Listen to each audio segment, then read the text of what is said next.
हल हल शिखर हल चिल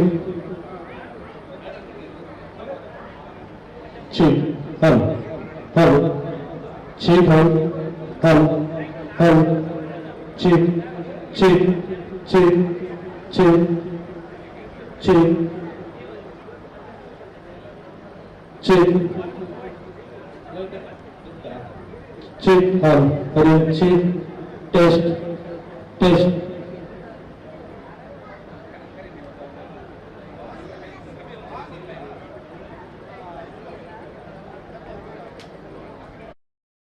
हल हल चेक हल टेस्ट टेस्ट टेस्ट हल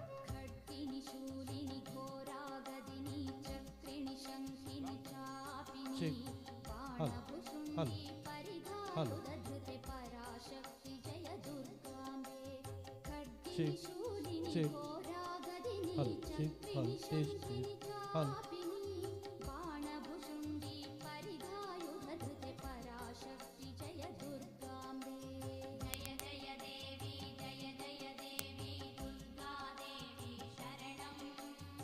चेक हल हल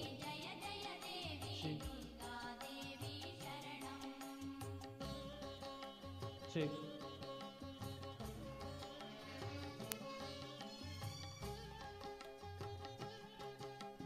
चेक चेक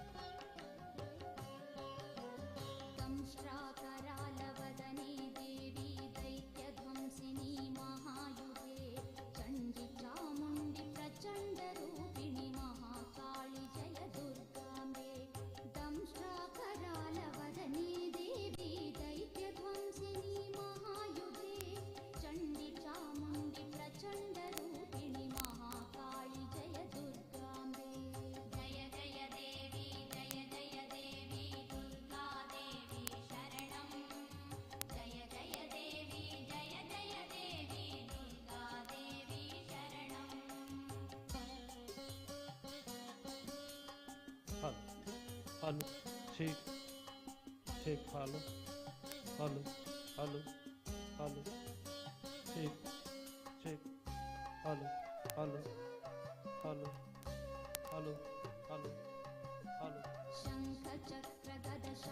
ಸ್ಥಾನವನ್ನ ಅಲಂಕರಿಸಿಕೊಳ್ಳಿ.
ಮಾನುಷ ಸಂಕಲ್ಪಗಳೆಲ್ಲವೂ ಸಾಕಾರಗೊಳ್ಳಬೇಕಿದ್ದರೆ ದೇವನೊಲುಮೆ ಎನ್ನುವುದು ಈ ಕಾರ್ಯಕ್ರಮಕ್ಕೆ ಇರಲೇಬೇಕಲ್ಲ.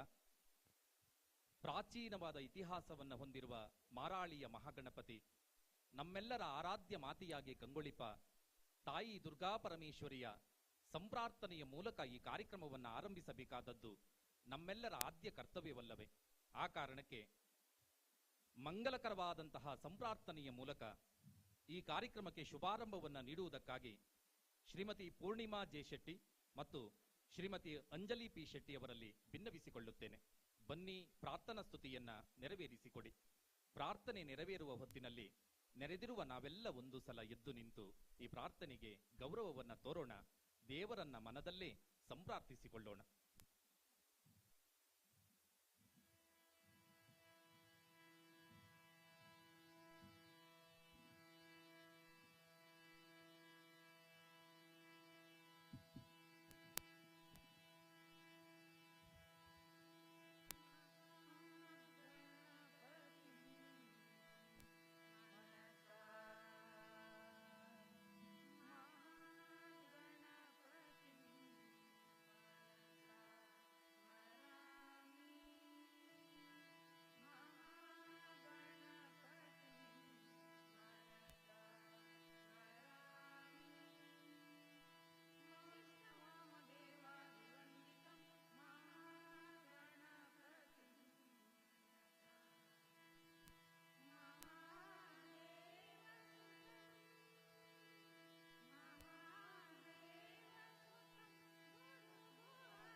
ಶ್ರೀ ದುರ್ಗಾ ಪರಮೇಶ್ವರಿ ದೇವಸ್ಥಾನ, ಶ್ರೀ ಬ್ರಹ್ಮ ಬೈದರ್ಕಳ ಮತ್ತು ಶಿವರಾಯ ಸ್ವಾಮಿ ಗರಡಿ ಮಾರಾಳಿ ಇದರ ನೂತನ ಶಿಲಾಮಯ ಶ್ರೀ ಅಮ್ಮನವರ ದೇವಸ್ಥಾನ ಮತ್ತು ಶ್ರೀ ಬ್ರಹ್ಮ ಬೈದರ್ಕಳ ಶಿವರಾಯ ಸ್ವಾಮಿ ಗರಡಿಯ ಪುನರ್ ಪ್ರತಿಷ್ಠಾ ಬ್ರಹ್ಮಕಲಶೋತ್ಸವದ ಸಭಾ ಕಾರ್ಯಕ್ರಮದ ವೇದಿಕೆ ಮೇಲಿರುವ ಸಭಾ ಕಾರ್ಯಕ್ರಮದ ಅಧ್ಯಕ್ಷತೆಯನ್ನು ವಹಿಸಿಕೊಂಡಿರುವ ದಯಾನಂದ್ ಶೆಟ್ಟಿ ಮಾರಾಳಿ ಮನೆ ಅಧ್ಯಕ್ಷರು, ಜೀರ್ಣೋದ್ಧಾರ ಸಮಿತಿ.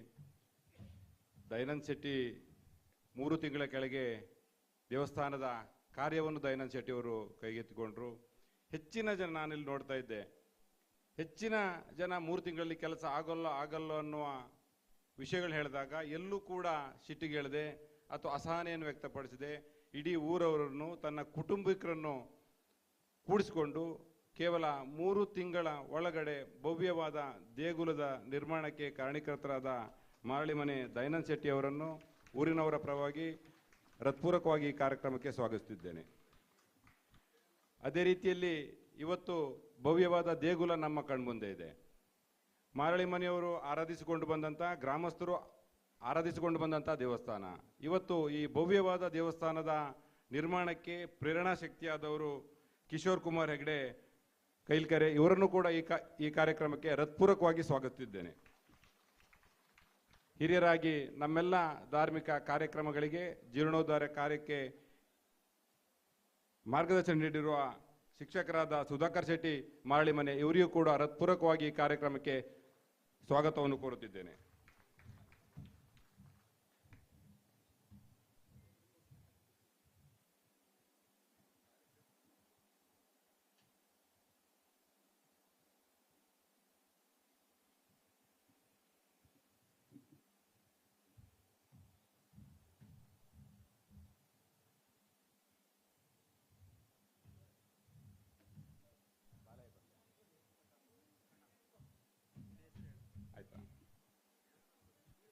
ನಾಲ್ಕೂರಿನ ಎಲ್ಲ ಧಾರ್ಮಿಕ ಸಾಮಾಜಿಕ ಕಾರ್ಯಗಳಿಗೆ ನಮ್ಮೊಂದಿಗಿರುವ ಉದ್ಯಮಿಗಳಾದ ಕಾಚಿನಾಥ್ ಸೆಣೆ ಕಚ್ಗೆ ಇವರನ್ನು ಕೂಡ ಈ ಒಂದು ಕಾರ್ಯಕ್ರಮಕ್ಕೆ ಹೃತ್ಪೂರ್ವಕವಾಗಿ ಸ್ವಾಗತವನ್ನು ಕೋರುತ್ತಿದ್ದೇನೆ. ಅದೇ ರೀತಿಯಲ್ಲಿ ಪ್ರಭಾಕರ್ ಶೆಟ್ಟಿ ಮಾರಾಳಿ, ಒಳಬೈಲು ಕಾರ್ಯದರ್ಶಿ, ಜೀರ್ಣೋದ್ಧಾರ ಸಮಿತಿ, ಇವರನ್ನು ಕೂಡ ಈ ಕಾರ್ಯಕ್ರಮಕ್ಕೆ ಹೃತ್ಪೂರ್ವಕವಾಗಿ ಸ್ವಾಗತವನ್ನು ಕೋರುತ್ತಿದ್ದೇನೆ. ಹಿರಿಯರಾದ ಐಎಂ ಜಯರಾಮ್ ಶೆಟ್ಟಿ, ಮಾರಾಳಿ ಮನೆ ಕೋಶಾಧಿಕಾರಿ, ಜೀರ್ಣೋದ್ಧಾರ ಸಮಿತಿ, ಇವರನ್ನು ಕೂಡ ಈ ಕಾರ್ಯಕ್ರಮಕ್ಕೆ ಹೃತ್ಪೂರ್ವಕವಾಗಿ ಸ್ವಾಗತವನ್ನು ಕೋರುತ್ತಿದ್ದೇನೆ. ನಮ್ಮ ಒಂದು ಈ ಕಾರ್ಯಕ್ರಮದ ಅತಿಥಿಗಳಾದ ಶ್ರೀಮತಿ ಶೋಭಾ ಕೃಷ್ಣ ಪೂಜಾರಿ, ಅಧ್ಯಕ್ಷರು ಗ್ರಾಮ ಪಂಚಾಯತ್ ನಾಲ್ಕೂರು, ಇವರನ್ನು ಕೂಡ ಈ ಕಾರ್ಯಕ್ರಮಕ್ಕೆ ಹೃತ್ಪೂರ್ವಕವಾಗಿ ಸ್ವಾಗತವನ್ನು ಕೋರುತ್ತಿದ್ದೇನೆ. ಪ್ರಾಸ್ತಾವಿಕ ಭಾಷಣಕ್ಕಾಗಿ ಆಗಮಿಸಿರುವ ಅಪರ ಆಯುಕ್ತರು, ಬೃಹತ್ ಬೆಂಗಳೂರು ಮಹಾನಗರ ಪಾಲಿಕೆಯ ಶಾನಾಡಿ ಅಜಿತ್ ಕುಮಾರ್ ಹೆಗಡೆ, ಇವರನ್ನು ಕೂಡ ಹೃತ್ಪೂರ್ವಕವಾಗಿ ಈ ಕಾರ್ಯಕ್ರಮಕ್ಕೆ ಸ್ವಾಗತವನ್ನು ಕೋರುತ್ತಿದ್ದೇನೆ. ಧಾರ್ಮಿಕ ಪ್ರವಚನಕ್ಕೆ ಆಗಮಿಸಿರುವ ಉಡುಪಿಯ ಹೆಮ್ಮೆಯ ವಿದ್ವಾಂಸರಾದ ಕೂಡ ಪೂರಕವಾಗಿ ಸ್ವಾಗತವನ್ನು ಕೋರುತ್ತಿದ್ದೇನೆ. ಬೆಂಗಳೂರಿನಿಂದ ಇಂದು ಧಾರ್ಮಿಕ ಕಾರ್ಯಕ್ರಮಕ್ಕಾಗಿ ಆಗಮಿಸಿರುವ ಅನಂತ ಚಿನಿವಾರ್, ಹಿರಿಯ ಪತ್ರಕರ್ತರು, ಇವರನ್ನು ಕೂಡ ಈ ಕಾರ್ಯಕ್ರಮಕ್ಕೆ ಹೃತ್ಪೂರ್ವಕವಾಗಿ ಸ್ವಾಗತವನ್ನು ಕೋರುತ್ತಿದ್ದೇನೆ.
ಸಾಹೇಬ ಹೇಳಿದರು 4 ಗಂಟೆಗೆ ನಾವೆಲ್ಲ ಬಂದಿದ್ದು,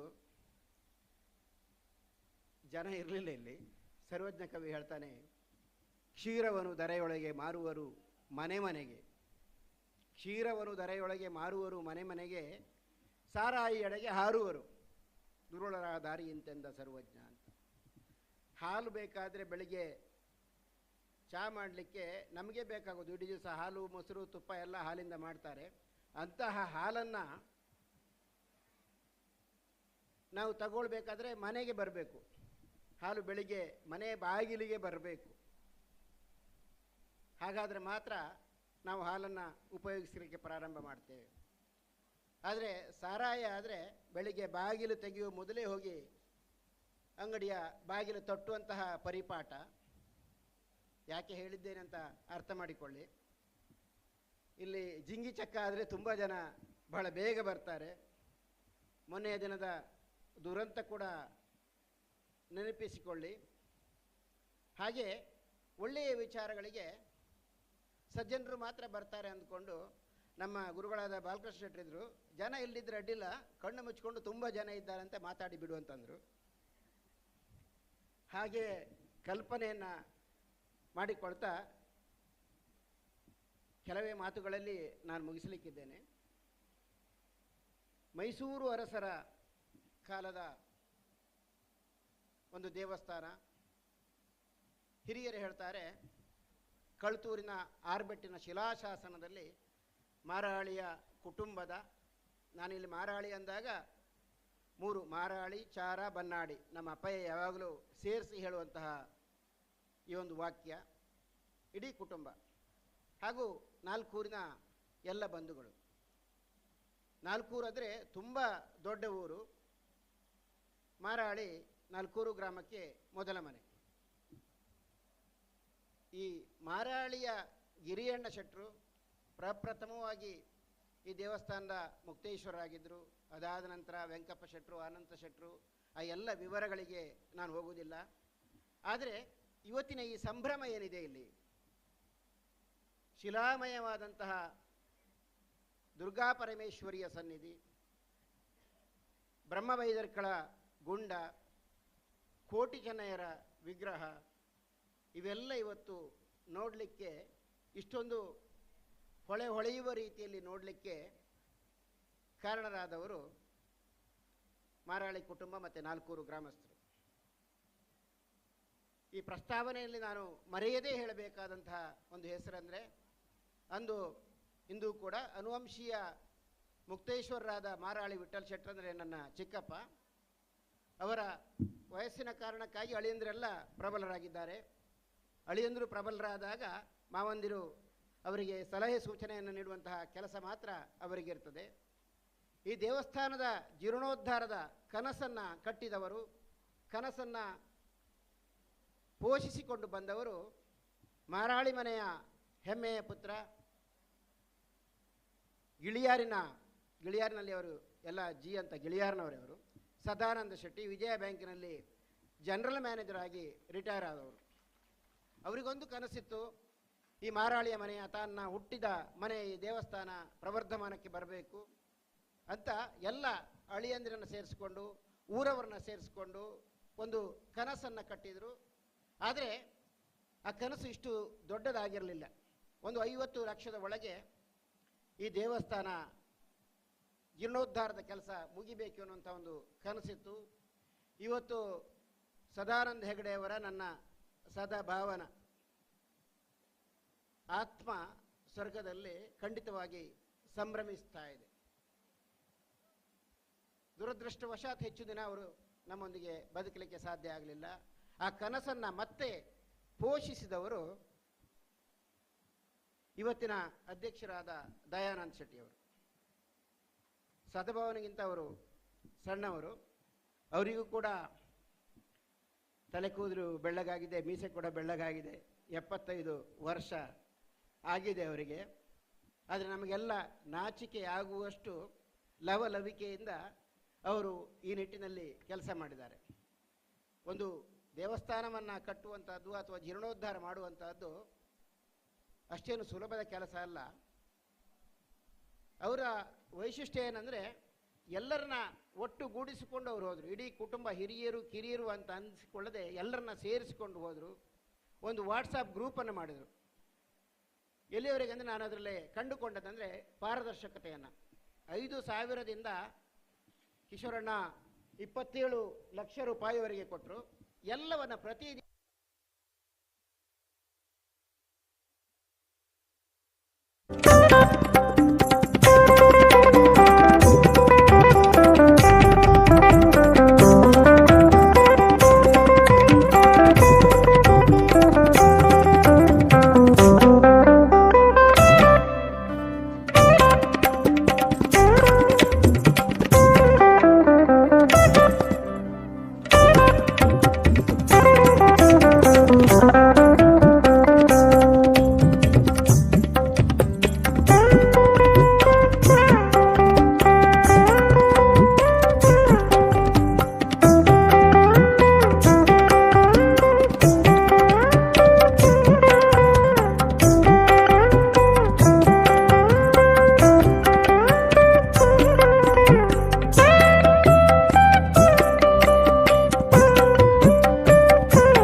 ಅದು ಕೇಳೋದು ಮಾತ್ರ ದೊಡ್ಡದೇ.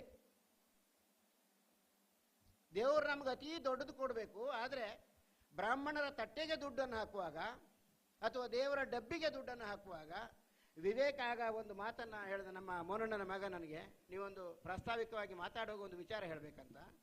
ತುಂಬ ಒಂದು ತಪ್ಪು ಕಲ್ಪನೆ ಇವತ್ತು ಹರಿದಾಡ್ತಾ ಇದೆ. ದೇವರ ಡಬ್ಬಿಗೆ ನೀವು ದುಡ್ಡು ಹಾಕಿದರೆ ಅದು ಸರ್ಕಾರಕ್ಕೆ ಹೋಗ್ತದೆ ಅಂತ. ಅದು ಯಾಕೆ ಆ ಕಲ್ಪನೆ ಹರಿದಾಡ್ತಾ ಇದೆಯೋ ನನಗೆ ಗೊತ್ತಿಲ್ಲ. ಆ ಇಲಾಖೆಯಲ್ಲಿ, ಧಾರ್ಮಿಕ ದತ್ತಿಯ ಇಲಾಖೆಯಲ್ಲಿ, ಲೆಕ್ಕ ಪರಿಶೋಧನಾ ಇಲಾಖೆಯಲ್ಲಿ ಕೆಲಸ ಮಾಡಿ ನಾನು ಹೇಳ್ತಾ ಇದ್ದೇನೆ, ಆ ದೇವರ ಡಬ್ಬಿಗೆ ಹಾಕಿದ ದುಡ್ಡೆಲ್ಲ ಸರ್ಕಾರಕ್ಕೆ ಖಂಡಿತ ಹೋಗುವುದಿಲ್ಲ. ಹಾಗಂದ್ರೆ ಏನಾಗ್ತದೆ, ನೀವು ತಟ್ಟೆಗೂ ದುಡ್ಡು ಹಾಕ್ತೀರಿ, ಖಂಡಿತ ಬ್ರಾಹ್ಮಣರಿಗೆ ಹೋಗ್ತದೆ, ಅದು ಒಳ್ಳೆ ಕೆಲಸ. ಹಾಗಂತ ದೇವರ ಡಬ್ಬಿಗೂ ದುಡ್ಡು ಹಾಕಬೇಕು, ಸರ್ಕಾರಕ್ಕೆ ಹೋಗ್ತದೆ ಅಂತ ಯಾರು ದೇವರ ಡಬ್ಬಿಗೆ ದುಡ್ಡು ಹಾಕದೇ ಇರಬೇಡಿ. ಅಂಥದ್ರಲ್ಲಿ ಈ 10 ರೂಪಾಯಿಯನ್ನ ಹಾಕುವವರ ನಡುವೆ ಕಿಶೋರಣ್ಣನಂತವರು ಎದ್ದು ಕಾಣ್ತಾರೆ.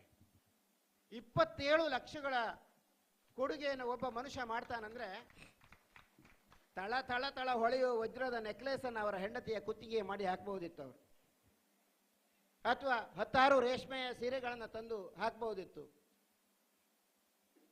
ಅದು ಇರ್ಬೋದು ಅವ್ರ ಹತ್ರ, that is A different question. ಆದರೂ ಕೂಡ ದಾನವನ್ನ ಕೊಡುವಾಗ ಮನುಷ್ಯರು ಹಿಂದೆಳಿತಾರೆ, ಆದರೆ ದಂಡವನ್ನು ಕೊಡುವಾಗ ಅನಿವಾರ್ಯವಾಗಿ ನಾವು ಕೊಡಲೇಬೇಕಾಗುತ್ತದೆ. ತನ್ನ ಅತ್ಯಂತ ಕಷ್ಟದಿಂದ ಸಂಪಾದಿಸಿದ ಹಣ ಅದು. ಬಹಳ ಒಂದೇ ಸಲ ಕೋಟ್ಯಾಧೀಶರು 100 ಕೋಟಿ ಸಂಪಾದನೆಯನ್ನು ಅವರು ಮಾಡಲಿಲ್ಲ. ಹಂತ ಹಂತವಾಗಿ ಬೆಳೆದು ಬಂದಂತಹ ಒಬ್ಬ ವ್ಯಕ್ತಿ. ನಮ್ಮ ದಯಭಾವ, ನಾನು ದೇವಸ್ಥಾನ ಕಟ್ಟಲಿಕ್ಕೆ ನಾವೆಲ್ಲ ಮುಂದೆ ಹೋಗ್ತೇವೆ ಅಂದಾಗ, ನಿಮಗೆ ಕಷ್ಟ ಬಂದಾಗ ನಾನಿದ್ದೇನೆ, ನಿಮ್ಮ ಬೆನ್ನೆಲುಬಾಗಿ ನಾನಿದ್ದೇನೆ ಅಂತ ಧೈರ್ಯ ಕೊಟ್ಟಂತ ಕಿಶೋರಣ್ಣನವರನ್ನ ಈ ಸಂದರ್ಭದಲ್ಲಿ ತಮ್ಮ ಮುಂದೆ ನನ್ನ ಪ್ರಸ್ತಾವನೆಯಲ್ಲಿ ಅಭಿನಂದಿಸ ಬಯಸ್ತೇನೆ. ಈ ವಂಗೆ ದೇವಂಗೆ ಆವುದಂತರವಯ್ಯ, ದೇವನು ಜಗಕ್ಕೆ ಕೊಡುತ್ತಿಹನು ಕೈಯಾರೆ ಇವನೇ ದೇವ ಸರ್ವಜ್ಞ ಅಂತ ಸರ್ವಜ್ಞ ಕವಿ ಹೇಳ್ತಾನೆ. ದಾನದ ಫಲದಿಂದ ಭೂನಾಥನಾಗುವನು, ಭಾನುಮಂಡಲವ ನೊಡೆದ ಮಲ ಸ್ವರ್ಗಕ್ಕೆ ತಾನೊಡೆಯನಹನು ಸರ್ವಜ್ಞ ಅಂತ ಸರ್ವಜ್ಞ ಕವಿ ಪದೇ ಪದೇ ದಾನಿಗಳ ವಿಚಾರದಲ್ಲಿ ಹೇಳ್ತಾ ಇರ್ತಾನೆ. ಅಂತಹ ಕಿಶೋರಣ್ಣ ಅಷ್ಟು ದೊಡ್ಡ ಮೊತ್ತದ ಕೊಡುಗೆಯನ್ನು ಕೊಟ್ಟಿದ್ದರಿಂದ ಉಳಿದವರಿಗೆಲ್ಲ ಬಹಳ ಒಂದು ಸ್ಫೂರ್ತಿ ಬಂದಿದೆ. 4-5 ಜನ 5-5 ಲಕ್ಷವನ್ನು ಕೊಟ್ಟರು. ಬೆಳಿಗ್ಗೆ ಇಲ್ಲ ಸನ್ಮಾನ ಕಾರ್ಯಕ್ರಮ ನಡೆಯುವಾಗ ನಾನು ಇರಲಿಲ್ಲ. ಲಕ್ಷಾಂತರ ರೂಪಾಯಿಗಳನ್ನು 1 ಲಕ್ಷ, 2 ಲಕ್ಷ, 3 ಲಕ್ಷ ಹಾಗೆ ತುಂಬ ಜನ ಹಣವನ್ನು ನೀಡಿದ್ದಾರೆ. ಅವರೆಲ್ಲರನ್ನ ಕೂಡ ಅವರೆಲ್ಲರ ಹಣದ ಒಗ್ಗೂಡುವಿಕೆಯಿಂದ ಈ ಕೆಲಸ ಇವತ್ತಿಲ್ಲಿ ಸಾಧ್ಯ ಆಗಿದೆ. ಅಷ್ಟು ಮಾತ್ರ ಅಲ್ಲ, ಬರೀ ಹಣ ಇದ್ರೆ ಸಾಕಾಗುವುದಿಲ್ಲ. ಹೇಳಿದ್ರು in a record time of 3 months, 3 ತಿಂಗಳು ಅಥವಾ 3 ತಿಂಗಳು ಅಥವಾ 4 ತಿಂಗಳಿಗಿಂತ ಕಡಿಮೆ ಅವಧಿಯಲ್ಲಿ ಇಷ್ಟೊಂದು ಭವ್ಯವಾದ ಕಟ್ಟಡವನ್ನು, ಇಷ್ಟೊಂದು ಮೂರ್ತಿಗಳನ್ನು, ಅದು ಸುಮ್ಮನೆ ಮಾಡುವಂಥದ್ದೆಲ್ಲ, ಫ್ಯಾಕ್ಟ್ರಿಯಲ್ಲಿ ವಸ್ತುಗಳನ್ನ ತಯಾರಿಸಿದಾಗೆ ಮಾಡುವಂಥದ್ದಲ್ಲ. ಅದಕ್ಕೆ ವಿಧಿ ವಿಧಾನಗಳಿದೆ, ವೈದಿಕ ಕರ್ಮಗಳಿದೆ. ಅದನ್ನೆಲ್ಲ ಅನುಸರಿಸಿ ಈ ಕೆಲಸವನ್ನು ಇವತ್ತು ಮಾಡಲಾಗಿದೆ. ಆದ್ದರಿಂದ ನಾವು ಇವತ್ತು ಸಂಭ್ರಮಿಸುವಂತಹ ಒಂದು ಅವಕಾಶ ನಮ್ಮ ಪಾಲಿಗೆ ಬಂದಿದೆ.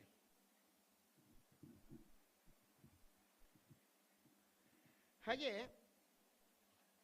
ತುಂಬ ಜನ ದಾನ ಕೊಡುವಾಗ, ಮೊದಲೆಲ್ಲ ನಾವೆಲ್ಲ ಸಣ್ಣವರಿರುವಾಗ ದೇವಸ್ಥಾನಕ್ಕೆ ಹೋದಾಗ ಎಲ್ಲ ಅಲ್ಲೆಲ್ಲಿ ಹೆಸರಿರ್ತದೆ. ಒಂದು ಗಂಟೆ ಕೊಟ್ಟವರು ಇಂಥ ಹೆಸರು, ಒಂದು ಟ್ಯೂಬ್ ಲೈಟ್ ಕೊಟ್ಟಿರ್ತಾರೆ, 100, 200, 300 ರೂಪಾಯಿ ಕೊಟ್ಟು. ಆ ಟ್ಯೂಬ್ ಲೈಟ್ಗಿಂತ ದೊಡ್ಡ ಹೆಸರನ್ನ ಅಲ್ಲಿ ನಾವು ನೋಡ್ಲಿಕ್ಕೆ ಸಾಧ್ಯ ಆಗ್ತದೆ. ಅವರ ಹೆಸರು ಟ್ಯೂಬ್ ಲೈಟ್ಗಿಂತ ದೊಡ್ಡ ಅಕ್ಷರಗಳಲ್ಲಿರ್ತದೆ. ಡಿ ವಿ ಜಿ ಅವರು ಹೇಳ್ತಾರೆ, ಕಾನನದಿ ಮಲ್ಲಿಗೆಯು ಮೌನದಿಂಬಿರಿದು ನಿಜ ಸೌರಭವ ಸೂಸಿನಲವಿಂ, ತಾನೆಲೆಯ ಪಿಂತಿರ್ದು ದೀನತೆಯ ತೋರಿ ಅಭಿಮಾನವನ್ನು ತೊರೆದು ಕೃತಕೃತ್ಯತೆಯನ್ನು ಪಡೆಯುವಂತೆ ಅಂತ. ಅಂದರೆ ನನಗೆ ಹೆಸರು ಬರಬೇಕು, ನನಗೆ ಕೀರ್ತಿ ಬರಬೇಕು ಎನ್ನುವಂತಹ ಉದ್ದೇಶದಿಂದಲೇ ಯಾರೂ ದಾನ ಮಾಡಲಿಲ್ಲ. ಎಲ್ಲರೂ ತಮ್ಮ ತನುಮನ ಧನವನ್ನು ಕೊಟ್ಟು ಈ ಒಂದು ಸಂಭ್ರಮಕ್ಕೆ ಕಾರಣರಾಗಿದ್ದಾರೆ. ಅಷ್ಟು ಮಾತ್ರವಲ್ಲ, ದುರ್ಗಾ ಪರಮೇಶ್ವರಿಯ ವಿಗ್ರಹ, ಅದಕ್ಕೆ ನಾವು ನಮ್ಮ ಭಾಷೆಯಲ್ಲಿ ಉರ ಅಂತ ಹೇಳ್ತೇವೆ, ಮರದ ವಿಗ್ರಹವನ್ನು ಗುಡಿಗಾರರು ಕೆತ್ತುವಂತಹ ವಿಗ್ರಹ, ಅತ್ಯಂತ ಜೀವಂತಿಕೆಯ ನಿಲ್ಲಿಸಂತ ಹೇಳಲಿಕ್ಕೆ ಬಂದಿರೋದು ಅನ್ಸ್ಕೊಂಡು ನಿಲ್ಲಿಸ್ತೇನೆ 2 ನಿಮಿಷ. ಜೀವಂತಿಕೆಯ ವಿಗ್ರಹವನ್ನು ನಾವು ಅಲ್ಲಿ ಕಾಣ್ತಾ ಇದ್ದೇವೆ. ದುರ್ಗಾ ಪರಮೇಶ್ವರಿ, ದುರ್ಗಾ ಅಂದರೆ ಅಥವಾ ದುರ್ಗೆ ಅಥವಾ ದುರ್ಗಾ ಅಂದರೆ ಕೋಟೆ ಎನ್ನುವಂತಹ ಅರ್ಥ. ಯಾವ ರೀತಿ ಕೋಟೆ ಪ್ರಜೆಗಳನ್ನ ರಕ್ಷಿಸ್ತದೋ ಅದೇ ರೀತಿಯಲ್ಲಿ ದುರ್ಗೆ ಭಕ್ತರನ್ನ ರಕ್ಷಿಸ್ತಾಳೆ. ಅಂತಹ ಶಕ್ತಿಶಾಲಿ ದೇವತೆ ಆಕೆಯನ್ನ ಅಂಬಾ, ವೀರಬಲಿ, ಉಮೆ, ಪಾರ್ವತಿ, ಪರಮೇಶ್ವರಿ, ಮಹಿಷಾಸುರಮರ್ದಿನಿ, ನಿಗಮಾರ್ಚಿತೆ, ಮಂತ್ರಮೂಲೆ, ಗಾಯತ್ರಿ, ವರದೆ, ಕಲ್ಯಾಣಿ, ಕಾಮರೂಪೆ, ಕಾಮಾಕ್ಷಿ, ಕಾಳಿ, ಕಾತ್ಯಾಯಿನಿ, ಕಪರ್ದಿನಿ, ಪಾಲಲೋಚನೆ, ಚಂಡಿ, ಶಾಂಭವಿ, ಜ್ವಾಲಿನಿ, ತ್ರಿಪುರೇಶಿ, ಬ್ರಾಹ್ಮರಿ, ದುರ್ಗೆ, ವಾರಾಹಿ, ಕಾಳರಾತ್ರೇಂದ್ರಾಣಿ, ಭಗವತೆ, ಶೂಲಿನಿ, ರೀಂಕಾರಿ, ಪಾರ್ವತಿ. ಹಾಗೆ ಯುಗ ಯುಗಗಳಲ್ಲಿ ಬಗೆ ಬಗೆಯ ಅವತಾರವನ್ನು ಎತ್ತಿ ಭಕ್ತರಿಗೆ ಬಂದ ಬವಣೆಯನ್ನು ಬಡಿದೋಡಿಸುವಂತಹ ಆ ದೇವಿಯ ಕೃಪೆ ಎಲ್ಲರ ಮೇಲೆ ಇರಲಿ. ನಮ್ಮ ಭಕ್ತಿ ಹೇಗಿರಬೇಕು, ಯಾವ ರೀತಿಯಲ್ಲಿ ನಾವು ಧಾರ್ಮಿಕ ಪ್ರಜ್ಞೆಯನ್ನು ಬೆಳೆಸಿಕೊಳ್ಬೇಕು ಎನ್ನುವ ವಿಚಾರದಲ್ಲಿ ಮಾತಾಡಲಿಕ್ಕೆ ಇಲ್ಲಿ ಇಬ್ಬರು ಪ್ರಜ್ಞಾವಂತರಿದ್ದಾರೆ, ವಿದ್ವಾಂಸರಿದ್ದಾರೆ. ಅವರು ಅದನ್ನು ವಿಚಾರವನ್ನು ಅವರಿಗೆ ಬಿಡ್ತಾ ಕನಕದಾಸರು ಹೇಳ್ತಾರೆ, ದೀನ ನಾನು ಸಮಸ್ತ ಲೋಕಕ್ಕೆ ದಾನಿ ನೀನು ವಿಚಾರಿಸಲು, ಮಹಾಮಹಿಮ ಕೈವಲ್ಯಪತಿ ನೀನು, ಏನ ಬಲ್ಲೆನು ನಾನು ನೆರೆಸು ಜ್ಞಾನ ಮೂರುತಿ ನೀನು, ನಿನ್ನ ಸಮಾನರುಂಟಿ ದೇವ ರಕ್ಷಿಸು ನಮ್ಮ ನನವರತ. ಅಂತಹ ದೈನ್ಯತೆಯ ಭಕ್ತಿ ನಮ್ಮದಾಗಲಿ. ನಮಗೆಲ್ಲರಿಗೂ ಶ್ರೀದೇವರು ಸದಾ ಸರ್ವದ ಆಯುರಾರೋಗ್ಯ ಸುಖ ಸಂಪತ್ತನ್ನು ನೀಡಲಿ ಎನ್ನುವಂಥ ಹಾರೈಕೆಯೊಂದಿಗೆ ಕುಟುಂಬದಲ್ಲಿ ತುಂಬ ಹಿರಿಯರಿದ್ದಾರೆ. ಅಂತಹದರಲ್ಲಿ ಕಿರಿಯನಾದ ನನಗೆ ಅವಕಾಶವನ್ನು ಕೊಟ್ಟಂಥ ಚಾರ ಮಾರಾಳಿ ಬನ್ನಾಡಿ ಕುಟುಂಬಕ್ಕೆ ನನ್ನ ಕೃತಜ್ಞತೆಯನ್ನು ಮತ್ತೊಮ್ಮೆ ಸಲ್ಲಿಸುತ್ತಾ ನನ್ನ ಮಾತುಗಳನ್ನು ಮುಗಿಸ್ತಾ ಇದ್ದೇನೆ. ಜೈ ಹಿಂದ್.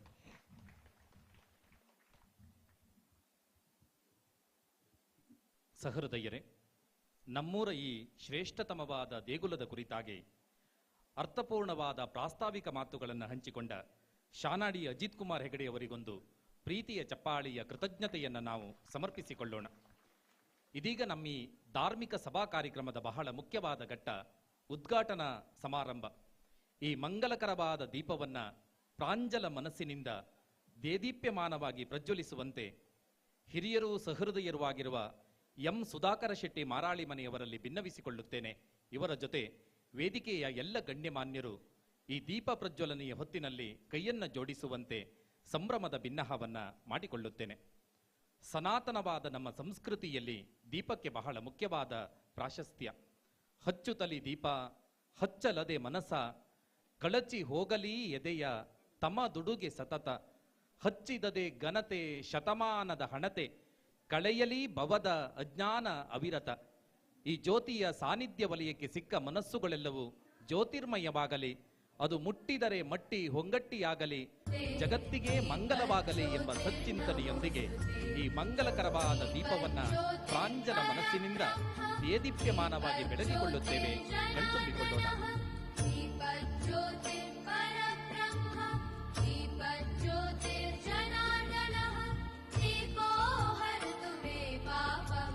ಸಂಧ್ಯಾಜಿ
ಮಂಗಲಕರವಾದ ದೀಪವನ್ನು ಬೆಳಗಿಕೊಂಡ ಎಲ್ಲ ಗಣ್ಯಮಾನ್ಯರಿಗೆ ಮನದುಂಬಿದ ಕೃತಜ್ಞತೆಗಳನ್ನು ಸಮರ್ಪಿಸಿಕೊಳ್ಳುತ್ತಾ ಈ ಉದ್ಘಾಟನೆಯ ಘನ ಜವಾಬ್ದಾರಿಯನ್ನು ನಿರ್ವಹಿಸಿದ ಈ ವೇದಿಕೆಯ ಹಿರಿತಮದ ವ್ಯಕ್ತಿಗಳಾಗಿಯೂ ಮಾನಿತರಾಗಿರುವ ಎಂ ಸುಧಾಕರ ಶೆಟ್ಟಿ ಮಾರಾಳಿ ಮನೆ ಉದ್ಘಾಟನೆಯ ಒಂದೆರಡು ಮಾತುಗಳನ್ನು ಅಭಿವ್ಯಕ್ತಿಸಿಕೊಳ್ಳುತ್ತಾರೆ.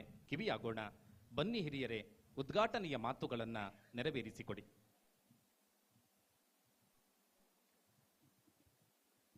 ನೇರದ ಎಲ್ಲ ಸಭಿಕರಿಗೆ ಮಾರಾಳಿ ಮನೆ ಸುಧಾಕರ್ ಶೆಟ್ಟಿ ಮಾಡುವ ವಂದನೆಗಳು. ಕಾರ್ಯಕ್ರಮದ ಉದ್ಘಾಟನೆಯಾಗಿದೆ. ನಾನೇನು ಭಾಷಣಕಾರನಲ್ಲ, ಆದರೂ ಒಂದೆರಡು ಮಾತನ್ನು ಆಡ್ತೇನೆ. ಯಾಕೆಂದರೆ ಇಂದಿನ ಈ ಭವ್ಯವಾದ ಈ 3 ಗರಡಿ, ದುರ್ಗಾ ಪರಮೇಶ್ವರಿ, ಶಿವರಾಯ ಈ 3 ದೇವಸ್ಥಾನಗಳ ನಾವು ಅತ್ಯಂತ ಕಡಿಮೆ ಅವಧಿಯಲ್ಲಿ ನಮ್ಮ ಅಳಿಯ ದಯಾನಂದ ಶೆಟ್ಟಿಯವರ ನೇತೃತ್ವದಲ್ಲಿ ದಿವಂಗತ ಸದಾನಂದ ಶೆಟ್ಟಿಯವರ ಹೆಗಡೆಯವರ ಕನಸನ್ನು ನೆರವೇರಿಸಿಕೊಟ್ಟಿದ್ದಾನೆ. ಅವನಿಗೆ ಹೃತ್ಪೂರ್ವಕವಾದ ವಂದನೆಗಳು. ನಾನು ಅಭಿನಂದನೆಯನ್ನು ಮಾರಾಳಿ ಮನೆ ಪರವಾಗಿ ಅವರಿಗೆ ಹೃತ್ಪೂರ್ವ ವಂದನೆಗಳನ್ನು ಸಲ್ಲಿಸ್ತೇನೆ. ಹಾಗೆ ಊರ ಪರ ಊರ ಎಲ್ಲ ಮಹನೀಯರಿಗೂ ಸಮೇತ ಮಾರಾಳಿ ಮನೆ ವತಿಯಿಂದ ಅವರಿಗೆ ಧನ್ಯವಾದಗಳನ್ನು ಸಮರ್ಪಿಸ್ತಾ ನನ್ನೆರಡು ಮಾತನ್ನು ವೇದಿಕೆ ಮೇಲಿದ್ದೆ ಎಲ್ಲ ಗಣ್ಯರಿಗೂ ಸಮೇತ ನನ್ನ ವಂದನೆಗಳನ್ನು ಸಲ್ಲಿಸ್ತಾ ನನ್ನ ಮಾತನ್ನು ಮುಗಿಸ್ತೇನೆ. ನಾನೇನು ಭಾಷಣಕಾರನಲ್ಲ. ಹೀಗೆ ಭಾಷಣಕಾರಲಿಕ್ಕೆ ಮುಂದೆ ಇದ್ದಾರೆ ಪಾದೇಕಲ್ ವಿಷ್ಣು ಭಟ್ರು, ಹಾಗೆ ಪತ್ರಕರ್ತರು ಇದ್ದಾರೆ, ಸಾಕಷ್ಟು ಮಾತನಾಡಲಿಕ್ಕಿದ್ದಾರೆ. ಹಾಗೆ ತಮಗೆ ಇನ್ನೊಮ್ಮೆ ವಂದಿಸ್ತಾ ನನ್ನ ಮಾತನ್ನು ಮುಗಿಸ್ತೇನೆ.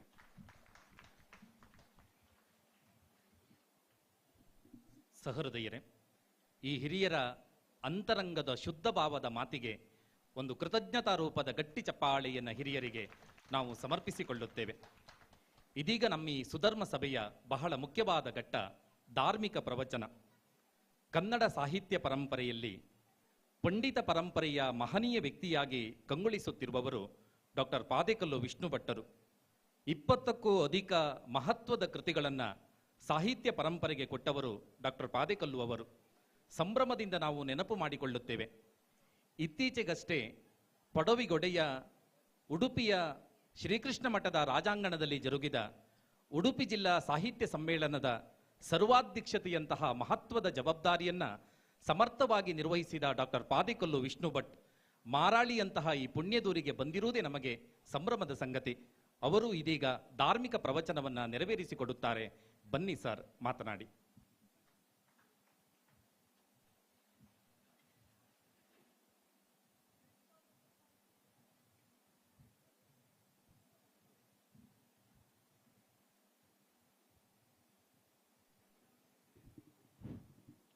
ಶ್ರೀ ಗುರುಭ್ಯೋ ನಮಃ.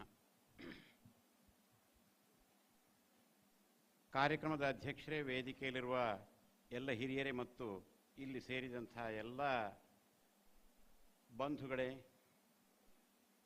ಭಕ್ತ ಬಂಧುಗಳೇ ಮತ್ತು ಊರಿನ ಪರ ಊರಿನ ಎಲ್ಲ ಮಹನೀಯರೇ, ನಿಮಗೆಲ್ಲ ಪ್ರಾರಂಭದಲ್ಲಿ ಗೌರವವನ್ನು ಸಲ್ಲಿಸಿ ನನಗೆ ತಿಳಿದಂಥ ಒಂದು 4 ಮಾತುಗಳನ್ನು ನಿಮ್ಮ ಮುಂದೆ ನಿರೂಪಿಸುವುದಕ್ಕೆ ಬಂದು ನಿಂತಿದ್ದೇನೆ. ನಾನೊಬ್ಬ ಕನ್ನಡ ಅಧ್ಯಾಪಕ. ಕನ್ನಡ ಪಠ್ಯಪುಸ್ತಕಗಳನ್ನು ವಿದ್ಯಾರ್ಥಿಗಳ ಮುಂದೆ ವಿವರಿಸಿ ಹೇಳುವಂಥ ಕೆಲಸವನ್ನು, ಅದಕ್ಕೆ ಪೂರಕವಾಗಿ ಕೆಲವು ವಿಷಯಗಳನ್ನು ಸಂಗ್ರಹಿಸಿ ಅವರ ಮುಂದೆ ನಿರೂಪಿಸಿ ಅವರಿಗೆ ಆ ವಿಷಯದಲ್ಲಿ ಪ್ರೀತಿ ಉಂಟಾಗುವ ಹಾಗೆ ಪ್ರಯತ್ನವನ್ನು ಮಾಡುವ ಉದ್ಯೋಗವನ್ನು ಮಾಡಿದಂಥವನು, ಉದ್ಯೋಗದಿಂದ ವಿಶ್ರಾಂತಿಯನ್ನು ಪಡೆದಂಥವನು. ನಾನೇನು ಧಾರ್ಮಿಕ ಪ್ರವಚನಕಾರನಲ್ಲ, ಆದರೂ ಧಾರ್ಮಿಕ ಪ್ರವಚನದ ಒಂದು ಹೊಣೆಗಾರಿಕೆಯನ್ನು ನನಗೆ ಇಲ್ಲಿ ವಹಿಸಿದ್ದಾರೆ. ಅಲ್ಲದೆ ಈಗ ಮೊದಲು ಪ್ರಾಸ್ತಾವಿಕವಾಗಿ ಮಾತನಾಡಿದಂಥ ಮಹನೀಯರು ನನ್ನನ್ನು ವೇದಮೂರ್ತಿ ಅಂತೇಳಿ ಹೇಳಿದರು. ನಮ್ಮ ಹಿರಿಯರು ಪುರೋಹಿತ ವರ್ಗದಲ್ಲಿ ಇದ್ದಂಥವರು ಹೌದು, ಆದರೆ ನಾನು ಪೌರೋಹಿತ್ಯಕ್ಕೆ ಸಂಬಂಧಪಟ್ಟಂಥದ್ದಾದ ಆಗಲಿ ಅಥವಾ ವೇದಾಭ್ಯಾಸ ಮತ್ತು ಶಾಸ್ತ್ರಾಧ್ಯಯನವನ್ನಾಗಲಿ ಮಾಡುವ ಅವಕಾಶವನ್ನು ಹೊಂದಲಿಲ್ಲ. ನಾನು ಕನ್ನಡ ಅಧ್ಯಾಪಕನಾಗಿ ಬೇರೆ ಬೇರೆ ಕಡೆಯಲ್ಲಿ ಕೆಲಸ ಮಾಡುವಂಥ ಒಂದು ಸರಕಾರಿ ವ್ಯವಸ್ಥೆಯಲ್ಲಿ ಹೊಂದಿಕೊಳ್ಳುವ ಹಾಗಾಯಿತು. ಇರಲಿ, ಆದರೂ ನಾವೆಲ್ಲ ಒಂದು ಧರ್ಮದ ಹಿನ್ನೆಲೆಯಿಂದ ಬಂದಂಥವರು. ಧರ್ಮ ಅಂತ ಹೇಳಿದ ಕೂಡಲೇ ನಮಗೆ ನಮ್ಮ ಮನಸ್ಸಿಗೆ ಅದು ಏನು ಅಂತ ಹೇಳುವಂತಹದ್ದು ಅರ್ಥ ಆಗಿಬಿಡ್ತದೆ. ಆ ಧರ್ಮ ಎಂಬುದನ್ನು ಹೇಗೆ ವಿವರಿಸಬೇಕು ಅಂತ ಹೇಳುವಂಥದ್ದು ನಮ್ಗೆ ಗೊತ್ತಿಲ್ಲದೇ ಇದ್ದರೂ ಮನಸ್ಸಿಗೆ ಧರ್ಮ ಅಂತ ಹೇಳಿದಾಗ ಒಂದು ಭಾವನೆ ಬರ್ತದೆ. ಇದು ಧರ್ಮ, ಇದು ಧರ್ಮ ಅಲ್ಲ ಅಂತ ಹೇಳುವಂಥದ್ದು ತೋರಿ ಬರ್ತದೆ. ಇದಕ್ಕೆ ನಮ್ಮ ಹಿರಿಯರು ನಮಗೆ ಕೊಟ್ಟಂಥ ಪ್ರೇರಣೆ, ಹಿರಿಯರು ಕೊಟ್ಟಂಥ ಮಾರ್ಗದರ್ಶನ ಮತ್ತು ಹಿರಿಯರು ನಡೆದಂಥ ದಾರಿ ಇದು ಮುಖ್ಯವಾದಂಥದ್ದಾಗ್ತದೆ. ಹಾಗೆಯೇ ನಮ್ಮ ಧರ್ಮಕ್ಕೆ ಸಂಬಂಧಪಟ್ಟ ಹಾಗೆ ಅನೇಕ ಗ್ರಂಥಗಳು ರಚಿತವಾಗಿವೆ. ಸಂಸ್ಕೃತದಲ್ಲಿಯೂ ರಚಿತವಾಗಿವೆ, ಕನ್ನಡದಲ್ಲಿಯೂ ರಚಿತವಾಗಿವೆ, ಅಥವಾ ಜಾನಪದ ಅಂತ ನಾವು ಹೇಳುವಂಥ ಎಷ್ಟೆಷ್ಟೋ ಪದ್ಯ ರೂಪಗಳಲ್ಲಿಯೋ ಗದ್ಯ ರೂಪಗಳಲ್ಲಿಯೋ ಕಥೆಗಳಲ್ಲಿಯೋ ನಮ್ಮ ಧರ್ಮದ ಸ್ವರೂಪ ಏನು ಎಂಬುದನ್ನು ಹೇಳುವಂಥ ಎಷ್ಟೋ ಮಾರ್ಗದರ್ಶಕ ವಾಕ್ಯಗಳು, ಉದಾಹರಣೆಯ ಕಥೆಗಳು, ನೀತಿ ಕಥೆಗಳು ಇವೆಲ್ಲವೂ ನಮಗೆ ಉಪಲಬ್ಧವಾಗಿವೆ. ನಾವು ಅವುಗಳನ್ನು ಸ್ವಲ್ಪ ತೆರೆದು ನೋಡಿಕೊಳ್ಳಬೇಕು, ಅಥವಾ ಯಾರಾದರೂ ಪ್ರಾಜ್ಞರಾದಂಥವರು ಹೇಳುವಂಥ ಸಂದರ್ಭದಲ್ಲಿ ಅವುಗಳನ್ನು ಕೇಳಿಕೊಡಬೇಕು. ಅಥವಾ ನಮ್ಮ ಧಾರ್ಮಿಕ ಕೇಂದ್ರಗಳು ಅಂತ ಕೆಲವು ಇವೆ. ಆ ಧಾರ್ಮಿಕ ಕೇಂದ್ರಗಳಲ್ಲಿ ನಡೆಯುವಂಥ ಪಾರಂಪರಿಕವಾದಂಥ ಕ್ರಮದಲ್ಲಿ ನಡೆಯುವಂಥ ಎಷ್ಟೋ ವಿಶೇಷ ಉತ್ಸವಗಳಿರಬಹುದು, ಸೇವೆಗಳಿರಬಹುದು, ಅಥವಾ ಇನ್ನಿತರ ಕೆಲವು ಕಾರ್ಯಕ್ರಮಗಳಿರಬಹುದು. ಅವುಗಳಲ್ಲಿ ಭಾಗವಹಿಸಿದಾಗ ನಾವು ಕೆಲವು ಅಂಶಗಳನ್ನು ಅರ್ಥ ಮಾಡಿಕೊಳ್ಳಬಹುದು. ಹಾಗೆ ಇದು ಈ ನಾಲ್ಕೂರು ಎಂಬಂಥ ಈ ಗ್ರಾಮದಲ್ಲಿ ಇಂದು ಒಂದು ವಿಶೇಷವಾದಂಥ ಕಾರ್ಯಕ್ರಮ ನಡೀತಾ ಇದೆ. ಕಳೆದ ಕೆಲವು ದಿವಸಗಳಿಂದ ಇನ್ನು ಮುಂದಿನ ದಿವಸಗಳವರೆಗೆ ಒಂದು ವಿಶೇಷವಾದಂಥ ಕಾರ್ಯಕ್ರಮ. ಈ ವಿಶೇಷವಾದಂಥ ಕಾರ್ಯಕ್ರಮ ಗ್ರಾಮದ ಕೇಂದ್ರವೆಂಬುದಾಗಿ ಭಾವಿಸಲಾದಂತಹ ದೇವಿ ಸನ್ನಿಧಿಯಲ್ಲಿ ಮತ್ತು ಇತರ ದೇವತಾ ಸನ್ನಿಧಿಗಳಲ್ಲಿ, ಇತರ ಶಕ್ತಿಗಳ ಸನ್ನಿಧಿಯಲ್ಲಿ ಅದು ನಡೆಯುತ್ತದೆ. ದುರ್ಗಾಪರಮೇಶ್ವರಿ ಅಮ್ಮನವರ ದೇವಸ್ಥಾನ ಅಂತ ಒಂದು ಶಕ್ತಿ ಕೇಂದ್ರ, ಆಮೇಲೆ ಬ್ರಹ್ಮ ಬೈದರ್ಕಳ ಮತ್ತು ಶಿವರಾಯ ಸ್ವಾಮಿಯ ಗರಡಿ, ಮಾರಾಳಿ ಗರಡಿ, ಇಲ್ಲಿ ಬ್ರಹ್ಮ ಬೈದರ್ಕಳು ಮತ್ತು ಶಿವರಾಯ ಎಲ್ಲರೂ ಸೇರಿದಂಥದ್ದು. ಆಮೇಲೆ ಈ ಗ್ರಾಮಕ್ಕೆ ಸಂಬಂಧಪಟ್ಟಂಥ ಇತರ ಶಕ್ತಿಗಳು ಬೇರೆ ಬೇರೆ ಕಡೆಗಳಲ್ಲಿ ಇರಬಹುದು. ಅದು ಬನಗಳ ಸ್ವರೂಪದಲ್ಲಿರಬಹುದು, ನಾಗನ ಕಟ್ಟೆಗಳೋ ಕಲ್ಲುಗಳೋ ಈ ರೀತಿಯ ರೂಪದಲ್ಲಿರಬಹುದು. ನಮ್ಮ ಆರಾಧನೆಯ ಕೇಂದ್ರಗಳು 10 ಹಲವು ಇರ್ತವೆ. ಈ 10 ಹಲವು ಕೇಂದ್ರಗಳಿಗೆ ನಡೆದುಕೊಳ್ಳುವಂತಹದ್ದು ಅಂತ ಒಂದಿರ್ತದೆ. ನಮ್ಮ ಹಿರಿಯರು ಅದನ್ನು ನಡೆಸಿಕೊಂಡು ಬಂದಿದ್ದಾರೆ, ನಾವು ಕೂಡ ನಡೆಸಿಕೊಂಡು ಬರಬೇಕು ಎಂಬಂಥ ಪ್ರಜ್ಞೆಯಲ್ಲಿ ನಮ್ಮ ಜನಗಳು ಅದನ್ನು ಮುಂದುವರಿಸಿಕೊಂಡು ಬಂದಿದ್ದಾರೆ. ಹೀಗೆ ಮುಂದುವರಿಯುವಂತಹ ಕಾಲದಲ್ಲಿ ಒಂದೊಂದು ಕಾಲ ಒಂದೊಂದು ರೀತಿಯಲ್ಲಿರ್ತದೆ. ಆ ಒಂದೊಂದು ಕಾಲದಲ್ಲಿ ಎಷ್ಟೋ ಜನಕ್ಕೆ ಮಾಡಬೇಕಾದಂಥ ಕೆಲಸವನ್ನೇ ಮಾಡಲಿಕ್ಕೆ ಸಾಧ್ಯವಾಗದಂಥ ಸಂದರ್ಭಗಳು ಬಂದದ್ದುಂಟು. ಹಾಗೆ ಈ ದೇವಸ್ಥಾನಗಳು ಎಷ್ಟೋ ಬಾರಿ ಜೀರ್ಣವಾಗಿ ಹೋಗ್ತವೆ. ಆ ಜೀರ್ಣವಾಗಿ ಹೋದಂಥ ದೇವಸ್ಥಾನಗಳು ಇನ್ನೆಷ್ಟೋ ಕಾಲ ಕಳೆದ ಮೇಲೆ ಜೀರ್ಣೋದ್ಧಾರಗೊಳ್ತವೆ. ಹೀಗೆ ಒಬ್ಬ ಮನುಷ್ಯನ ಜೀವನದಲ್ಲಿ ಏಳು ಬೀಳುಗಳಿರುವ ಹಾಗೆ ಒಂದು ಊರಿನ ಜೀವನದಲ್ಲಿಯೂ, ಒಂದು ಊರಿನ ಕೆಲವು ಕ್ರಮ ನಿಯಮ ಇತ್ಯಾದಿ ಜೀವನ ಪದ್ಧತಿಯಲ್ಲಿಯೂ, ಆಮೇಲೆ ಅದಕ್ಕೆ ಸಂಬಂಧಪಟ್ಟಂಥ ದೇವಾಲಯದಂಥ ಕೇಂದ್ರ ಸ್ಥಳಗಳಲ್ಲಿಯೂ ಈ ಥರದ ಏಳು ಬೀಳುಗಳು ಇದ್ದೇ ಇರ್ತವೆ. ಹಾಗೆ ಒಂದು ಬಾರಿ ಒಂದು ಕಾಲದಲ್ಲಿ ಜೀರ್ಣಾವಸ್ಥೆಗೆ ಹೋಗಿ ನಿತ್ಯ ವ್ಯವಹಾರಗಳು ನಡೀಲಿಕ್ಕೆ ಸಾಧ್ಯವಿಲ್ಲ ಎಂಬಂಥ ಒಂದು ಚಿಂತೆಯನ್ನು ಜನ ವ್ಯಕ್ತಪಡಿಸ್ತಾ ಇದ್ದ ಹಾಗೆ ಆ ದೇವಸ್ಥಾನಗಳು ಒಳ್ಳೆಯ ಸ್ಥಿತಿಗೆ ಬಂದಂತಹದ್ದನ್ನು ನಾವು ಕಾಣ್ತೇವೆ. ದೇವಸ್ಥಾನ ಒಳ್ಳೆಯ ಸ್ಥಿತಿಗೆ ಬರುವುದು ಅಂತ ಹೇಳಿದರೆ ಆ ದೇವಸ್ಥಾನದ ಕಟ್ಟಡಗಳು ಎಲ್ಲ ಒಳ್ಳೆಯದಾಗಿ ಬಹಳ ಭವ್ಯವಾಗಿ ಕಂಗೊಳಿಸುವಂಥ ರೂಪಕ್ಕೆ ಬರುವಂತಹದ್ದು ಮಾತ್ರ ಅಲ್ಲ, ನಮ್ಮ ಜನದ ಮನಸ್ಸಿನಲ್ಲಿ ಆ ಬಗ್ಗೆ ಶ್ರದ್ಧೆ ಬೆಳೆಯುವಂತಹದ್ದು, ಭಕ್ತಿ ಬೆಳೆಯುವಂತಹದ್ದು, ಒಂದು ಸಂಘಟನೆ ಬೆಳೆಯುವಂತಹದ್ದು, ಸಮಾಜ ಒಗ್ಗೂಡುವಂತಹದ್ದು, ಇದೆಲ್ಲ ಅತ್ಯಂತ ಮುಖ್ಯವಾದಂತಹದ್ದು. ಎಷ್ಟೋ ಬಾರಿ ಊರಿನಲ್ಲಿ ನಾನಾ ಥರದ ವೈಮನಸ್ಯಗಳಿರ್ತವೆ. ಒಬ್ಬರನ್ನು ಕಂಡ್ರೆ ಒಬ್ಬರಿಗಾಗದೇ ಇರುವಂತಹ ವಿಷಯ ಅಣ್ಣ ತಮ್ಮಂದಿರಲ್ಲೇ ಇರ್ತದೆ, ಒಂದೇ ಮನೆಯಲ್ಲಿಯೇ ಇರ್ತದೆ, ಅಥವಾ ಒಂದು ಮನೆಯವರನ್ನು ಕಂಡ್ರೆ ಇನ್ನೊಂದು ಮನೆಯವರಿಗೆ ಆಗದಂತಹ ಪರಿಸ್ಥಿತಿಗಳು ಇರ್ತವೆ. ಅದು ಎಲ್ಲ ಊರುಗಳಲ್ಲಿಯೂ ಇರುವಂತಹದ್ದು. ಆದರೆ ನಾವು ನಮ್ಮ ಸಾಮೂಹಿಕವಾದ ಸಂದರ್ಭಗಳಲ್ಲಿ ನಮ್ಮ ಭಿನ್ನಾಭಿಪ್ರಾಯಗಳನ್ನು, ವೈಯಕ್ತಿಕವಾದಂತಹ ಕೆಲವು ವಿಷಯಗಳನ್ನು ಮರೆತು ನಾವು ಸಾಮಾಜಿಕವಾದಂತಹ ಕೆಲಸಗಳಲ್ಲಿ ಒಂದಾಗಬೇಕಾಗ್ತದೆ. ಹಾಗೆ ಒಂದಾದರೆ ಮಾತ್ರ ಸಾಮಾಜಿಕ ಕಾರ್ಯಗಳು ಯಶಸ್ವಿಯಾಗಿ ನಿರ್ವಹಿಸಲ್ಪಡ್ತವೆ. ಒಂದು ದೇವಸ್ಥಾನದ ಜೀರ್ಣೋದ್ಧಾರವೂ ಕೂಡ ಹಾಗೆ. ಇದು ಎಲ್ಲರಿಂದ ಆಗುವಂತಹದ್ದು, ಒಬ್ಬರಿಂದ ಆಗುವಂತಹದ್ದಲ್ಲ. ಒಬ್ಬರು ಬಹಳ ವಿಶೇಷವಾದಂತಹ ಒಂದು ಪ್ರೋತ್ಸಾಹವನ್ನು ಕೊಡುವುದಕ್ಕಾಗಿ ಅವರು ಅದಕ್ಕೆ ಶಕ್ತರಾಗಿದ್ದರು. ಆ ಶಕ್ತಿಯ ಜೊತೆಗೆ ಅವರಿಗೆ ದೇವರು ಮನಸ್ಸು ಕೊಟ್ಟರು. ಅವರು ವಿಶೇಷವಾದಂತಹ ಒಂದು ಸೇವೆಯನ್ನು ಮಾಡಿದರು. ನನ್ನ ಕೈಯಲ್ಲಿ ಇಂಥದ್ದಿದೆ, ನಾನು ಇಂಥದ್ದನ್ನು ಕೊಡ್ತೇನೆ ಅಂತ ಹೇಳಿದರು, ಕೊಟ್ಟರು. ಇನ್ನು ಕೆಲವರಿಗೆ ಅಷ್ಟು ಕೊಡ್ಲಿಕ್ಕೆ ಸಾಧ್ಯ ಇಲ್ಲ, ಇಷ್ಟು ಕೊಡ್ಲಿಕ್ಕೆ ಸಾಧ್ಯ ಇಲ್ಲ, ಅದನ್ನು ಸಂಕಲ್ಪವನ್ನೇ ಮಾಡದೆ ನನಗೆ ಯತ್ಕಿಂಚಿತ್ ಕೊಡ್ಲಿಕ್ಕೆ ಮಾತ್ರ ಸಾಧ್ಯ, ಇಷ್ಟು ಕೊಡ್ಲಿಕ್ಕೆ ಮಾತ್ರ ಸಾಧ್ಯ ಅಂತ ಹೇಳಿ ಅದನ್ನು ಕೊಟ್ಟರು.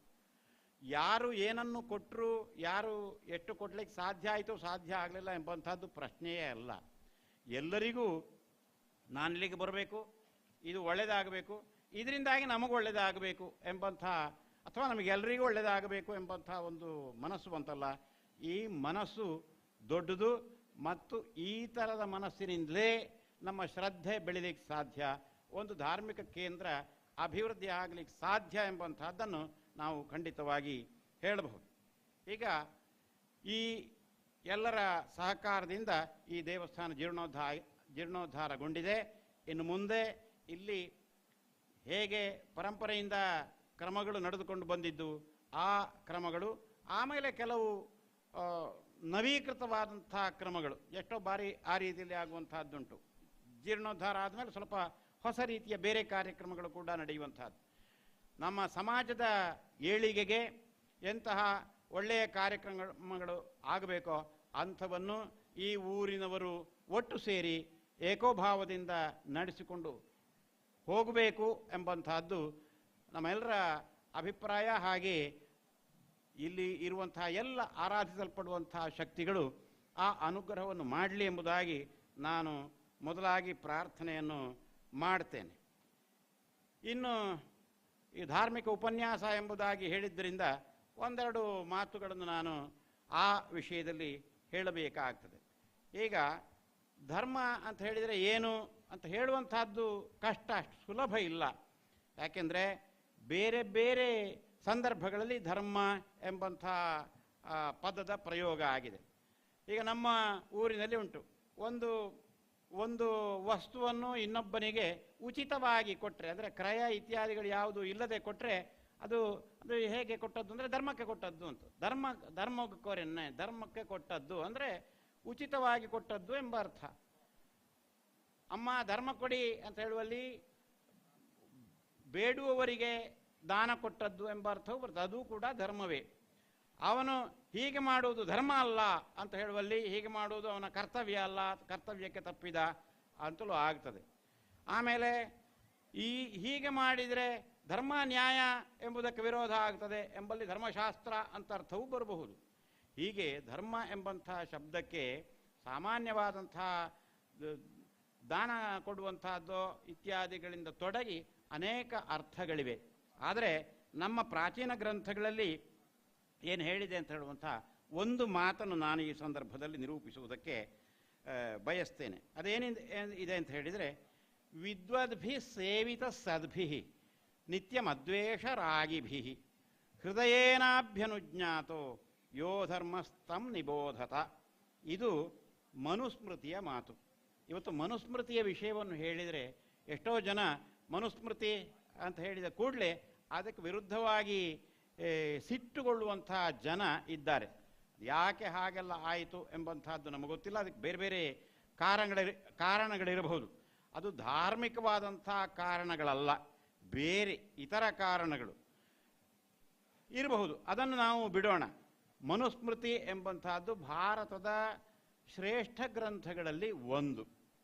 ಮಹಾಭಾರತ, ರಾಮಾಯಣ ಇತ್ಯಾದಿಗಳೇನಿವೆ ಅವುಗಳನ್ನು ನಮ್ಮ ಸಂಸ್ಕೃತಿಯ ಅತ್ಯಂತ ಉನ್ನತವಾದಂಥ 2 ಗ್ರಂಥಗಳು ಅಂತ ಹೇಳ್ತಾರೆ. ಇದರಲ್ಲಿ ನಮ್ಮ ಸಾಂಸ್ಕೃತಿಕ ಜೀವನ ಯಾವ ರೀತಿಯಲ್ಲಿ ಇರಬೇಕು, ಯಾವ ರೀತಿಯಲ್ಲಿ ಇರಬಾರದು ಅಂತ ಹೇಳುವಂಥ ಎಲ್ಲ ಉದಾಹರಣೆಗಳು ನಮಗೆ ಅಲ್ಲಿ ಸಿಗ್ತವೆ.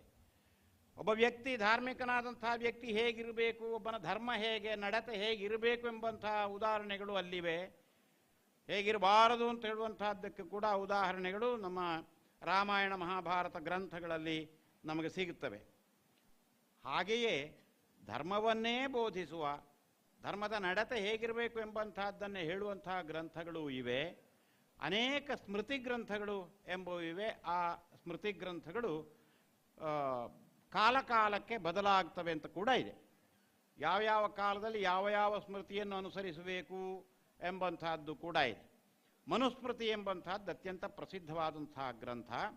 ಮನು ಎಂಬಾತ ಮಹಾರಾಜನಾಗಿದ್ದ ಎಂಬುದಾಗಿಯೂ ಮಹಾಮುನಿಯಾಗಿದ್ದ ಎಂಬುದಾಗಿಯೂ ಹೀಗೆಲ್ಲ ಬೇರೆ ಬೇರೆ ಮಾತುಗಳಿವೆ. ಆತ ರಚಿಸಿದಂಥ ಒಂದು ನೀತಿ ಸಂಹಿತೆ, ಅದು ಹೀಗಿರಬೇಕು, ಹೀಗಿರಬಾರದು ಎಂಬಂಥದ್ದು. ಮುಖ್ಯವಾಗಿ ಚಾತುರ್ವರ್ಣ್ಯದ ವ್ಯವಸ್ಥೆ ಇರುವಂತಹ ಸಂದರ್ಭದಲ್ಲಿ ರಚಿತವಾದಂತಹ ಗ್ರಂಥ ಮತ್ತು ಆಶ್ರಮ ವ್ಯವಸ್ಥೆ ವ್ಯವಸ್ಥಿತವಾಗಿ ನಡೆಯುತ್ತಾ ಇದ್ದಂತಹ ಸಂದರ್ಭದಲ್ಲಿ ರಚಿತವಾದಂತಹ ಗ್ರಂಥ. ಇವತ್ತು ನಾವು ಪ್ರಜಾಪ್ರಭುತ್ವದ ಕಾಲದಲ್ಲಿದ್ದೇವೆ. ಚಾತುರ್ವರ್ಣ್ಯ ವ್ಯವಸ್ಥೆಯನ್ನು ನಾವು ಈಗ ಒಪ್ಪುವುದಿಲ್ಲ. ಆಮೇಲೆ ಆಶ್ರಮ ವ್ಯವಸ್ಥೆ ಎಂಬಂತಹದ್ದು ಕೂಡ ಇಲ್ಲ. ಆಶ್ರಮ ವ್ಯವಸ್ಥೆ ಅಂದರೆ ಇಲ್ಲಿ ಯಾವುದು ಆಶ್ರಮದ ಒಂದು ವೃದ್ಧಾಶ್ರಮ ಇತ್ಯಾದಿ ಆಶ್ರಮಗಳುಂಟು, ಅದರ ಬಗ್ಗೆ ಹೇಳುವಂತಹದ್ದಲ್ಲ ನಾನು.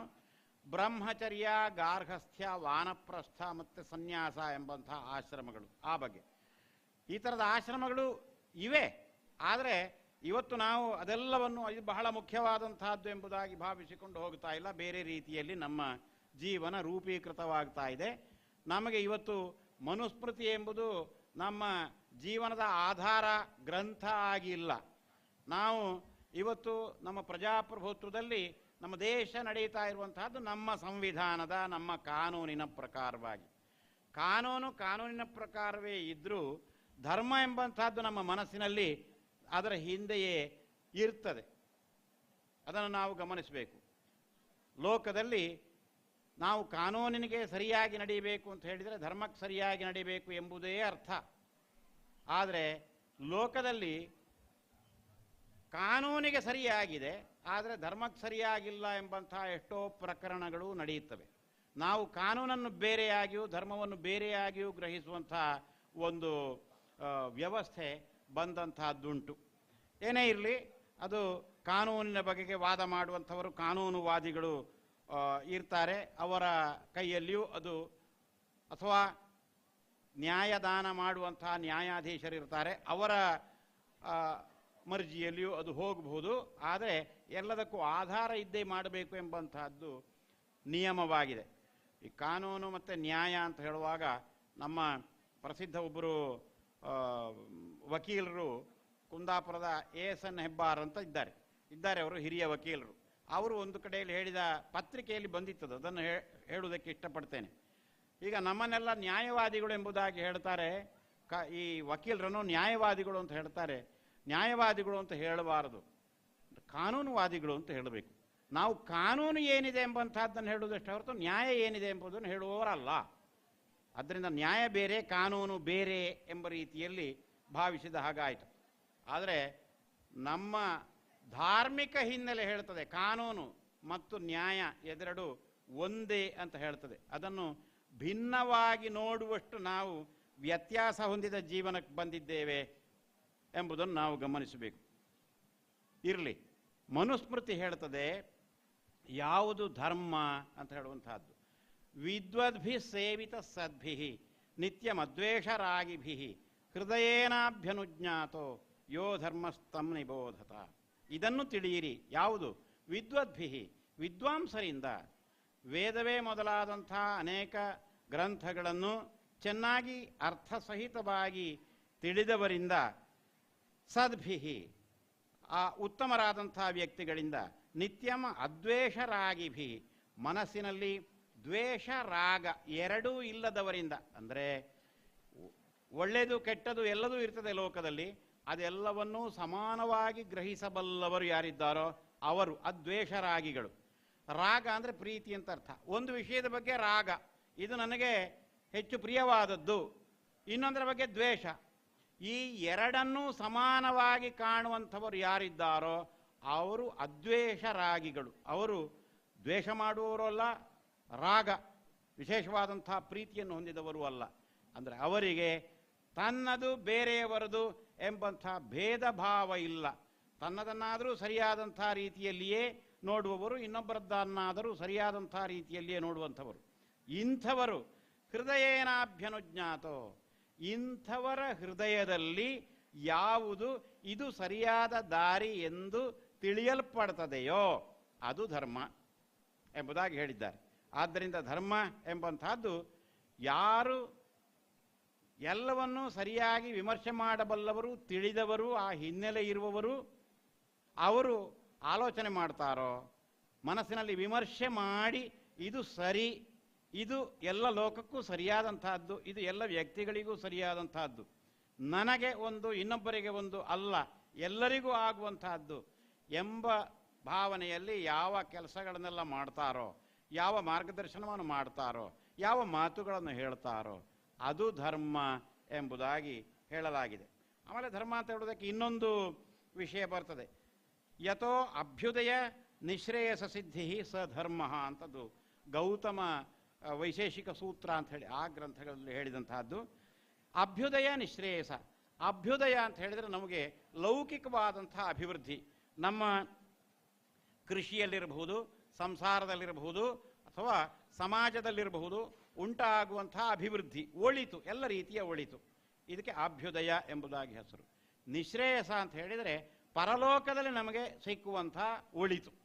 ಈ ಎರಡೂ ಒಳಿತುಗಳನ್ನು ಉಂಟು ಮಾಡುವಂತಹದ್ದೇನಿದೆಯೋ ಅದು ಧರ್ಮ ಅಂತ ಇನ್ನೊಂದು ಕಡೆಯಲ್ಲಿ ಹೇಳಿದಂತಹದ್ದುಂಟು. ಆದ್ದರಿಂದ ನಾವು ಜೀವನ ಮಾಡುವಾಗ ಲೌಕಿಕದಲ್ಲಿಯೂ ಒಳ್ಳೆಯದಾಗುವ ರೀತಿಯ ನಡತೆ ನಮಗದಿರಬೇಕು, ಆ ದಾರಿಯಲ್ಲಿ ನಾವು ನಡೀಬೇಕು. ಅಲೌಕಿಕವಾದಂತಹದ್ದು, ಪಾರಲೌಕಿಕವಾದಂತಹದ್ದು, ಅದರಲ್ಲಿಯೂ ಒಳಿತು ನಮಗೆ ಸಿಕ್ಕುವಂತಹ ದಾರಿಯಲ್ಲಿ ನಾವು ನಡೀಬೇಕು. ಇದನ್ನು ಗಮನಿಸಬೇಕು. ಅದಕ್ಕಾಗಿ ಒಂದು ಸುಭಾಷಿತದ ಮಾತುಂಟು. ಈ ಸುಭಾಷಿತ ಎಂಬ ರೀತಿಯಲ್ಲಿಯೇ ನಾನು ಅದನ್ನು ಅಭ್ಯಾಸ ಮಾಡಿ ಕೊನೆಗೆ ನೋಡುವಾಗ ಈ ಸುಭಾಷಿತ ಕೂಡ ಮನುಸ್ಮೃತಿಯಲ್ಲೇ ಇರುವಂತಹದ್ದು. ಮನುಸ್ಮೃತಿ 6ನೇ ಅಧ್ಯಾಯದಲ್ಲಿ 46ನೇ ಶ್ಲೋಕವಾಗಿದೆ.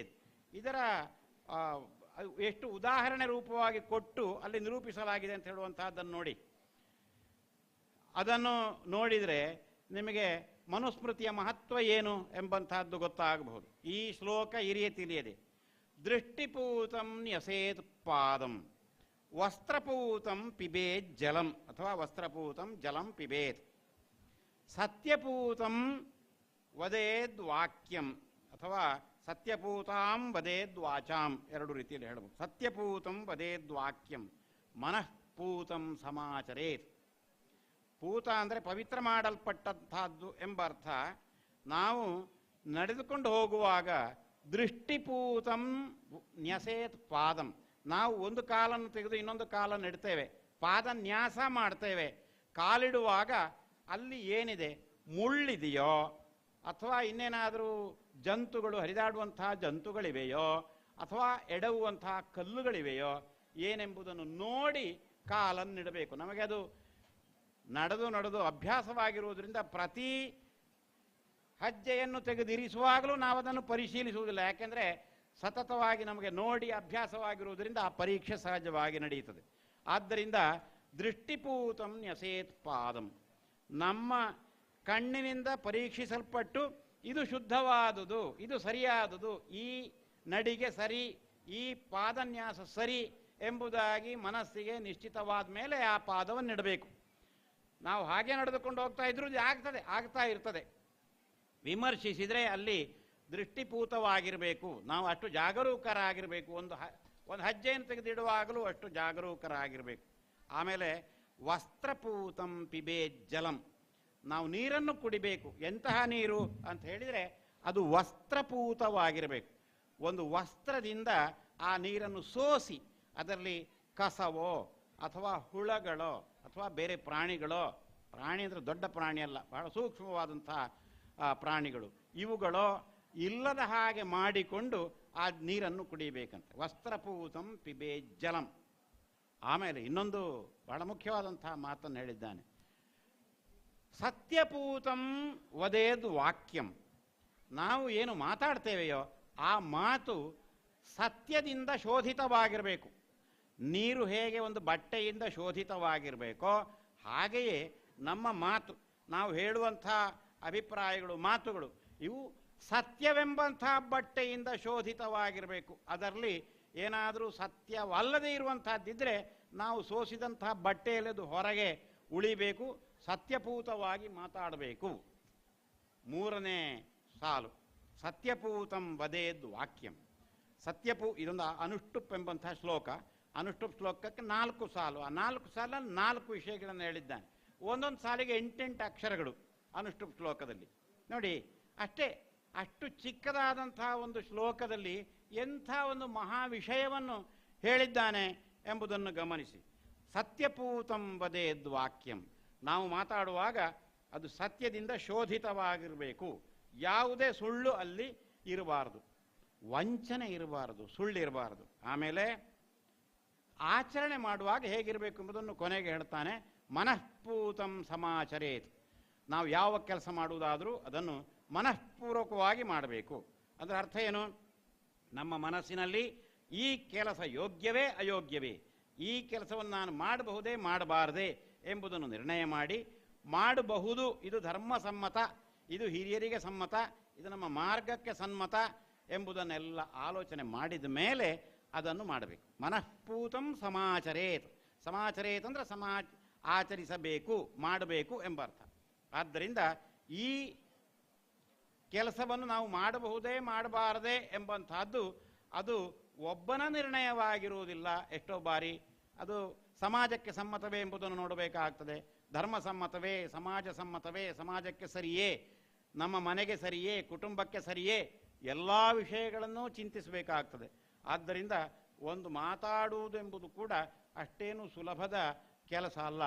ಇಷ್ಟು ಜವಾಬ್ದಾರಿಯಿಂದ ನಾವು ಜೀವನ ಮಾಡಬೇಕು ಎಂಬುದನ್ನು ನಮಗೆ ಮನುಸ್ಮೃತಿ ಹೇಳುತ್ತದೆ. ಆದ್ದರಿಂದ ಮನುಸ್ಮೃತಿಯನ್ನು ವಿರೋಧಿಸುವವರು ಕೂಡ ಇಂಥ ಮಾತುಗಳನ್ನು ವಿರೋಧಿಸಲಿಕ್ಕೆ ಸಾಧ್ಯ ಇಲ್ಲ. ಯಾಕೆಂದರೆ ಇದು ಮಾನವೀಯತೆಗೆ ಸಂಬಂಧಪಟ್ಟಂತಹ ವಿಷಯ. ಮನುಸ್ಮೃತಿಯನ್ನು ವಿರೋಧಿಸ್ತೇನೆ ಅಂತ ಹೇಳಿ ಈ ಮಾತನ್ನು ಒಬ್ಬ ವಿರೋಧಿಸಿದ ಅಂತ ಹೇಳಿದರೆ ಇದು ಮಾನವೀಯ ಕ್ರಮವನ್ನೇ ವಿರೋಧಿಸಿದ ಹಾಗಾಗ್ತದೆ ಹೊರತು ಬೇರೇನಲ್ಲ. ಸತ್ಯಪೂತಂ ವದೇದ್ವಾಕ್ಯಂ ಅಂತ ಹೇಳ್ತಾನೆ. ಸತ್ಯವನ್ನು ಹೇಗೆ ಹೇಳಬೇಕು ಅಂತ ಕೂಡ ಹೇಳಿದಂಥದ್ದುಂಟು. ಬೇರೆ ಒಂದು ಸುಭಾಷಿತದಲ್ಲಿ ಹೇಳಿದೆ, ಸತ್ಯಂ ಬ್ರೂಯಾತ್ ಪ್ರಿಯಂ ಬ್ರೂಯಾತ್ ನ ಬ್ರೂಯಾತ್ ಸತ್ಯಂ ಅಪ್ರಿಯಂ ಪ್ರಿಯಂಚನ ನೃತಂ ಬ್ರೂಯಾತ್ ಏಷ ಧರ್ಮ ಸನಾತನ. ಇದರ ಅರ್ಥ ಏನು ಅಂತ ಹೇಳಿದರೆ, ಸತ್ಯಂ ಬ್ರೂಯಾತ್, ಸತ್ಯವನ್ನೇ ಹೇಳಬೇಕು. ಸತ್ಯ ಅಂದರೆ ಏನು ಅಂತ ನಮಗೆ ಗೊತ್ತಿದೆ, ನಮ್ಮ ಹಿರಿಯರು ತಿಳಿಸಿಕೊಟ್ಟಿದ್ದಾರೆ, ನಮ್ಮ ಮನಸ್ಸಿನಲ್ಲಿ ಅದು ದೃಢವಾಗಿದೆ. ಸತ್ಯಂ ಬ್ರೂಯಾತ್. ಇನ್ನೊಂದು ಹೇಳ್ತಾನೆ, ಪ್ರಿಯಂ ಬ್ರೂಯಾತ್, ಪ್ರಿಯವಾದ್ದನ್ನು ಹೇಳಬೇಕು, ಪ್ರೀತಿಯುಂಟಾಗುವಂತಹದ್ದನ್ನು ಹೇಳಬೇಕು. ಪ್ರಿಯಂ ಬ್ರೂಯಾತ್. ಆಮೇಲೆ ನ ಬ್ರೂಯಾತ್ ಸತ್ಯಂ ಅಪ್ರಿಯಂ, ಅಪ್ರಿಯವಾದ ಸತ್ಯವನ್ನು ಹೇಳಬಾರದು ಅಂತ ಹೇಳ್ತಾನೆ. ಇದು ವ್ಯವಹಾರ. ಅಪ್ರಿಯವಾದಂತಹ ಸತ್ಯವೇ ಇರಬಹುದು, ಆದರೆ ಅಪ್ರಿಯವಾದ್ದನ್ನು ಹೇಳಬಾರದು. ಆಮೇಲೆ ಪ್ರಿಯವಾದ್ದನ್ನು ಹೇಳಬೇಕು ಅಂತ ಹೇಳಿ ಆಯಿತು, ಆದರೆ ಇನ್ನೊಬ್ಬನಿಗೆ ಪ್ರಿಯವಾಗ್ತದೆ, ಅವನ ಮನಸ್ಸಿಗೆ ಸಂತೋಷವಾಗ್ತದೆ ಎಂಬ ಕಾರಣದಿಂದ ಪ್ರಿಯಂಚನ ನೃತಂ ಬ್ರೂಯಾತ್, ಪ್ರಿಯವಾಗ್ತದೆ ಎಂಬ ಕಾರಣದಿಂದ ಸುಳ್ಳನ್ನು ಹೇಳಬಾರದು, ಸತ್ಯವಲ್ಲದೇ ಇರುವ ವಿಷಯವನ್ನು ಹೇಳಬಾರದು.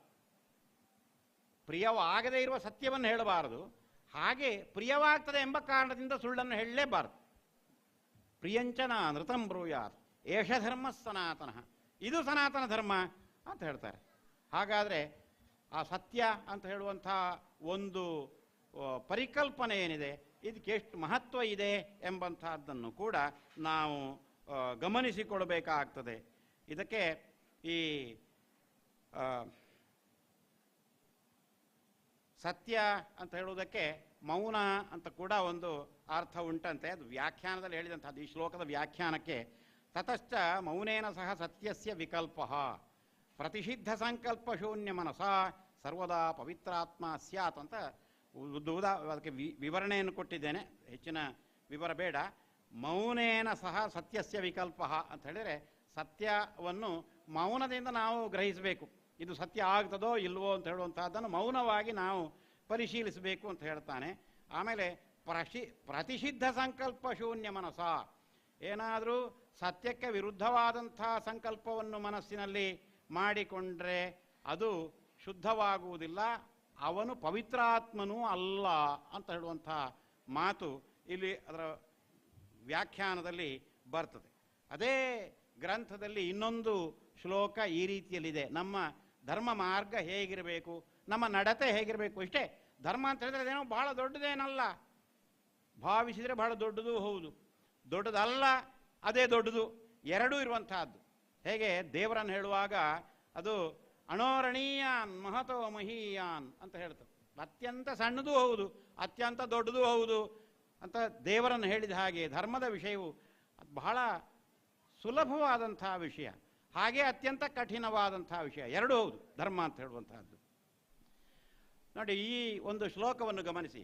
ಅತಿವಾದಾಂ ಸ್ಥಿತಿಕ್ಷೇತ ನಾವಮನ್ಯೇತ ಕಂಚನ ನಚೇಮಂ ದೇಹಮಾಶ್ರಿತ್ಯ ವೈರಂ ಕುರ್ವತಿ ಕೇನಚಿತ್. ಎಷ್ಟು ಚೆನ್ನಾಗಿ ಹೇಳಿದ್ದಾರೆ, ಇದು ಮನುಸ್ಮೃತಿಯಲ್ಲೇ ಇರುವಂತಹದ್ದು ಎಂಬುದನ್ನು ಗಮನಿಸಿ. ಅತಿವಾದಾಂ ಸ್ಥಿತಿಕ್ಷೇತ ಅಂತ ಹೇಳಿದರೆ ಅತಿಕ್ರಮವಾದಾನ ಪರೋಕ್ತಾನ ಸಹೇತ ವ್ಯಾಖ್ಯಾನ. ಅದರ ಅರ್ಥ ಅಂತ ಹೇಳಿದರೆ, ಯಾರೋ ನಿಮ್ಮ ಬಗೆಗೆ ಬೇಡದ ವಿಷಯಗಳನ್ನು ಎಷ್ಟೋ ಹೇಳಿದರು ಅಂತ ಇಟ್ಕೊಳ್ಳಿ, ಬೇಡದ ವಿಷಯಗಳನ್ನು ಹೇಳಿದರು, ನಿಮ್ಮ ಬಗ್ಗೆ ಅಲ್ಲ ಸಲ್ಲದ ವಿಷಯಗಳನ್ನು ಹೇಳಿದರು, ತಿತಿಕ್ಷೇತ ಅದನ್ನು ಸಹಿಸಿಕೊಳ್ಳಿ. ಅವರು ಏನೋ ಹೇಳಿದರು ಅಂತ ನೀವು ಅದನ್ನು ವಿರೋಧಿಸಿ ಕೂಡಲೇ ಬಡಿಯುವುದು, ಕಡಿಯುವುದು, ಹೊಡೆಯುವುದು, ಕೊಲ್ಲುವುದು, ಗಲಾಟೆ ಮಾಡೋದು ಬೇಡ, ಮಾಡಬೇಡಿ. ಅತಿವಾದಾಂ ತಿತಿಕ್ಷೇತ ನಾವಮನ್ಯೇತ ಕಂಚನ. ಹಾಗೆಂತ ಹೇಳಿ ಇನ್ನೊಬ್ಬರನ್ನು ಯಾರನ್ನೂ ಕೂಡ ನೀವು ಅವಮಾನ ಮಾಡಬೇಡಿ.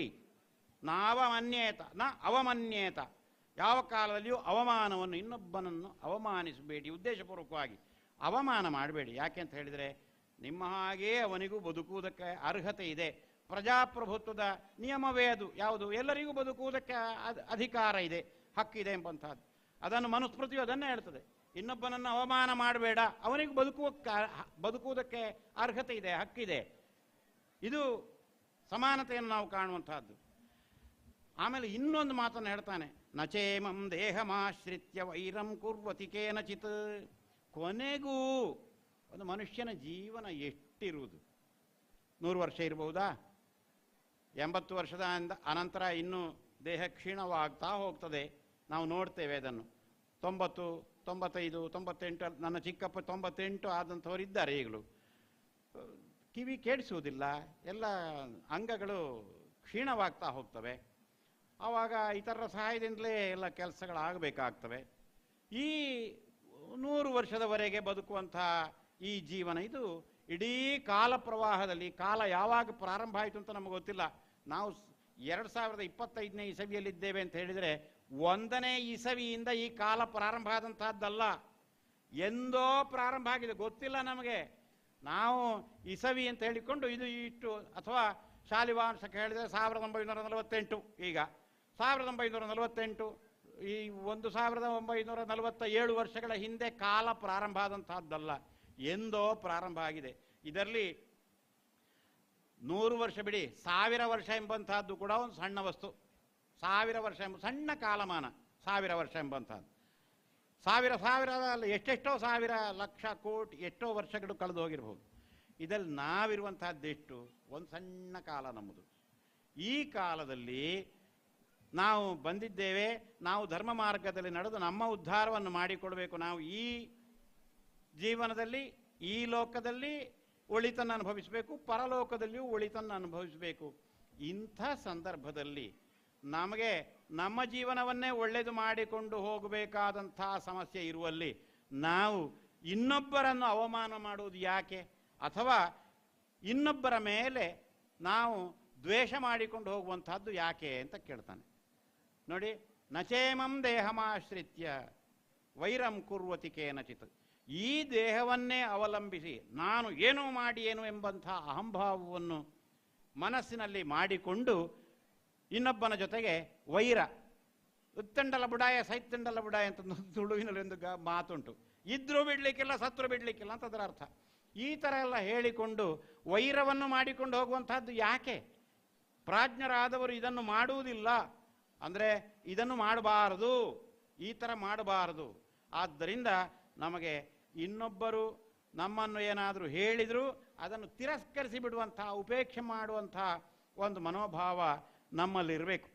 ಹಾಗೆ ಅಂತ ಹೇಳಿಕೊಂಡು ಕ್ಷಾತ್ರ ಬೇಡ ಅಂತ ನಮ್ಮ ಧಾರ್ಮಿಕರು ಹೇಳಿಲ್ಲ. ಬೇಕಾಗುವಂಥ ಸಂದರ್ಭದಲ್ಲಿ ಬೇಕು, ಸಿಟ್ಟು ಬೇಕಾದಂಥ ಸಂದರ್ಭದಲ್ಲಿ ಧರ್ಮಕ್ಕೆ ಒಳಪಟ್ಟಂಥ ಸಿಟ್ಟು ಬೇಕು, ಬೇಡ ಅಂತ ಹೇಳುವಂತಹದ್ದಲ್ಲ. ಆದರೆ ನಾವು ವಿನಾಕಾರಣ ಇನ್ನೊಬ್ಬನಲ್ಲಿ ಈರ್ಷ್ಯೆ, ಅಸೂಯೆ, ಹೊಟ್ಟೆ ಕಿಚ್ಚು, ಅವನಿಗಿಂತ ನಾನು ಮೇಲೆ ಬರಬೇಕು ಎಂಬಂತಹ ಅನ್ಯಾಯವಾದಂಥ ಸ್ಪರ್ಧೆ ಇತ್ಯಾದಿಗಳನ್ನೆಲ್ಲ ಮಾಡಿಕೊಂಡು ಹೋಗಬೇಕಾಗಿಲ್ಲ. ಈ ಕಾರಣದಿಂದಾಗಿ ಏನಾಗ್ತದೆ, ನಮ್ಮ ಮನಸ್ಸೇ ಹಾಳಾಗ್ತದೆ, ನಾವೇ ಹಾಳಾಗ್ತೇವೆ, ಇನ್ನೊಬ್ಬರು ಹಾಳಾಗುವಂತಹದ್ದಲ್ಲ. ಅವನ ಬಗೆಗೆ ನಮ್ಮ ಮನಸ್ಸು ಯೋಚನೆ ಮಾಡಿ ಮಾಡಿ, ಕೆಟ್ಟ ಯೋಚನೆ ಮಾಡಿ ಮಾಡಿ ನಮ್ಮ ಮನಸ್ಸೇ ಹಾಳಾಗ್ತದೆ. ಬೇಕೋ ಇದು? ನಾವು ಜೀವನ ಮಾಡುವಂಥದ್ದು 100 ವರ್ಷ, ಯಾಕೆ ನಮ್ಮ ಜೀವನವನ್ನು ಹೀಗೆ ಹಾಳು ಮಾಡಿಕೊಳ್ಬೇಕು ಎಂಬುದಾಗಿ ನಮ್ಮ ಧರ್ಮ ಹೇಳ್ತದೆ. ಮನುಸ್ಮೃತಿ ಆ ರೀತಿಯಲ್ಲಿ ಹೇಳ್ತದೆ. ಅದರಲ್ಲಿ ನೇಹಂ ದೇಹಂ ಅಸ್ಥಿರಂ ವ್ಯಾಧ್ಯಾಯತನಂ ಆಶ್ರಿತ್ಯ ಕೇನಚಿತ್ ಸಹ ವೈರಂ ಕುರ್ಯಾತ್. ನಮ್ಮ ದೇಹ ಅಂತ ಹೇಳಿದರೆ ಅದು ನಶ್ವರವಾದ್ದು, ಶಾಶ್ವತವಾದದ್ದಲ್ಲ ಒಂದು. ಎರಡನೇದು ವ್ಯಾಧ್ಯಾಯತನಂ, ವ್ಯಾಧಿ ಆಯತನ. ಆಯತನ ಅಂದರೆ ಮನೆ, ವ್ಯಾಧಿ ಆಯತನ, ವ್ಯಾಧಿಗಳ ಮನೆ. ವ್ಯಾಧಿ ಅಂದರೆ ರೋಗ, ರೋಗಗಳ ಮನೆ. ಒಬ್ಬ ಮನುಷ್ಯ ಆರೋಗ್ಯವಂತನಾಗಿರುವಂತಹದ್ದು ಭಾಗ್ಯ.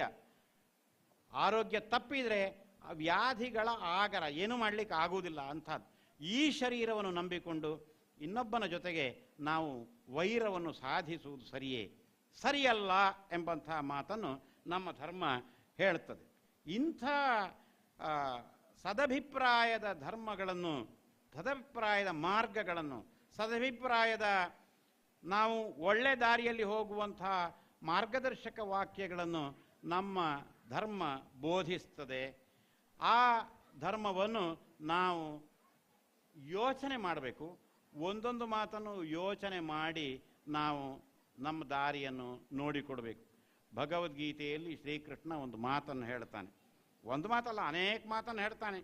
ಧರ್ಮಯೋಗ ಅಂತ ಹೇಳ್ತಾನೆ, ಕರ್ಮಯೋಗ ಅಂತ ಹೇಳ್ತಾನೆ, ಜ್ಞಾನಯೋಗ ಅಂತ ಹೇಳ್ತಾನೆ, ಕರ್ಮ ಸನ್ಯಾಸ ಯೋಗ ಅಂತ ಹೇಳ್ತಾನೆ. ಬೇರೆ ಬೇರೆ ಭಗವದ್ಗೀತೆಯ ಬೇರೆ ಬೇರೆ ಅಧ್ಯಾಯಗಳಿಗೆ ಬೇರೆ ಬೇರೆ ಹೆಸರುಗಳಿವೆ, ಎಲ್ಲವೂ ಯೋಗಗಳೇ. ಇಷ್ಟೆಲ್ಲ ಹೇಳಿ ಕೊನೆಗೊಂದು ಮಾತು ಹೇಳ್ತಾನೆ. ನಾನು ನಿನಗೆ ಎಲ್ಲ ಮಾತನ್ನು ಹೇಳಿ ಆಯಿತು. ವಿಮೃಶ್ಯ ಈತದಶೇಷೇಣ ಯಥೇಚ್ಛಸಿ ತಥಾ ಕುರು. ಇದು ಕೊನೆಯಲ್ಲಿ ಹೇಳುವಂಥ ಮಾತು. ನಾನು ಇಷ್ಟು ಹೇಳಿದ್ದೇನಲ್ಲ, ಇದೆಲ್ಲವನ್ನು ನೀನು ವಿಮರ್ಶೆ ಮಾಡು. ಯಾಕೆಂದರೆ ನಿನಗೆ ಬುದ್ಧಿ ಉಂಟು. ನೀನು ವಿಮರ್ಶೆ ಮಾಡು, ಮನಸ್ಸಿನಲ್ಲಿ ವಿಮರ್ಶಿಸು. ವಿಮರ್ಶಿಸಿ ಯಥೇಚ್ಛಸಿ, ಯಥಾ ಇಚ್ಛಸಿ, ಯಾವ ರೀತಿಯಲ್ಲಿ ನೀನು ಬಯಸುತ್ತೀಯೋ ಆ ರೀತಿಯಲ್ಲಿ ಮಾಡು, ಆಚರಣೆ ಮಾಡು. ಕರ್ಮ ಮಾಡುವಂಥದ್ದು ಮುಖ್ಯ, ಆದರೆ ಮಾಡುವಾಗ ವಿಮರ್ಶೆ ಮಾಡು. ಒಟ್ಟಾರೆ ಏನಾದರೂ ಮಾಡುವುದಲ್ಲ, ವಿಮರ್ಶೆ ಮಾಡು. ವಿಮರ್ಶೆ ಮಾಡಿ ಯಾವುದು ಸರಿ ಎಂಬುದಾಗಿ ನಿನ್ನ ಮನಸ್ಸು ಹೇಳ್ತದೋ ಆ ರೀತಿಯಲ್ಲಿ ಮಾಡು. ನಿನ್ನ ಮನಸ್ಸನ್ನು ನೀನು ಪರಿಶೀಲಿಸಿಕೊಳ್ಬೇಕು. ನಿನ್ನ ಮನಸ್ಸಿಗೆ ಸಂಸ್ಕಾರವನ್ನು ಕೊಟ್ಟುಕೊಳ್ಬೇಕು. ನಿನ್ನ ಮನಸ್ಸು ಸುಸಂಸ್ಕೃತವಾಗಿದ್ದು ನ್ಯಾಯ ಅನ್ಯಾಯಗಳನ್ನು ತಿಳಿಯಬಲ್ಲಂತಹದ್ದಾಗಿದ್ದು, ಅದು ಸುಸಂಸ್ಕೃತವಾದ ನಿನ್ನ ಮನಸ್ಸು ಯಾವ ವಿಮರ್ಶೆಯ ಅನಂತರದ ಮಾತನ್ನು ಹೇಳುತ್ತದೋ, ದಾರಿಯನ್ನು ಸೂಚಿಸ್ತದೋ ಆ ರೀತಿಯಲ್ಲಿ ಮಾಡು ಎಂಬುದಾಗಿ ಹೇಳ್ತಾನೆ. ಇಂಥ ಸ್ವಾತಂತ್ರ್ಯ ಬೇರೆ ಯಾವ ದೇಶದ ಧರ್ಮಗ್ರಂಥಗಳೂ ಆ ಧರ್ಮಗ್ರಂಥಗಳನ್ನು ಅನುಸರಿಸುವವರಿಗೆ ನೀಡಲಿಲ್ಲ. ನಮ್ಮ ಧರ್ಮಗ್ರಂಥಗಳು ನೀಡಿವೆ. ಇಷ್ಟು ಸ್ವಾತಂತ್ರ್ಯವನ್ನು ನೀಡಿವೆ. ಇಷ್ಟು ಪ್ರಜಾಪ್ರಭುತ್ವ ಕ್ರಮದ, ಈಗ ಹೊಸ ಕಾಲದ ಪ್ರಜಾಪ್ರಭುತ್ವ ಅಂತ ನಾವು ಹೇಳ್ತೇವೆ, ಎಲ್ಲರೂ ಸಮಾನರು ಅಂತ. ಆ ಸಮಾನತೆಯ ಮಾತನ್ನು ನಮ್ಮ ಧರ್ಮಗ್ರಂಥಗಳು ನೀಡ್ತವೆ. ಆದ್ದರಿಂದ ಮನುಸ್ಮೃತಿಯನ್ನು ಅಥವಾ ನಮ್ಮ ಪ್ರಾಚೀನ ಗ್ರಂಥಗಳನ್ನು ನಿಂದಿಸುವಂತಹ ಸಮಯದಲ್ಲಿ ಆಗಲಿ ಬಹಳ ಜಾಗರೂಕರಾಗಿರಬೇಕು.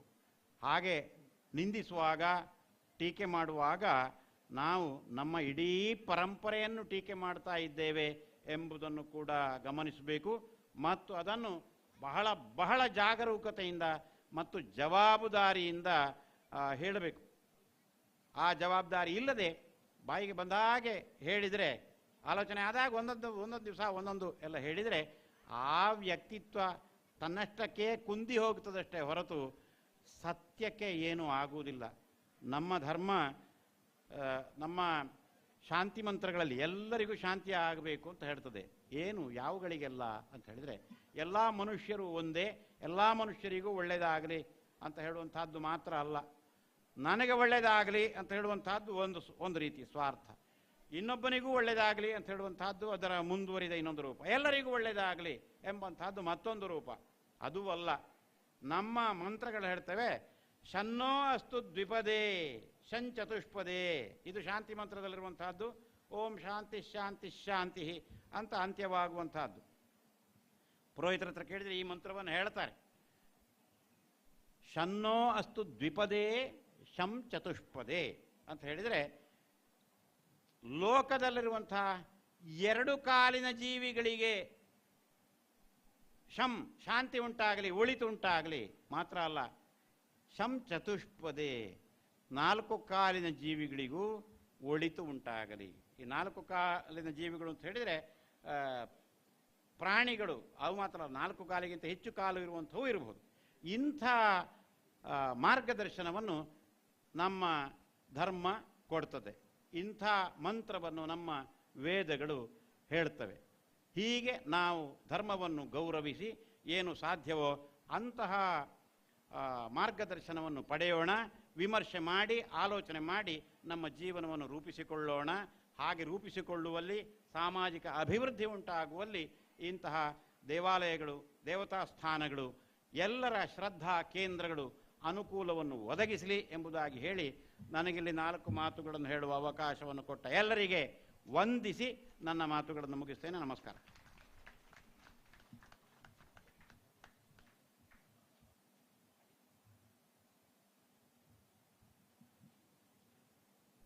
ಸಹೃದಯರೇ, ಸಾಹಿತ್ಯಪೂರ್ಣ ಮತ್ತು ಸತ್ವಪೂರ್ಣವಾದ ಧಾರ್ಮಿಕ ಪ್ರವಚನವನ್ನು ನೆರವೇರಿಸಿಕೊಟ್ಟ ನಾಡಿನ ಶ್ರೇಷ್ಠ ವಿದ್ವಾಂಸರಾದ ಡಾಕ್ಟರ್ ಪಾದೇಕೊಲ್ಲು ವಿಷ್ಣು ಭಟ್ಟರಿಗೆ ಮಾರಾಳಿಯ ನಾಗರಿಕರಾದ ನಾವೊಂದು ಗಟ್ಟಿ ಚಪ್ಪಾಳೆಯ ಕೃತಜ್ಞತೆಯನ್ನು ಸಮರ್ಪಿಸಿಕೊಳ್ಳೋಣ.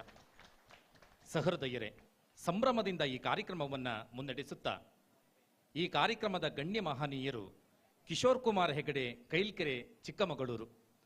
ಈ ಸಹೃದಯರನ್ನ ಈ ಸಭೆಗೆ ಪರಿಚಯಿಸಬೇಕಾದ ಅಗತ್ಯವೇ ಇಲ್ಲ. ಅವರ ಬಗೆಗೆ ಈ ಮಾತುಗಳನ್ನು ಹೇಳಬಹುದೇನೋ. ಉದ್ಯಮದಲ್ಲಿ ಯಶವನ್ನ ಕಂಡವರು ನಮ್ಮ ನಡುವೆ ಹಲವರಿರಬಹುದು.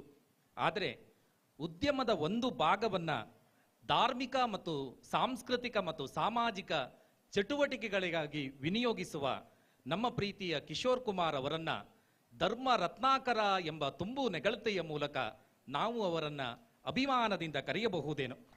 ಯಾವುದೇ ಪ್ರಚಾರದ ಹಂಗಿಗೂ ಒಳಪಡದೆ ಅದೆಷ್ಟೋ ಶಾಲಾ ವಿದ್ಯಾರ್ಥಿಗಳ ಶೈಕ್ಷಣಿಕ ಬದುಕಿಗೆ, ಅವರ ಶೈಕ್ಷಣಿಕ ಬದುಕನ್ನ ಉನ್ನತೀಕರಣಗೊಳಿಸುವುದಕ್ಕಾಗಿ ದೊಡ್ಡ ಮೊತ್ತದ ವಿದ್ಯಾ ಪ್ರೋತ್ಸಾಹ ಧನವನ್ನು ನೀಡುತ್ತಾ ಬಂದ ನಿಜವಾದ ಅರ್ಥದ ದಾನದೀವಿಗೆ ಕಿಶೋರ್ ಕುಮಾರ್ ಹೆಗಡೆ ಅವರು ಈ ಅದ್ಭುತವಾದ ಸಭಾ ಕಾರ್ಯಕ್ರಮದಲ್ಲಿ ಗಣ್ಯಮಾನ್ಯರ ಸ್ಥಾನದಲ್ಲಿ ಕೂತಿದ್ದಾರೆ ಅನ್ನುವುದೇ ನಮಗೊಂದು ಖುಷಿಯ ಸಂಗತಿ.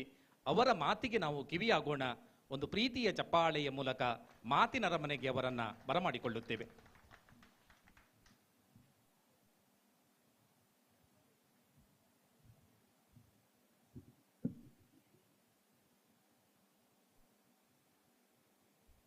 ಓಂ ಗಂ ಗಣಪತಯೇ ನಮಃ. ವೇದಿಕೆ ಮೇಲೆ ಕೂತಿರುವ ಆಸೀನರಾಗಿರುವ ಎಲ್ಲ ಗಣ್ಯಮಾನ್ಯರೇ, ವೇದಿಕೆಯ ಕೆಳಗೆ ಆಸೀನರಾಗಿರುವ 4 ಗ್ರಾಮಸ್ಥರೇ, ಮಾರಾಳಿ ಕುಟುಂಬದವರೇ, ಬನ್ನಾಡಿ ಹಾಗೂ ಚಾರ ಕುಟುಂಬದವರೇ, ಬರೋರಿನವರೇ, ಪತ್ರಿಕೋದ್ಯಮಿಗಳೇ, ಎಲ್ಲರಿಗೂ ನಮಸ್ಕರಿಸುತ್ತಾ, ಈಗ ನಮ್ಮ ಶ್ರೇಷ್ಠರಲ್ಲೇ ಕೂತಿದ್ದಾರೆ. ಡಾಕ್ಟರ್ ಪಾದೇಕಲ್ ವಿಷ್ಣು ಭಟ್ರು ಮಾತಾಡಿದರು, ಅನಂತ ಚಿನಿವಾರ್ ಅವರು ಮಾತಾಡಲಿಕ್ಕಿದೆ, ಹಾಗೆ ನಮ್ಮ ಶಾನಾಡಿ ಅಜಿತ್ ಕುಮಾರ್ ಹೆಗಡೆ ಅವರು ಮಾತಾಡಿದ್ದಾರೆ. ನಾನು ಸ್ವಲ್ಪ ಡಿಫರೆಂಟಾಗಿ ತಗೊಂಡೋಗ್ತೀನಿ.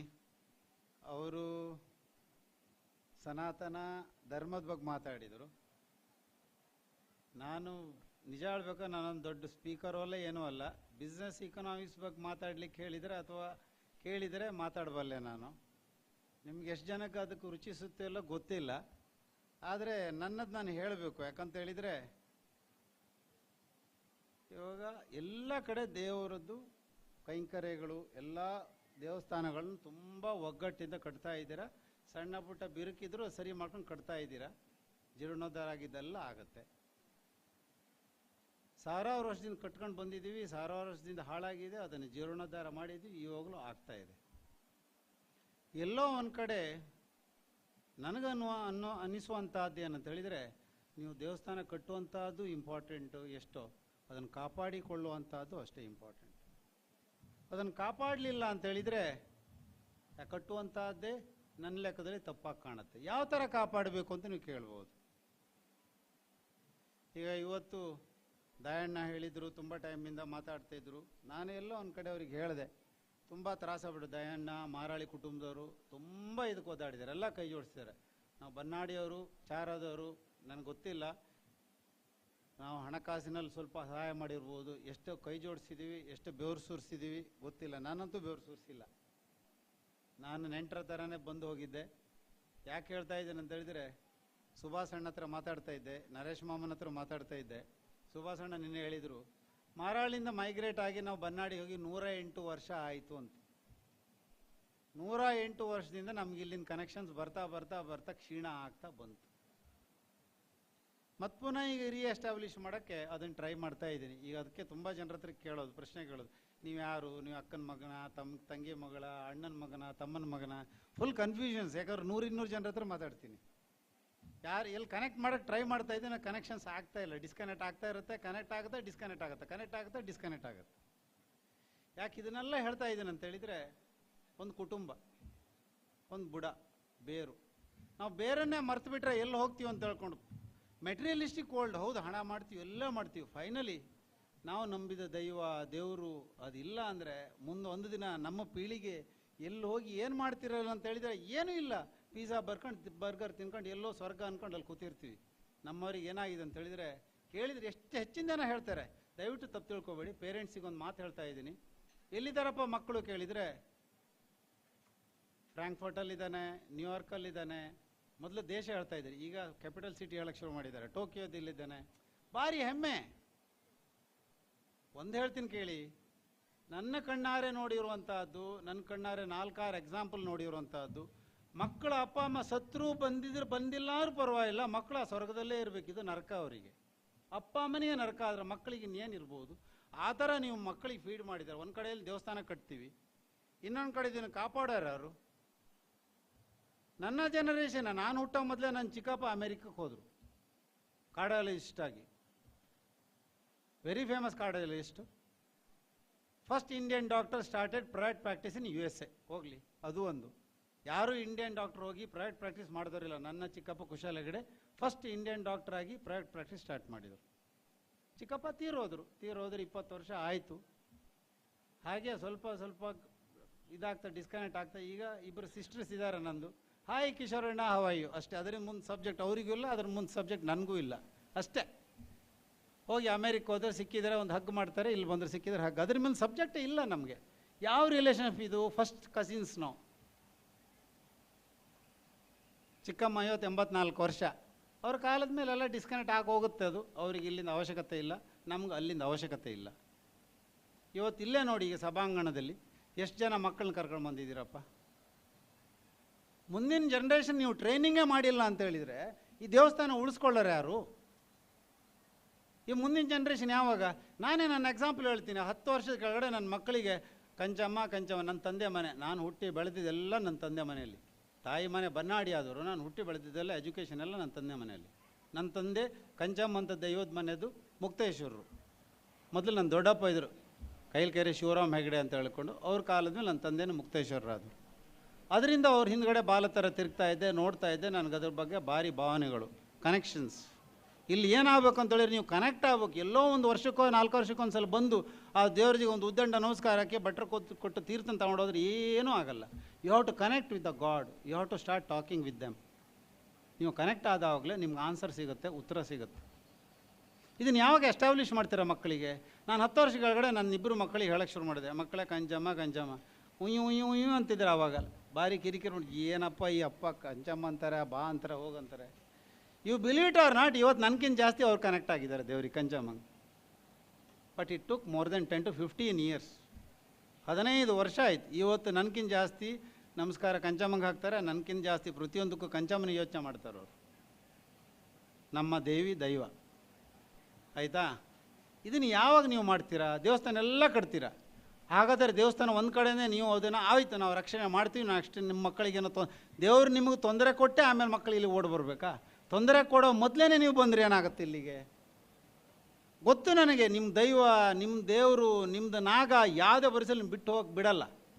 ನೀವು ಮತ್ತು ಹಠಮಾರಿತನ ಮಾಡಿ ಇಲ್ಲಿ ಬರೋದಿಲ್ಲ ಅಂತ ಹೇಳಿದ್ರು ಎಲ್ಲೋ ಒಂದು ಕಡೆ ಸಫರ್ ಆಗ್ಲೇ ಇರ್ತೀರ. ನಿಮ್ಮ ವ್ಯಹಮ್, ನಾನು ಅನ್ನುವಂಥದ್ದು ವ್ಯಹಮ್ ಇಟ್ಕೊಂಡು ಬರಲ್ಲ ಅಂತ ತಿಳ್ಕೊಳ್ಳಿ, ಸಫರಿಂಗ್ಸ್ ಬಿಡಲ್ಲ ಅದು. ಮಕ್ಕಳು, ಮೊಮ್ಮಕ್ಕಳು, ಮರಿಮಕ್ಕಳಿಗೆ ಯಾವುದೇ ಪರಿಸರ ಬಿಡಲ್ಲ. ಯಾಕಂದರೆ ಇಲ್ಲಿಂದ ಋಣ ಅನ್ನೋದಿದೆ. ಹೇಳಿದ್ರಲ್ಲ ಕಿಶೋರ್ ಕುಮಾರ್ ಅಷ್ಟು ಕೊಟ್ಟರು ಇಷ್ಟು ಕೊಟ್ಟರು ಹಾಗೆ ಹೀಗೆ ಅಂದ್ಕೊಂಡು, ನನಗೇನೂ ಅನಿಸ್ತಾ ಇಲ್ಲ. ಯಾಕೆ ಅಂತೇಳಿದರೆ ನನ್ನ ಅಮ್ಮಂದು ಆಸ್ತಿ ಇಲ್ಲೇ ಇತ್ತು. ನಮ್ಮ ಅಮ್ಮ ಆಸ್ತಿಯನ್ನು ಮಾರಿದರು, ಇಲ್ಲಿಂದ ಮಾರಿಬಿಟ್ಟು ನನ್ನ ಅಪ್ಪ ಅಮ್ಮ ಎಲ್ಲೋ ಕಡೆ ಇನ್ವೆಸ್ಟ್ ಮಾಡಿದ್ದಾರೆ. ಆ ಇನ್ವೆಸ್ಟ್ಮೆಂಟಲ್ಲಿ ನಾವು ಊಟ ಮಾಡಿದ್ದೀವಿ, ನಾವು ಬೆಳೆದಿದ್ದೀವಿ. ಆ ಋಣನ ತೀರ್ಸೋಕ್ಕೆ ಹೆಂಗಾಗುತ್ತೆ? ಇಷ್ಟು ಕೊಟ್ಟರು ಆ ಋಣ ತೀರಲ್ಲ ಅಂತ ನನ್ನ ಭಾವನೆ. ಎಲ್ಲೋ ಒಂದು ಕಡೆಯಿಂದ ಇಲ್ಲಿಂದ ನಮ್ಮ ಪಿತೃಗಳು ತುಂಬ ಹಿಂದೆ, ಅಲ್ಲಿಂದ ನಾವು ಇಲ್ಲಿ ತನಕ ಬಂದಿದ್ದೀವಿ, ಇಂದು ಮುಂದೆ ಹೋಗ್ಲಿಕ್ಕಿದ್ವಿ. ಹಾಗಾದರೆ ಆ ತಾಯಿ ಬೇರನ್ನೇ, ಎಲ್ಲದಕ್ಕೊಂದು ತಾಯಿ ಬೇರೆ ಅಂತಿದೆ. ತಾಯಿ ಬೇರೆ ಸತ್ತೋಯ್ತಾನೆ, ಎಲ್ಲ ಸತ್ತೋದಂಗೇನೆ ಅದು. ಆ ತಾಯಿ ಬೇರೆನೇ ಮರ್ತು ಬಿಟ್ರೆ ಹೇಗೆ? This is what I am requesting you. ಎಲ್ಲರೂ ನೀವು ಎಷ್ಟೇ ಕಷ್ಟ ಆಗಲಿ, ಮಕ್ಕಳು ಎಷ್ಟೇ ಈ ಕಿರಿಕಿರಿ ಮಾಡಲಿ, ಆ ಮಕ್ಕಳು ಎಲ್ಲ ಅಂದ್ರೆ ಒಂದು ಸ್ವಲ್ಪ ಕಷ್ಟದಲ್ಲಿ ಸಿಕ್ಕಾಕತ್ತಾರೆ. ಅವ್ರಿಗೆ ನೀವು ಅಬ್ಸರ್ವ್ ಮಾಡ್ತಾಯಿರಿ, ಆ ಮಕ್ಕಳದ್ದು ಏನೋ ಒಂದು SLC ಅಲ್ಲೋ 8ನೇ ಕ್ಲಾಸಲ್ಲೋ ಮಾರ್ಕ್ ಸರಿ ಬರೋಲ್ಲ, ಇನ್ನೇನೋ ಕಿರಿಕಿರಿ ಆಗುತ್ತೆ. ಹೇಳಿ, ದುರ್ಗಾ ಪರಮೇಶ್ವರಿ ಕೈ ಮುಗಿಯ ಮಗನೇ ಬಾ, ಶಿವರಾಯಂಗೆ ಹೇಳ್ಕೊಳ್ಳು, ಬ್ರಹ್ಮ ಬೈರಕ್ಕೆ ಹೇಳ್ಕೊಳ್ಳು, ನಿನಗೆಲ್ಲ ಹುಷಾರಾಗುತ್ತೆ. ಅದು ಆಗುತ್ತೆ, ಖಂಡಿತವಾಗ್ಲೂ ಆಗುತ್ತೆ. ಆದಮೇಲೆ ಕನೆಕ್ಟ್ ತನ್ನಷ್ಟಕ್ಕೆ ಅವ್ನು ಕನೆಕ್ಟ್ ಆಗ್ತಾವೆ ನೋಡಿ, ಆತ ಕನೆಕ್ಟ್ ಆಗ್ತಾಳೆ. ಓ, ನಾವು ಹೇಳ್ಕೊಂಡ್ರೆ ನಾನು 4 ಮಾರ್ಕ್ ಜಾಸ್ತಿ ಬರುತ್ತೆ. ಇವೆಲ್ಲ ಒಂದಕ್ಕೊಂದು ಕೊಟ್ಟು ತಗೊಳ್ಳೋ ವ್ಯವಹಾರಗಳು. ಇದನ್ನೇ ನೀವು ಡೆವಲಪ್ ಮಾಡಿ, ಖಂಡಿತವೂ ಆಗುತ್ತೆ. ಇನ್ನೊಂದು ಮಾತು ಹೇಳಕ್ಕೆ ಬಯಸ್ತೀನಿ, ಇದೆಲ್ಲವೂ ಗುಡಿ ಗೋಪುರಗಳು ಮಾಡ್ತೀವಿ, ಆದರೆ ಇದು ನಾವು ಮಾತ್ರ ಕುಟುಂಬದವರು, ಊರಿನವ್ರು ಮಾತ್ರ ಕಾಪಾಡೋಕ್ಕಾಗಲ್ಲ. ಇದಕ್ಕೆ ಸರ್ಕಾರದ್ದು ನಮಗೆ ರಕ್ಷಣೆ ಬೇಕು. ರಕ್ಷಣೆ ಕೊಡದೇ ಇರುವಂಥ ಸರ್ಕಾರ ನೀವು ಸಿಲೆಕ್ಟ್ ಮಾಡಿದರೆ, ನಿಮ್ಮ ದೇವರು, ದಿಂಡ್ರು, ಗುಡಿ ಗುಂಡಾರಗಳು, ನಿಮ್ಮ ಪರ್ಸ್ನಲ್ ಥಿಂಗ್ಸು ಎಲ್ಲಪ್ಪ. ಇವತ್ತು ಯಾರೋ ಹೊರಡೋರು ಇದ್ದಾರಪ್ಪ ಸನಾತನದವರು, ಅವ್ರು ಹೋರಾಡ್ಕೊಳ್ಳಿ ಬಿಡಿ. ನಾವು ಇವತ್ತು ಮಜಾ ಮಾಡೋದು ಮಾಡ್ಕೊಂಡು ಇರೋಣ, ಮುಂದೆ ನೋಡೋಣ. ನಾವು ಮುಂದೆ ಕಾಲ ಮಿಂಚಿ ಹೋದ್ಮೇಲೆ ಯಾವುದು ನಿಮ್ಗೆ ಕಾಪಾಡೋರು ಯಾರೂ ಇಲ್ಲ. 2000 ವರ್ಷದ ಅನುಭವ ನಿಮ್ಗಳಿಗಿದೆ. ಅದನ್ನು ಓದಿ ಸ್ವಲ್ಪ ಏನಾಗುತ್ತೆ ಅನ್ನೋವಂಥದ್ದು. ಯಾಕೆ ಇದನ್ನೆಲ್ಲ ಹೇಳ್ತಾ ಇದ್ದೀನಿ ಅಂತ ಹೇಳಿದ್ರೆ, ನಾನು ಬಿಸ್ನೆಸ್ ಮಾಡ್ಬೇಕಾದ್ರೆ I C first country first, ದೇಶ ಮೊದಲು. ಮೈ ಬಿಗ್ಗೆಸ್ಟ್ ವೀಕ್ನೆಸ್ ಅಂತ ಹೇಳಿಬೇಕಾದ್ರೆ, ಅಥವಾ ಬಿಗ್ಗೆಸ್ಟು ಇದಂತ ಹೇಳಬೇಕಾದ್ರೆ, ನನಗೆ ಎಷ್ಟು ಜಾಸ್ತಿ ಟ್ಯಾಕ್ಸ್ ಕಟ್ತೀನಿ ಅಂತೇಳಿ ಪ್ರತಿ ವರ್ಷ ನೋಡ್ತೀನಿ. ಕಳೆದ ವರ್ಷ ಎಷ್ಟು ಟ್ಯಾಕ್ಸ್ ಕಟ್ಟಿದೆ ಇನ್ಕಮ್ ಟ್ಯಾಕ್ಸ್, ಈ ವರ್ಷ ಅದ್ರ ಜಾಸ್ತಿ, ಅದರ ಮೇಲೆ ಎಷ್ಟು ಕಟ್ಟಲಿಕ್ಕಾಗತ್ತೆ. ನೀವು ನಾಳೆ ನನ್ನ ಹತ್ರ 1 ಲಕ್ಷ ರೂಪಾಯಿ ಕ್ಯಾಶ್ ಕೇಳಿದರೆ ನನಗಿಲ್ಲ ದಯಣ್ಣ ದಮ್ಮಯ್ಯ ಸಾರಿ ಅಂತ ಹೇಳ್ತೀನಿ ನಾನು. ದಯಣ್ಣ 1 ರೂಪಾಯಿ ನನಗೆ ಚೆಕ್ ಥ್ರೂ ತಗೊಳ್ಳೋದ್ರೆ ಮಾತ್ರ ದಯಣ್ಣ ನನ್ನ ಹತ್ರ ದುಡ್ಡಿದೆ. ನೀವು ಕ್ಯಾಶೇ ಬೇಕಂತೇಳಿ ನನ್ನ ಬಂದ ಸ್ಯಾಲ್ರಿಯಲ್ಲಿ ನಾನು ದಿನ ಸ್ವಲ್ಪ ಡ್ರಾ ಮಾಡಿಬೇಕಾದ್ರೆ 1,50,000 ಕೊಡ್ಬೋದು, ಕಷ್ಟಪಟ್ಟು 1 ವಾರ 15 ದಿನ ಬಿಟ್ಟು. ಎಷ್ಟು ದಿನ ಮಾಡ್ತೇನೆ ನೀವು? ನಿಮ್ಮ ಕಣ್ಣೆ ಎದುರುಗಡೆ ಮೇ 15, 20, 25, 25-30ರಲ್ಲಿ ಆಯಿತು. ಏನಾಯಿತು ಗೊತ್ತಲ್ಲ. ದೇಶ ಇಷ್ಟು ಸುಭದ್ರವಾಗಿರಲಿಕ್ಕೋಸ್ಕರ ನೀವೆಲ್ಲ ನೆಮ್ಮದಿಯಿಂದ ಇಲ್ಲಿ ಕೂತಿದ್ದೀರಾ. ದೇವರು, ಗುಡಿ, ಗೋಪುರಗಳೆಲ್ಲ ಉಳ್ಕೊಂಡಿದೆ. ದೇಶ ಭದ್ರವಾಗಿಲ್ಲ ಅಂದರೆ, ನಮ್ಮ ಸೈನಿಕರು ಎದೆ ಕೊಟ್ಟು ನಿಂತಿಲ್ಲ ಅಂತ ಹೇಳಿದರೆ, ನಾವು, ನಮ್ಮ ಹೆಣ್ಮಕ್ಳು, ನಮ್ಮ ಮಕ್ಕಳು ಯಾರಿಗೂ ಯಾವುದೂ ಒಂದು ದಿನದ್ದು ನೆಮ್ಮದಿಯ ರಾತ್ರಿ ಇರಲ್ಲ. ಯಾರೋ ನೋಡ್ಕೋತಾರಂತ ಎಷ್ಟು ದಿನ ನಾವು ಕೈ ಚೆಲ್ಲಿ ಕೂತ್ಕೊಳ್ಳಿಕ್ಕಾಗತ್ತೆ? ನಮಗೆ ದೇಶವೂ ಬೇಕು, ಧರ್ಮವೂ ಬೇಕು, ಶಿಸ್ತೂ ಬೇಕು, ದೇಶನ ಕಾಪಾಡಲಿಕ್ಕೆ ಹಣನೂ ಬೇಕು. ಅದೇ ಹೇಳಿದ್ದು, ಅಲ್ಲಿಗೆ ಬಂದಿದ್ದು ಇಕನಾಮಿಕ್ಸಿಗೆ. ದೇಶನ ಕಾಪಾಡಬೇಕಂತ ಹೇಳಿದರೆ ಯಾರೋ ಕಟ್ಟಿದ ಹಣ ಅಲ್ಲ, ನಾವೆಲ್ಲರೂ ಕಟ್ಟಬೇಕು. ಹನಿ ಕೂಡಿ ಹಳ್ಳ, ಪ್ರತಿಯೊಬ್ಬರು ಟ್ಯಾಕ್ಸ್ ಕಟ್ಟಬೇಕು. ನಾವು ಹುರ್ಕೋತೀವಿ ಟ್ಯಾಕ್ಸ್ ಕಟ್ಟಲಿಕ್ಕೆ. ಆ ಥರ ಯೋಚನೆ ಮಾಡಿದರೆ, ಹಾಗಾದರೆ ನಾನು ಇವತ್ತು ಕಾರ್ಪೊರೇಟ್ ಟ್ಯಾಕ್ಸು ನಾನು 100 ರೂಪಾಯಿ ದುಡಿದ್ರೆ 66 ರೂಪಾಯಿ. ಚಾರ್ಟರ್ ಅಕೌಂಟ್ಸ್ ತುಂಬ ಇದ್ದಾರೆ ಇಲ್ಲಿ. ನಾನು ಡಿವಿಡೆಂಡ್ ಡಿಕ್ಲೇರ್ ಮಾಡಿದರೆ ನನಗೆ 66 ರೂಪಾಯಿ ಟ್ಯಾಕ್ಸ್, 34 ರೂಪಾಯಿ ಮಾತ್ರ ನನಗೆ ಸಿಗುತ್ತೆ. ರೂಪಾಯಿ ಸರ್ಕಾರಕ್ಕೆ ಕಟ್ಟಿದರೆ ಆಮೇಲೆ 34 ರೂಪಾಯಿ ಸಿಗುತ್ತೆ. ಡಿವಿಡೆಂಡ್ ಡಿಕ್ಲೇರೇ ಮಾಡಿಲ್ಲ ನಾನು. ನನಗೆ ಟ್ಯಾಕ್ಸ್ ಬರುತ್ತೆ, 100 ರೂಪಾಯಿ ನಂದು ಇದೆ ಸ್ಯಾಲ್ರಿಯಲ್ಲಿ 39 ರೂಪಾಯಿ ಕಟ್ಟಾಗಿ ಹೋಗುತ್ತೆ, 61 ರೂಪಾಯಿ ಮಾತ್ರ ನನಗೆ ಸಿಗುತ್ತೆ. ಹಾಗಾದ್ರೆ ಎಷ್ಟು ದಿನ ಇದನ್ನು ಎಂಜಾಯ್ ಮಾಡೋಕ್ಕೆ ರೆಡಿ ಇದ್ದರು? ಅಯ್ಯೋ ಸರ್ಕಾರಕ್ಕೆ ಟ್ಯಾಕ್ಸ್ ಕಟ್ತಾ ಇದ್ದೀವಿ, ಗೊತ್ತಾಯ್ತಲ್ಲ ಸರ್ಕಾರಕ್ಕೆ ಟ್ಯಾಕ್ಸ್ ಕಟ್ಟಿದರೆ ಏನು ಲಾಭ ಅಂತ ಮೊನ್ನೆನೇ ಗೊತ್ತಾಯ್ತಲ್ಲ ನಿಮಗೆ. ಯಾವ ಥರದಲ್ಲಿ ಇಡೀ ವರ್ಲ್ಡು ನಮ್ಮ ಮೇಲೆ ಮೂಗಿನ ಮೇಲೆ ಬೆಳ್ಳಿಟ್ಟು ನೋಡೋಂಗೆ ನಾವು ಮಾಡಿದ್ವಿ. ಖಾಲಿ 4 ದಿನದಲ್ಲಿ ಇಡೀ ವರ್ಲ್ಡು ಭಾರತ ಏನು ಅಂತ ತೋರಿಸ್ಕೊಡುವಂಗೆ ನಮ್ಮ ಮಿಲಿಟ್ರಿ ಅವ್ರು ಮಾಡಿದರು. ಆ ಸಿಂಕ್ರನೈಸೇಷನ್ನು, ಆ ಟ್ಯಾಕ್ಟೀಸು, ಆ ಟಾರ್ಗೆಟು, ಯಾಕೆ ಇಷ್ಟೆಲ್ಲ ನಿಮ್ಗೆ ಹೇಳ್ತಾ ಇದ್ದೇನೆ ಅಂತೇಳಿ, ನನಗಿಂತ ನನ್ನ ಭಾವ ಇದ್ದಿದ್ದರೆ, ನನ್ನ ತಂಗಿ ಗಂಡ ಭಾವ ಇದ್ದಿದ್ದರೆ ಇನ್ನೂ ತುಂಬ ಚೆನ್ನಾಗಿರೋದು. ನಾನು ಆ 4 ದಿನ ನನ್ನ ಬ್ರದರ್-ಇನ್ ಲಾ ಎಷ್ಟು ಡಿಸ್ಟರ್ಬ್ ಮಾಡಿದ್ದೀನಿ ಅಂತ ಹೇಳಿದರೆ, ಬೆಳಿಗ್ಗೆ ಮಧ್ಯೆ ನನ್ನ ಹೆಂಡತಿಗೆ ಸರಿಯಾಗಿ ಗೊತ್ತು, ನನ್ನ ಸೊಸೆಗೂ ಸರಿಯಾಗಿ ಗೊತ್ತು, ಇಲ್ಲೇ ಕೂತಿದ್ದಾರೆ. ಪ್ರತಿಯೊಂದು ಸಮಯದಲ್ಲಿ ನನಗೆ ಎಕ್ಸ್ಪ್ಲನೇಷನ್ ಜಾಸ್ತಿ ಬೇಕಾದ್ರೆ ನನ್ನ ಬ್ರದರ್, ಯಾಕಂದ್ರೆ ಅವ್ರು ಏರ್ಫೋರ್ಸ್ 15 ವರ್ಷ ಏರ್ಫೋರ್ಸ್ನಲ್ಲಿ LTTEನಲ್ಲಿ ವರ್ಕ್ ಮಾಡಿದವರು, ಪ್ರೆಸಿಡೆಂಟ್ ಅವಾರ್ಡ್ ತಗೊಂಡವರು, LTTE ಫೈರ್ ಫೈಟಿಂಗ್ನಲ್ಲಿ ಅವ್ರು ಇಂಜುರಿ ಆದವರು, ಬದುಕಿದ್ದೆ ಪುಣ್ಯ, ವಾವನ್ಯ ಇದರಲ್ಲಿ. ಹಾಗೆ ಅವ್ರಿಗೆ ಪ್ರತಿಯೊಂದು ಏರ್ಫೋರ್ಸಲ್ಲಿದ್ದವರು, ರಷ್ಯನ್ ಹೆಲಿಕಾಪ್ಟರ್ ಫ್ಲೈಟ್ ಇಂಜಿನಿಯರ್ ಆಗಿದ್ದವರು. ಅವ್ರ ಹತ್ರ ಪ್ರತಿಯೊಂದು ಕೇಳ್ತಾ ಇದ್ದು ಏನು ಅಂತ ಹೇಳ್ಕೊಂಡು, ಆ ಪ್ರೀಸಿಯನ್ ಟೆಕ್ನಾಲಜಿ ಅವರೇ ಹೇಳ್ತಾರೆ. ನನಗೆ ಎಕ್ಸ್ಪ್ಲೇನ್ ಮಾಡ್ಬೇಕಾದ್ರೆ ನಮ್ಮ ಮೈಯೆಲ್ಲ ಜುಮ್ ಅನ್ನತ್ತೆ. ಈ ಒಂದು ಇದನ್ನು ನಾವೆಲ್ಲ ಅರ್ಥ ಮಾಡ್ಕೋಬೇಕು. ನಮಗೇನು ಗೊತ್ತಿಲ್ಲ, ಇವತ್ತು ಹೋದ್ವಿ, ಎಲ್ಲೋ ಹೋದ್ವಿ, ಕುಡಿದ್ವಿ, ತಿಂದ್ವಿ, ಮಜಾ ಮಾಡಿದ್ವಿ, ಎಷ್ಟು ದಿನ ನಡೆಯುತ್ತೆ? ದೇಶನ ಯಾರೂ ಪೊಲಿಟಿಷಿಯನ್ ಕಟ್ಟಲ್ಲ, ಯಾರೂ ಅಫಿಷಿಯಲ್ಸ್ ಕಟ್ಟೋಕ್ಕಾಗಲ್ಲ. ದಯವಿಟ್ಟು ತಿಳ್ಕೊಳ್ಳಿ, ದೇಶನ ನಾವು ಕಟ್ಟಬೇಕು. ನಾವು ಸುರಕ್ಷಿತವಾಗಿದ್ದರೆ ನಮ್ಮದು ಅಂಶನ ದೇಶಕ್ಕೆ ಇಟ್ಟರೆ ಮಾತ್ರ ಸುರಕ್ಷಿತವಾಗಿರ್ತೀವಿ. ಒಂದು ಹೇಳ್ತೀನಿ ಕೇಳಿ, ನೀವು ಇವತ್ತು ಹೇಳ್ಬೋದು ನಂದು 100 ಕೋಟಿ ಆಸ್ತಿ, ನಂದು 200 ಕೋಟಿ ಆಸ್ತಿ, ನಾನು ಮೊನ್ನೆ 10,000 ಸೈಟ್ ತೊಗೊಂಡೆ, ಇವತ್ತು 10 ಲಕ್ಷ ರೂಪಾಯಿ, ನಾನು 10 ಲಕ್ಷ ತೊಗೊಂಡು ಇವತ್ತು 100 ಕೋಟಿ, 1 ಕೋಟಿ ರೂಪಾಯಿ, 2 ಕೋಟಿ ಅನ್ಬೋದು. ದೇಶ ಸರಿ ಇದ್ದರೆ ನಿಮ್ದು 2 ಕೋಟಿ 3 ಕೋಟಿ. ದೇಶ ಸರಿ ಇಲ್ಲ, ಎಲ್ಲ ಭಿಕ್ಷುರು ತರೋರು ನಾವೊಂದು ಬ್ರೆಡ್ ಪೀಸಿಗೆ ಎಲ್ಲೋ ಒಂದು ಕ್ಯೂನಲ್ಲಿ ನಿಂತ್ಕೋಬೇಕಾಗುತ್ತೆ. ನಮ್ಮ ಆಸ್ತಿ 1 ಕೋಟಿಗೆ ಆಸ್ತಿ 1 ರೂಪಾಯಿಗೂ ಯಾರೂ ಕೇಳೋರು ಇಲ್ದಿದ್ದಂಗೆ ಆಗುತ್ತೆ. ಅದಕ್ಕೆ ಫಸ್ಟ್ ದೇಶ ಕಟ್ಟಿ, ಆವಾಗ ನಿಮ್ಮ ಸೈಟ್ ವ್ಯಾಲ್ಯೂನೂ ಚೆನ್ನಾಗಿರುತ್ತೆ. ನೀವು 10 ಕಡೆ ಫ್ಲ್ಯಾಟ್ ಮಾಡಿದ್ರು ಫ್ಲ್ಯಾಟೂ ಚೆನ್ನಾಗೇ ಇರುತ್ತೆ. ನೀವು ನೆಮ್ಮದಿಯಿಂದ ಬದುಕ್ಬೋದು, ನಿಮ್ಮ ಮೊಮ್ಮಕ್ಕಳಿಗೆ ಆಸ್ತಿ ಎಲ್ಲ ಉಳ್ಕೊಳ್ಳುತ್ತೆ. ಇಲ್ಲಾಂದ್ರೆ ಯಾವುದೂ ಉಳ್ಕೊಳ್ಳಲ್ಲ. ಇದಕ್ಕೆ ಯಾವ ಥರ ಮಾಡಬೇಕು ಅಂತಂದರೆ, ದೇಶ ಇಂಪಾರ್ಟೆಂಟು, ನಮ್ಮ ಧರ್ಮನೂ ಇಂಪಾರ್ಟೆಂಟು, ನಮ್ಮ ನಂಬಿಕೆ ಇಂಪಾರ್ಟೆಂಟು. ಎಲ್ಲ ರೀತಿಯಲ್ಲಿ ಕಾಪಾಡಲಿಕ್ಕೆ ಸಾಧ್ಯ ಇದ್ರೆ ಮಾತ್ರ ಎಲ್ಲೋ ಒಟ್ಟೊಟ್ಟಿಗೆ ಹೋಗ್ಬೇಕು. It is called 360 degree approach ಅಂತೀನಿ ನಾನು. 360 ಡಿಗ್ರಿ ಅಪ್ರೋಚಲ್ಲಿದ್ದರೆ ಮಾತ್ರ ಒಂದು ದೇಶ ಸುವ್ಯವಸ್ಥಿತವಾಗಿರುತ್ತೆ. ಹಾಗಾದ್ರೆ ಯಾಕೆ ಈ ದೇಶ ಇಷ್ಟೆಲ್ಲ ಬಡತನದಲ್ಲಿದೆ? ಯಾಕೆ ಆಗೋದು ಇಷ್ಟು ಮೇಲು ಕೀಳು? ಯಾಕಂತೇಳಿದ್ರೆ ಇನ್ಕಮ್ ಜಾಸ್ತಿ ಆಗಲೇಬೇಕು. 10 ವರ್ಷ ಕೆಳಗಡೆ ನೋಡಿ, 20 ವರ್ಷ ಕೆಳಗಡೆ ನೋಡಿ, 30 ವರ್ಷ ಕೆಳಗಡೆ ನೋಡಿ, ನಮ್ಮದು ಪೋವರ್ಟಿ ಲೆವೆಲ್ಸ್ ಏನಿದೆ, ಇವತ್ತು ನಮ್ಮ ಪೋವರ್ಟಿ ಲೆವೆಲ್ಸ್ ಏನಿದೆ. ಯಾಕಾಯ್ತು? Driving the economy is very very important. ಪ್ರತಿಯೊಂದು ನೀವು ಕ್ರಿಯೇಟ್ ಮಾಡ್ಕೊಳ್ಳುವಂಥದ್ದು, ಯಾರೂ ಕ್ರಿಯೇಟ್ ಮಾಡಿ ಕೊಡಲ್ಲ ನಿಮಗೆ. You have to drive your economy. ಆವಾಗಲೇ ದೇಶ ಸುಸ್ಥಿರವಾಗಿರುತ್ತೆ. ಯಾಕೆ ಜಪಾನಿಗೆ ಆಗುವಂಥದ್ದು, ಯಾಕೆ ಯುರೋಪಿಗೆ ಆಗುವಂಥದ್ದು, ಯಾಕೆ ಅಮೆರಿಕ ಆಗುವಂಥದ್ದು ಯಾಕೆ ನಮಗಾಗಲ್ಲ? ನಮಗಾಗಲ್ಲ ಯಾಕೆ? ನಮಗಾಗತ್ತೆ. ಸ್ವಲ್ಪ ಎಲ್ಲೋ ಒಂದು ಕಡೆ ಸ್ವಲ್ಪ ನಾವು ಕಷ್ಟಪಡಬೇಕು. ಆವಾಗ ಮಾತ್ರ ದೇಶ ಕಟ್ಟಕ್ಕೆ ಸಾಧ್ಯ ಇದೆ. ದೇಶ ಕಟ್ಟಿದರೆ ನೀವು 10 ರೂಪಾಯಿ ಅದೇ ಹೇಳ್ತಾ ಇದ್ದೆ ನಾವು, ಚಾರಿಟಿ ಅಂತ ಹೇಳ್ತಾರೆ. ಚಾರಿಟಿ ಕೊಟ್ಟು ನೋಡಿಬೇಕಾದ್ರೆ ನೀವು ಅದರ ತಮಾಷೆ ಭಾರಿ ಚೆನ್ನಾಗಿದೆ. ನೀವು 100 ರೂಪಾಯಿ ದಾನ ಮಾಡಿ, ನಿಮ್ಗೆ ಗೊತ್ತಿಲ್ಲದಂಗೆ 1000 ರೂಪಾಯಿ ಬರುತ್ತೆ. ನೀವು 1000 ರೂಪಾಯಿ ದಾನ ಮಾಡಿ ಗೊತ್ತಿಲ್ಲದೆ ನಿಮ್ಗೆ 10,000 ಬರುತ್ತೆ. ಕೆಲಸ ದೇವ್ರು ಹೆಂಗೆ ಕೊಡ್ತಾನೆ ಅಂತ ಹೇಳಿದರೆ, ನೀವು 1 ಲಕ್ಷ ರೂಪಾಯಿ ಕೊಟ್ಬಿಟ್ರೆ ದೇವರು 10 ಲಕ್ಷ ಕೆಲಸ 1 ಕೋಟಿನೂ ಕೊಡ್ಬೋದು. ದಾನ ಮಾಡಿ ನೋಡಿ. Charity, good intention. ಎಲ್ಲೋ ನೀವು 10 ರೂಪಾಯಿ ದಾನ ಮಾಡಿ 1000 ರೂಪಾಯಿ ಅಡ್ವರ್ಟೈಸ್ಮೆಂಟ್ ತಗೊಳೋದಾದರೆ ಅದು ಖಂಡಿತ ದಾನ ಆಗಲ್ಲ. ಖಂಡಿತ ದಾನ ಆಗಲ್ಲ. ನೀವು 1000 ಅಲ್ಲ, ಲಕ್ಷ ಅಲ್ಲ, ಕೋಟಿ ಕೊಟ್ಟರು ಗೊತ್ತಾಗಬಾರ್ದು ಎಷ್ಟು ಸೈಲೆಂಟಾಗಿ ನಿಸ್ವಾರ್ಥದಿಂದ ಮಾಡ್ತಿರೋದು. It's very very important.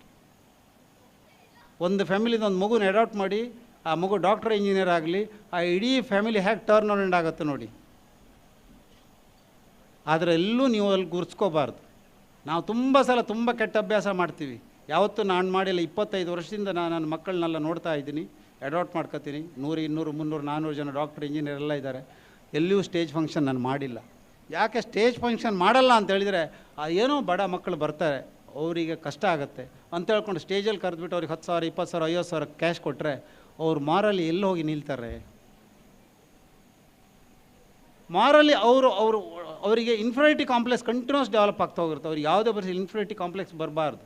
ಅವ್ರು ನನ್ನ ಹತ್ರ ಕೇಳಿದ್ದು ಬೇರೆಯವ್ರಿಗೆ ಗೊತ್ತಾಗಬಾರ್ದು, ನಾನು ಕೊಟ್ಟಿದ್ದು ಬೇರೆಯವ್ರಿಗೆ ಗೊತ್ತಾಗಬಾರ್ದು. ಅವ್ರು ಯಾರು ಅಂತ ನನಗೆ ಮಾತ್ರ ಗೊತ್ತಿರಬೇಕು, ಅವ್ರಿಗೆ ಮಾತ್ರ ಗೊತ್ತಿರಬೇಕು. ಆವಾಗ ಅವ್ರ ಮಾರಲ್ ಹೈನೆಸ್ಸೇ ಬೇರೆ ಇರುತ್ತೆ. ಅವ್ರಿಗೆ ಯಾವತ್ತೂ ಇನ್ಫಿನಿಟಿ ಕಾಂಪ್ಲೆಕ್ಸ್ ಬರೋಲ್ಲ, ಸುಪೀರಿಯರಿಟಿ ಕಾಂಪ್ಲೆಕ್ಸಲ್ಲಿ ಇರ್ತಾರೆ. ಆವಾಗ ದೇಶಕ್ಕೋಸ್ಕರ ವರ್ಕ್ ಮಾಡ್ತಾರೆ. ಫೈನಲಿ ಒಂದೇ ಒಂದು ವರ್ಡಲ್ಲಿ ಮುಗಿಸ್ತೀನಿ.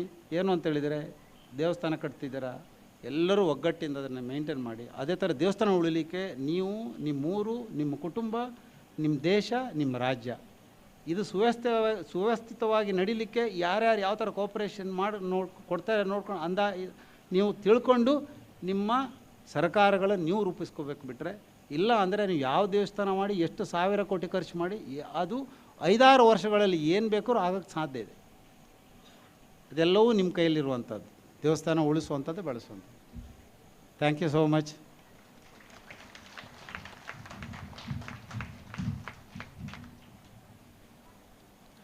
ಬಂಧುಗಳೇ, ಕಿಶೋರ್ ಕುಮಾರ್ ಹೆಗಡೆ ಕೈಲ್ಕೆರೆ ಒಬ್ಬ ಯಶಸ್ವಿ ಉದ್ಯಮಿ ಮಾತ್ರವಲ್ಲ, ಒಬ್ಬ ಶ್ರೇಷ್ಠ ದಾನದೀವಿಗೆ ಮಾತ್ರವಲ್ಲ, ಸನಾತನ ಸಂಸ್ಕೃತಿ ಮತ್ತು ಸನಾತನ ಪರಂಪರೆ ಮತ್ತು ದೇಶದ ಮಹತ್ವಿಕೆಯ ಸಂಗತಿಗಳನ್ನು ಅರ್ಥಸ್ಫುರಣತೆಯಿಂದ ಮಾತನಾಡುವ ಓರ್ವ ಅಪರೂಪದ ವ್ಯಕ್ತಿ ಅನ್ನುವುದು ಕೂಡ ಅವರ ಮಾತಿನ ಮೂಲಕ ನಿಜವಾಯಿತು. ಅವರಿಗೆ ಒಂದು ಸಲ ನಾವು ಎರಡೂ ಕೈಗಳನ್ನು ಮೇಲಕ್ಕೆತ್ತಿ ಅಭಿಮಾನದ ಗಟ್ಟಿ ಚಪ್ಪಾಳೆಯನ್ನು ಸಮರ್ಪಿಸಿಕೊಳ್ಳುತ್ತೇವೆ. ಧನ್ಯವಾದಗಳು ಪ್ರೇಕ್ಷಕರೇ. ಬಹಳ ಮುಖ್ಯವಾದ ಒಂದು ಪ್ರಕಟಣೆ ಇದೆ. ಮಂಗಳೂರಿನ ಅರೆಹೊಳೆ ಪ್ರತಿಷ್ಠಾನದ ನಂದಗೋಕುಲ ಕಲಾ ತಂಡ ಇದೀಗ ನಮ್ಮನ್ನು ಕೂಡಿಕೊಂಡಿದೆ. ಸನಾತನ ಸಂಸ್ಕೃತಿಯ ಉದಾತ್ತತೆಯನ್ನು ಸಾದರಪಡಿಸುವ ಒಂದು ಅತ್ಯಂತ ಅದ್ಭುತವಾದ ಸಾಂಸ್ಕೃತಿಕ ಕಲಾ ವೈಭವ ಈ ವೇದಿಕೆಯಲ್ಲಿ ಜರುಗುತ್ತದೆ.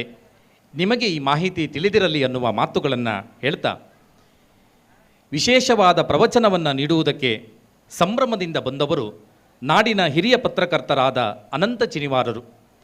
ಮಲೆನಾಡಿನ ಪುಣ್ಯಭೂಮಿಯಲ್ಲಿ ಸಂಜನಿಸಿದ ಅನಂತ ಚಿನಿವಾರರು ಉದಯ ಟಿವಿ, ಸುವರ್ಣ, ಜನಶ್ರೀ ಸೇರಿದಂತೆ ಅನೇಕ ಮಾಧ್ಯಮಗಳಲ್ಲಿ ಮಹತ್ವಿಕೆಯ ಜವಾಬ್ದಾರಿಯನ್ನು ನಿರ್ವಹಿಸಿದವರು.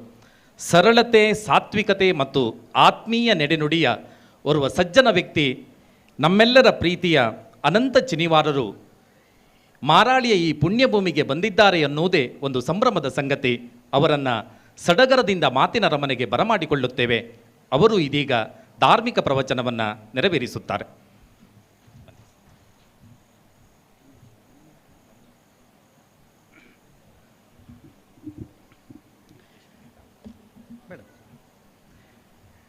ಎಲ್ರಿಗೂ ನಮಸ್ಕಾರ.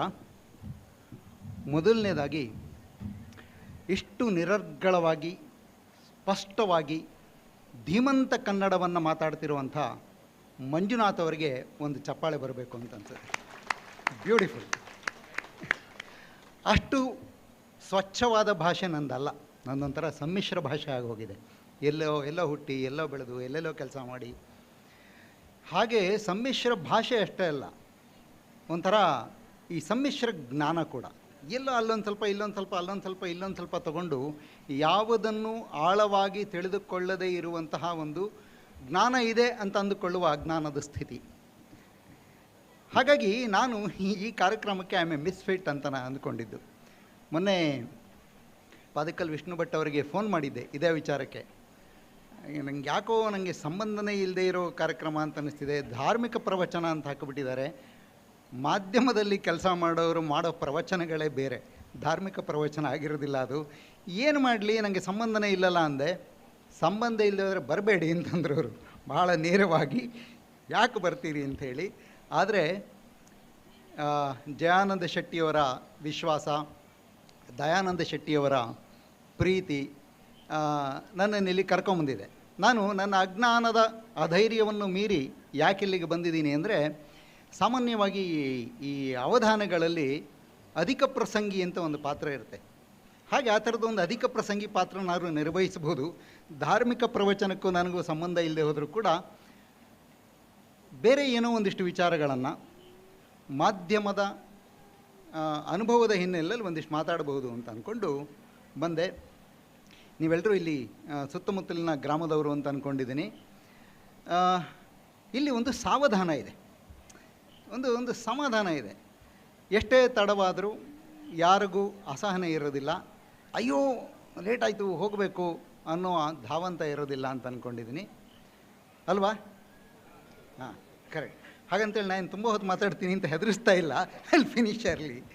ಯಾಕೆ ಹೇಳಿದೆ ಅಂದರೆ, ಬೆಂಗಳೂರಿನಂಥ ಊರಿನಲ್ಲಿ ಯಾವುದೇ ಕಾರ್ಯಕ್ರಮ ಒಂದು ಅರ್ಧ ತಾಸು ಲೇಟಾಗಿಬಿಟ್ರೆ ಚಡಪಡಿಕೆ ಶುರುವಾಗ್ಬಿಡುತ್ತೆ.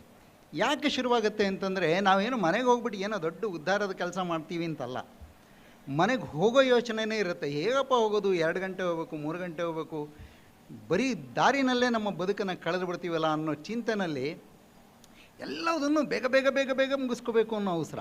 ತಕ್ಷಣ ಈಗ ಮುಗಿಬೇಕು, ಹೋಗ್ಬೇಕು, ನಾವು ಇಲ್ಲಿರಬೇಕು ಅಂತಿಲ್ಲ.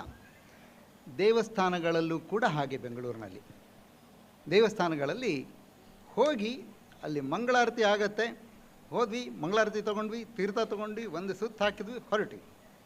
ಕೂತ್ಕೋಬೇಕು ಅಂತಿಲ್ಲ. ದೇವಸ್ಥಾನಗಳು ಕೂತ್ಕೊಳ್ಳೋ ಜಾಗಗಳು ಅಂತ ನಾನು ಅಂದ್ಕೊಂಡಿರೋದು. ನಾ ಆವಾಗಲೇ ಮಾತಾಡ್ತಾ ಇದ್ದೆ, ಇಲ್ಲಿ ಬಂದಾಗ ಎಷ್ಟು ಪ್ರಶಾಂತವಾದ ಜಾಗದಲ್ಲಿ ಈ ದೇವಸ್ಥಾನ ಇದೆ, ಬ್ಯೂಟಿಫುಲ್ ಅಂಥೇಳಿ. ಅಷ್ಟೊತ್ತಿಗೆ ಇಲ್ಲಿ ಮೈಕ್ನಲ್ಲಿ ಹಾಡು ಶುರುವಾಯಿತು. ಅಯ್ಯೋ, ಇದು ನಮ್ಮ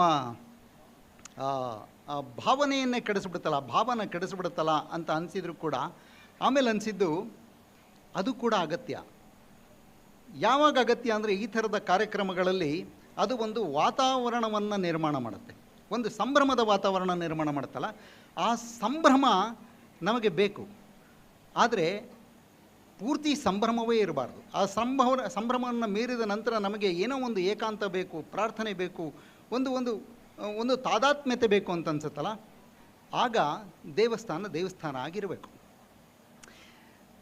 ನಾನು ಈ ವಿಚಾರಕ್ಕೆ ಮಾತಾಡೋದಕ್ಕೆ ನನ್ನಲ್ಲಿ ಬೇಕಾದಷ್ಟು ಅನುಭವ, ಪಾಂಡಿತ್ಯ, ಜ್ಞಾನ ಏನೂ ಇಲ್ಲ ಅಂತ ಪಾದೇಕಲ್ಲರ್ ಅವ್ರಿಗೆ ಹೇಳಿದಾಗ ಅವರು, ನೀವು ಮಾಧ್ಯಮದವರಲ್ಲ, ಮಾಧ್ಯಮದಲ್ಲಿ ಬೇಕಾದಷ್ಟು ಜನರನ್ನು ನೀವು ನೋಡಿರ್ತೀರಿ, ಮಾತಾಡಿ, ಅದನ್ನೇ ಇಟ್ಕೊಂಡು ಅದನ್ನು ಸೇರಿಸಿ ಧರ್ಮಕ್ಕೆ ಮಾತಾಡಿ ಅಂತ ಹೇಳಿದರು.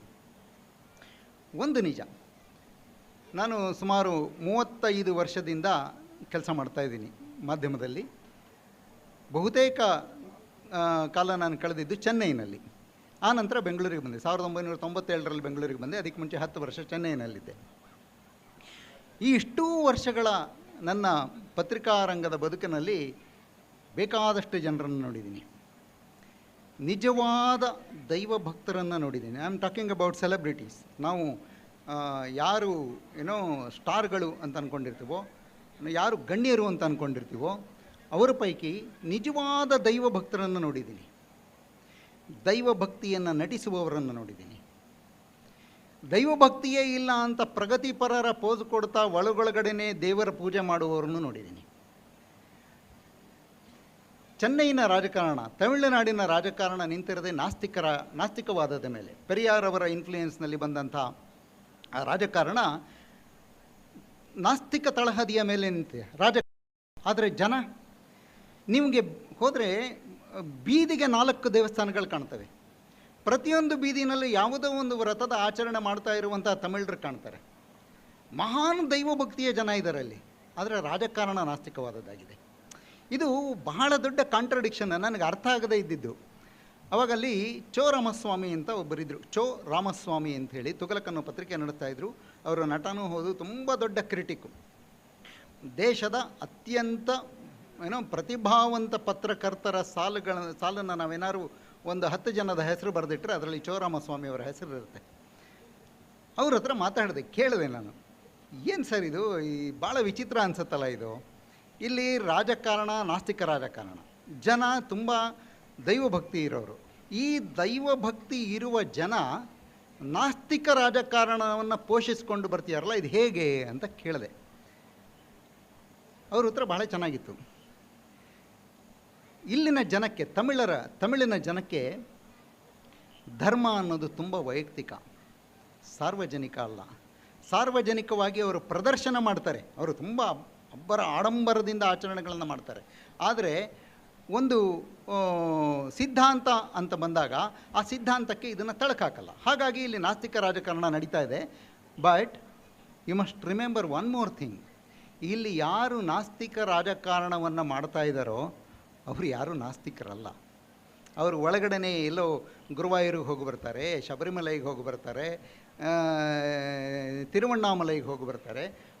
ಅವರು ವೈಯಕ್ತಿಕವಾಗಿ ತಾವು ದೈವಭಕ್ತಿನ ಅಥವಾ ದೇವರ ಪೂಜೆಯನ್ನು ಮಾಡಿಕೊಂಡು ಮೇಲುಗಡೆ ನಾಸ್ತಿಕವಾದವನ್ನು ಪೋಷಣೆ ಮಾಡ್ತಿದ್ದಾರೆ. ಈ ಥರದ ಅನೇಕ ಪ್ರಗತಿಪರರನ್ನು ನಾನು ಆಮೇಲೆ ನೋಡಿಬಿಟ್ಟಿದ್ದೀನಿ. ಒಂದೆರಡು ಉದಾಹರಣೆಗಳು ಕೊಡ್ತೀನಿ. ನಾನು ಚೆನ್ನೈನಲ್ಲಿ ಇಂಡಿಯಾ ಟುಡೇ ಪತ್ರಿಕೆಯಲ್ಲಿದ್ದಾಗ ಒಂದು ಸಲ ರಜನಿಕಾಂತ್ ಅವರ ಮನೆಗೆ ಹೋಗಿದ್ದೆ. ತುಂಬ ಹತ್ತಿರದ ಒಡನಾಟ ಏನು ಇರಲಿಲ್ಲ. ಅದೇ ಜರ್ನಲಿಸ್ಟ್, ಯಾವುದೋ ಒಂದು ಕೆಲಸಕ್ಕೆ ಏನೋ ಮಾತಾಡಲಿಕ್ಕೆ ಅಂತ ಹೋಗಬೇಕಿತ್ತು. ಹೋದೆ. ಆಗೆಲ್ಲ ಈಗಿನ ಹಾಗೆ ಮೊಬೈಲ್ ಇರಲಿಲ್ಲ, ಮೊಬೈಲ್ ಪೂರ್ವ ಯುಗ ಅದು. ನಾನು ಮಾತಾಡ್ತಿರೋ 1995 ಆಸ್ಪಾಸಿಂದು.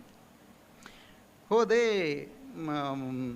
ಮೊದಲೇ ಅಪಾಯಿಂಟ್ಮೆಂಟ್ ತೊಗೊಂಡಿದ್ದೆ, ಬರ್ತೀನಿ ಅಂತ ಹೇಳಿದ್ದೆ. ಲ್ಯಾಂಡ್ಲೈನಿಗೆ ಫೋನ್ ಮಾಡಿಕೊಂಡು ಬನ್ನಿ ಅಂತಂದಿದ್ರು. ಹೋಗ್ತಿದ್ದಂಗೆ ಅವ್ರ ಮನೆಯವ್ರು ಯಾರ ಬಾಗಿಲು ತೆಗೆದ್ರು. ಒಳಗಡೆ ಕೂತ್ಕೊಂಡೆ. ಏನು ಮಾಡ್ತಾಯಿದ್ದಾರೆ ಸರ್ ಅಂತ ಕೇಳಿದೆ. ಪೂಜೆ ಮಾಡ್ತಾಯಿದ್ದಾರೆ, ಈಗ ಬಂದುಬಿಡ್ತಾರೆ, ಒಂದಿಡುವಾಂಗ ಅಂತ ಹೇಳಿದರು. ಸರಿ, ನಾನು ಕೂತ್ಕೊಂಡೆ. 2 ನಿಮಿಷದಲ್ಲಿ ರಜನಿಕಾಂತ್ ಅವರ ಮನೆಯ ಪೂಜಾಗೃಹದಿಂದ ಹೊರಗಡೆ ಬಂದರು. ಒಂದು ಅಡ್ಡಪಂಚೆ ಲುಂಗಿ, ಕಲರ್ ಲುಂಗಿ, ಒಂದು ಬನೀನು ಹಾಕ್ಕೊಂಡಿದ್ರು. ತಲೆಯೆಲ್ಲ ಕೆದರಿತ್ತು. ಹಣೆ ಮೇಲೆ ಎಂಥದ್ದು ಅವರು ಪೂಜೆ ಮಾಡಿ ಹೊರಗಡೆ ಬರ್ತಿದ್ದಾರೆ ಅನ್ನುವ ಯಾವ ಕುರುಹು ಇರಲಿಲ್ಲ. ಅವರು ರಾಘವೇಂದ್ರ ಸ್ವಾಮಿಯ ಮಹಾನ್ ಭಕ್ತರು. ಒಂದು ಕಾಲಕ್ಕೆ ಓಶೋ ಇಂದ ಪ್ರಭಾವಿತರಾಗಿ ಓಶೋ ಆಶ್ರಮಕ್ಕೂ ಹೋಗಿದ್ದವರು. ಆಮೇಲೆ ರಾಘವೇಂದ್ರ ಸ್ವಾಮಿಯ ಭಕ್ತರಾದವರು. ಬಂದರು. ನಾನು ಕೇಳಿದೆ, ಪೂಜೆ ಮಾಡ್ಕೊಂಬರ್ತೀರಾ ನೀವು ಅಂಥೇಳಿ. ಆಗಿನ್ನೂ ಎದ್ದು ಬಂದವರಾಗಿದ್ದರು ರಜನಿಕಾಂತ್. ನನಗೆ ಅನುಮಾನ ಆಯಿತು, ನೀವು ಪೂಜೆ ಮಾಡ್ತಿದ್ರು, ನಿದ್ದೆ ಮಾಡ್ತಿದ್ರು ಅಂತ ನನ್ನ ಅನುಮಾನ. ಮುಡ್ಚಿಟ್ಟೆ ಅಂತಂದರು. ಅವರು ಪೂಜೆ ಮಾಡ್ತಿದ್ದಿದ್ದೆ ಹಾಗೆ. ಅವ್ರಿಗೇನು ಹೀಗೆ ಇರಬೇಕು ಹಾಗೆ ಇರಬೇಕು ಅಂತಿಲ್ಲ. ನೀವು ಮಂತ್ರಾಲಯದ ರಾಘವೇಂದ್ರ ಸ್ವಾಮಿಗಳ ಭಕ್ತರ ಪೂಜೆ ಮಾಡುವ ವಿಧಾನವನ್ನು ನೋಡಿದರೆ ರಜನಿಕಾಂತ್ ಹಿಂಗೆ ಪೂಜೆ ಮಾಡ್ತಾರಲ್ಲ ಅಂತ ಅನ್ನಿಸ್ಬಿಡುತ್ತೆ. ಆದರೆ ರಜನಿಕಾಂತ್ ಅವರ ಮುಖದಲ್ಲಿ ನಿಜವಾದ ದೈವಭಕ್ತಿ ಇತ್ತು, ಅದು ಕಾಣಿಸ್ತಾ ಇತ್ತು. ಹಾಗೆ ದೈವಭಕ್ತಿ ಇರುವ ಕೆಲವರನ್ನ ಹೊರತುಪಡಿಸಿದರೆ ಚೋರಾಮಸ್ವಾಮಿಯವರು ಹೇಳಿದಂತಹ ನಾಟಕದವರು ತುಂಬ ಜನ ಇದ್ದರು. ಆ ನಾಟಕದವರು ಒಬ್ಬರು, ನಾನು ಅವ್ರ ಹೆಸರು ಹೇಳಲಿಕ್ಕೆ ಇಷ್ಟಪಡೋದಿಲ್ಲ, ಇವತ್ತಿಗೂ ಕರ್ನಾಟಕದಲ್ಲಿ ತುಂಬ ಸಕ್ರಿಯವಾಗಿರುವವರು, ಪ್ರಗತಿಪರರ ಸಾಲಿನಲ್ಲಿ ತುಂಬ ಸಕ್ರಿಯವಾಗಿರೋರು. ಅವರು ನನಗೆ ಅವ್ರಿಗೆ ಗೊತ್ತಿತ್ತು, ಅವರೆಲ್ಲ ಎಲ್ಲಿ ಹೋಗ್ತಾರೆ, ಪೂಜೆ ಮಾಡ್ತಾರೆ, ಕಾಸರಗೋಡಿಗೆ ಯಾಕೆ ಹೋಗ್ತಾರೆ ಅವರು, ಅದೆಲ್ಲ ಗೊತ್ತಿತ್ತು ನನಗೆ. ಅವರು ಬಂದು ಯಾವುದೋ ನನಗೆ ನನ್ನ ತುಂಬ ಕಷ್ಟದ ಕಾಲ ಅದು, ಯಾವುದೋ ಒಂದು ಸಂದರ್ಭದಲ್ಲಿ ತುಂಬ ಸಂಕಷ್ಟದಲ್ಲಿದ್ದೆ. ಬಂದು ಅನಂತ್ ಅಲ್ಲಿಗೆ ಹೋಗೋಣ, ಕಾಸರಗೋಡಲ್ಲಿ ನಂಗೊಬ್ಬರು ಗೊತ್ತಿದ್ದಾರೆ, ಒಂದು ಪೂಜೆ ಮಾಡಿಸ್ಬೇಕಾಗತ್ತೆ, ಮಾಡಿಸ್ಬೇಡ, ಸರಿ ಹೋಗುತ್ತೆ ಎಲ್ಲ, ನೀವು ಯಾಕೆ ಯೋಚನೆ ಮಾಡ್ತೀರಿ ಅಂತ ಹೇಳಿದರು. ಆ ಸಂಕಷ್ಟದ ಸಮಯದಲ್ಲಿ ನನಗೆ ಯಾರು ಏನು ಹೇಳಿದರೂ ಮಾಡುವ ಸ್ಥಿತಿಯಲ್ಲಿ ನಾನು ನಿಂತುಬಿಟ್ಟಿದ್ದೆ ಆಗ. ಆದರೆ ಇವ್ರು ಬಂದು ಹೇಳಿದ್ರಲ್ಲ, ನನಗೆ ಇನ್ಯಾರೋ ಒಬ್ಬರು, ನನಗೆ ರಜನಿಕಾಂತರದವ್ರು ಹೇಳಿದರೆ ಕೇಳಿಬಿಡ್ತಿದ್ದೆ ನಾನು. ಅರೆ ಇವ್ರು ಬಂದಿದ್ದು ಎಂಥದ್ದು ಪೂಜೆ ಮಾಡಿಸು ಅಂತ ಹೇಳ್ತಾರಲ್ಲ ಅಂಥೇಳಿ ಅವ್ರ ಹತ್ರ ಒಂದು ಸಣ್ಣ ವಾಗ್ವಾದ ಆಯಿತು ನನಗೆ. ಅವ್ರು ಹೇಳಿದ್ದು, ನೀನು ಭಕ್ತಿಯನ್ನು ಬೆಳೆಸ್ಕೋಬೇಕು, ನೀನು ಅದನ್ನು ನಂಬಬೇಕು, ಅದು ನಂಬಿದರೆ ನಿನ್ನ ಕೈ ಹಿಡಿಯುತ್ತದು ಅಂಥೇಳಿ.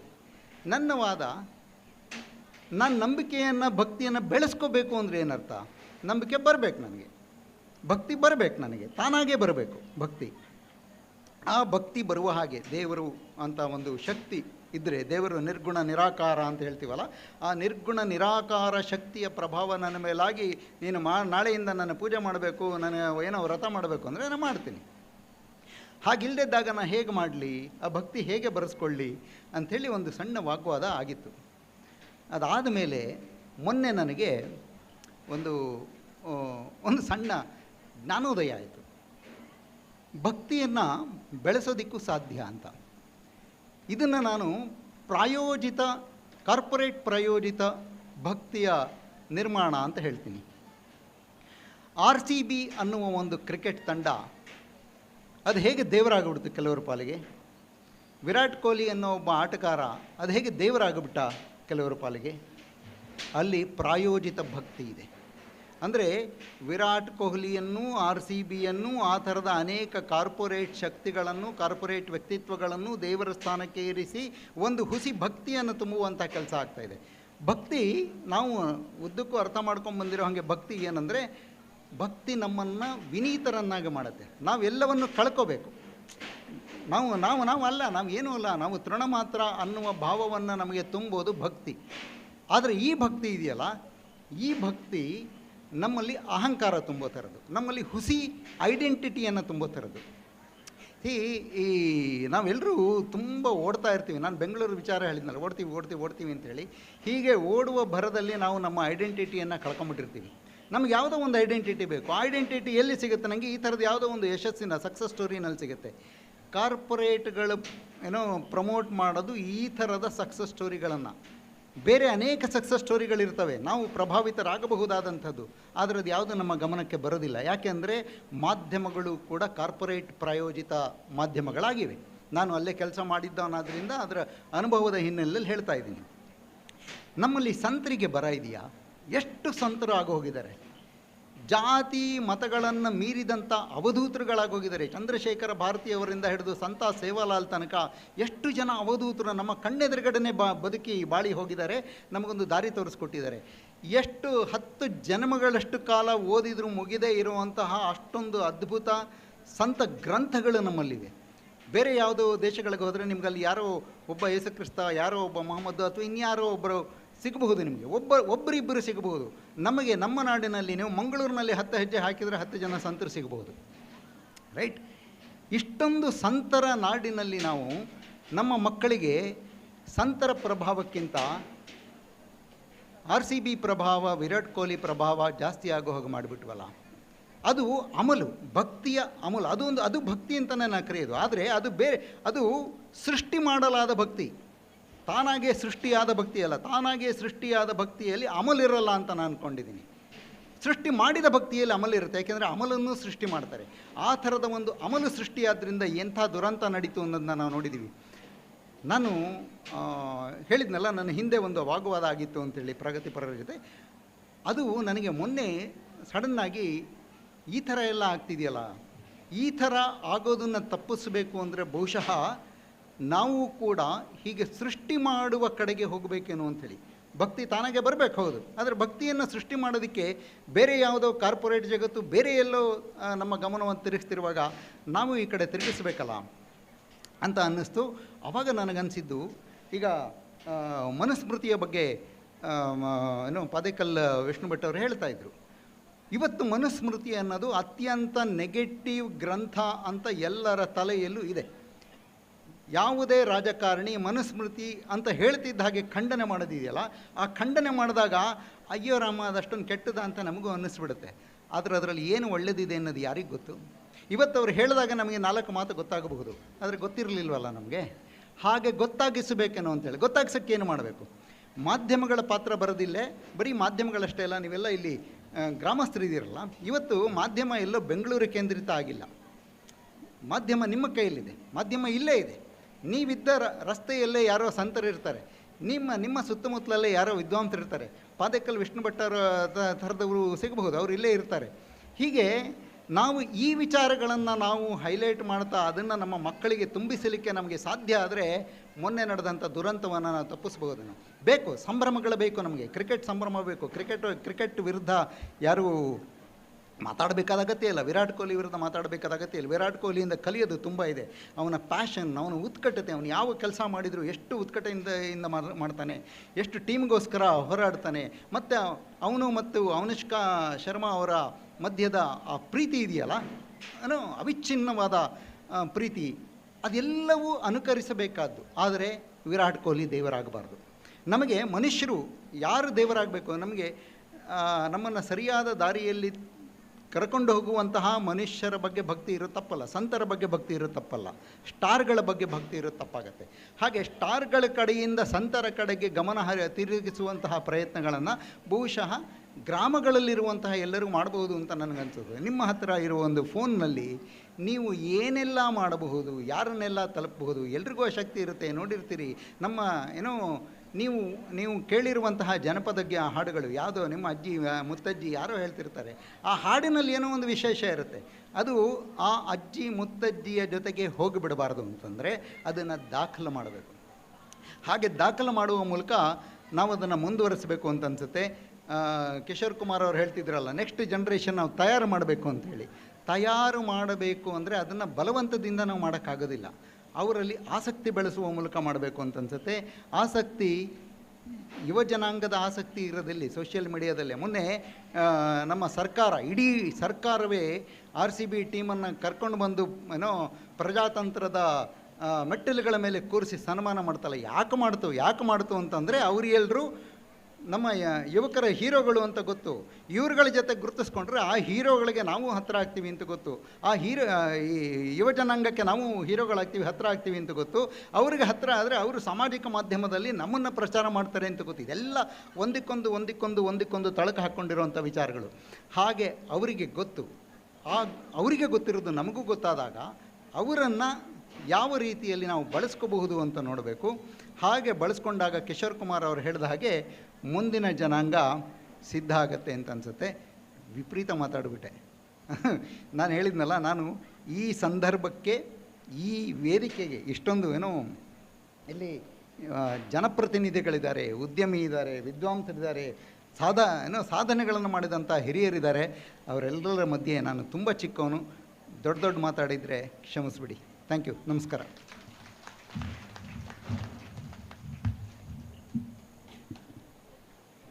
ಸಹೃದಯರೇ, ಅನಂತ ಚಿನಿವಾರರ ಮಾತುಗಳನ್ನು ಕೇಳುತ್ತಿದ್ದರೆ ಕೇಳುತ್ತಲೇ ಇರಬೇಕು ಅನ್ನಿಸುವಷ್ಟು ಹಿತವಾದದ್ದು ಮತ್ತು ಮಹತ್ವಪೂರ್ಣವಾದದ್ದು. ಅವರ ಚಂದನೆಯ ಅಭಿವ್ಯಕ್ತಿಗೆ ಒಂದು ಗಟ್ಟಿ ಚಪ್ಪಾಳೆಯ ಕೃತಜ್ಞತೆಯನ್ನು ನಾವು ಸಮರ್ಪಿಸಿಕೊಳ್ಳೋಣ. ಬಂಧುಗಳೇ, ಈ ವೇದಿಕೆಯಲ್ಲಿ ಅರ್ಥಸ್ಫುರಣತೆಯಿಂದ ಮಾತನಾಡುವ ಹಲವು ಗಣ್ಯ ಮಹನೀಯರಿದ್ದಾರೆ.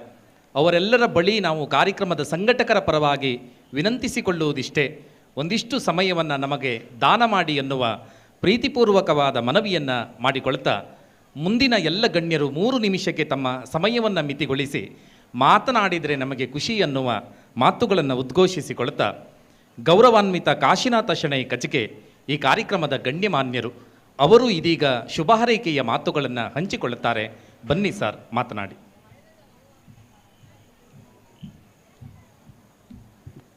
ಇಂದಿನ ಈ ಧಾರ್ಮಿಕ ಸಭೆಯ ಸಭಾಧ್ಯಕ್ಷರಾದ ದಯಾನಂದ ಶೆಟ್ಟಿಯವರೇ, ಮಾರಾಳಿ ಮನೆ, ಹಾಗೂ ವೇದಿಕೆಯಲ್ಲಿರುವ ಎಲ್ಲ ಗಣ್ಯಾತಿ ಗಣ್ಯರೇ, ಹಾಗೂ ವೇದಿಕೆಯ ಮುಂಭಾಗದಲ್ಲಿ ಆಸೀನರಾಗಿರುವ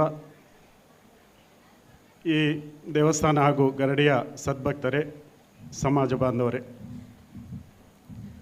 ಇವತ್ತಿನ ದಿನ ತುಂಬ ಖುಷಿಯಾಗ್ತದೆ.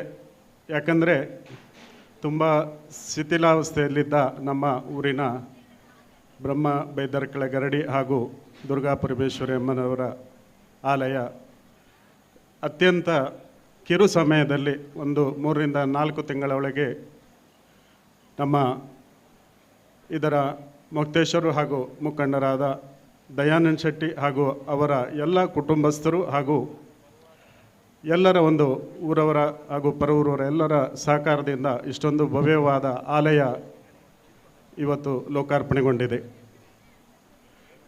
ನಾನು ಹಾಗೂ ಮಾರಾಳಿ ಸದಾನಂದ ಹೆಗಡೆಯವರು ಒಟ್ಟಿಗೆ ಒಂದು 3 ವರ್ಷ ಒಂದು ದೇವಸ್ಥಾನದ ಕಾರ್ಯಕಾರಿ ಸಮಿತಿಯಲ್ಲಿ ಸದಸ್ಯರಾಗಿ ಕೆಲಸ ಮಾಡಿದ್ದೆವು. ಅವರು ಯಾವಾಗಲೂ ಹೇಳ್ತಾ ಇದ್ದರು, ಈ ಗರಡಿ ಒಂದು ತುಂಬ ಶಿಥಿಲಾವಸ್ಥೆಯಲ್ಲಿದೆ, ಇದರದ್ದೊಂದು ಜೀರ್ಣೋದ್ಧಾರ ಆಗಬೇಕು ಅಂಥೇಳಿ ತುಂಬ ಸಲ ನನ್ನ ಹತ್ರ ಅವರ ಒಂದು ಅನಿಸಿಕೆಯನ್ನು ಹಂಚಿಕೊಂಡಿದ್ದರು.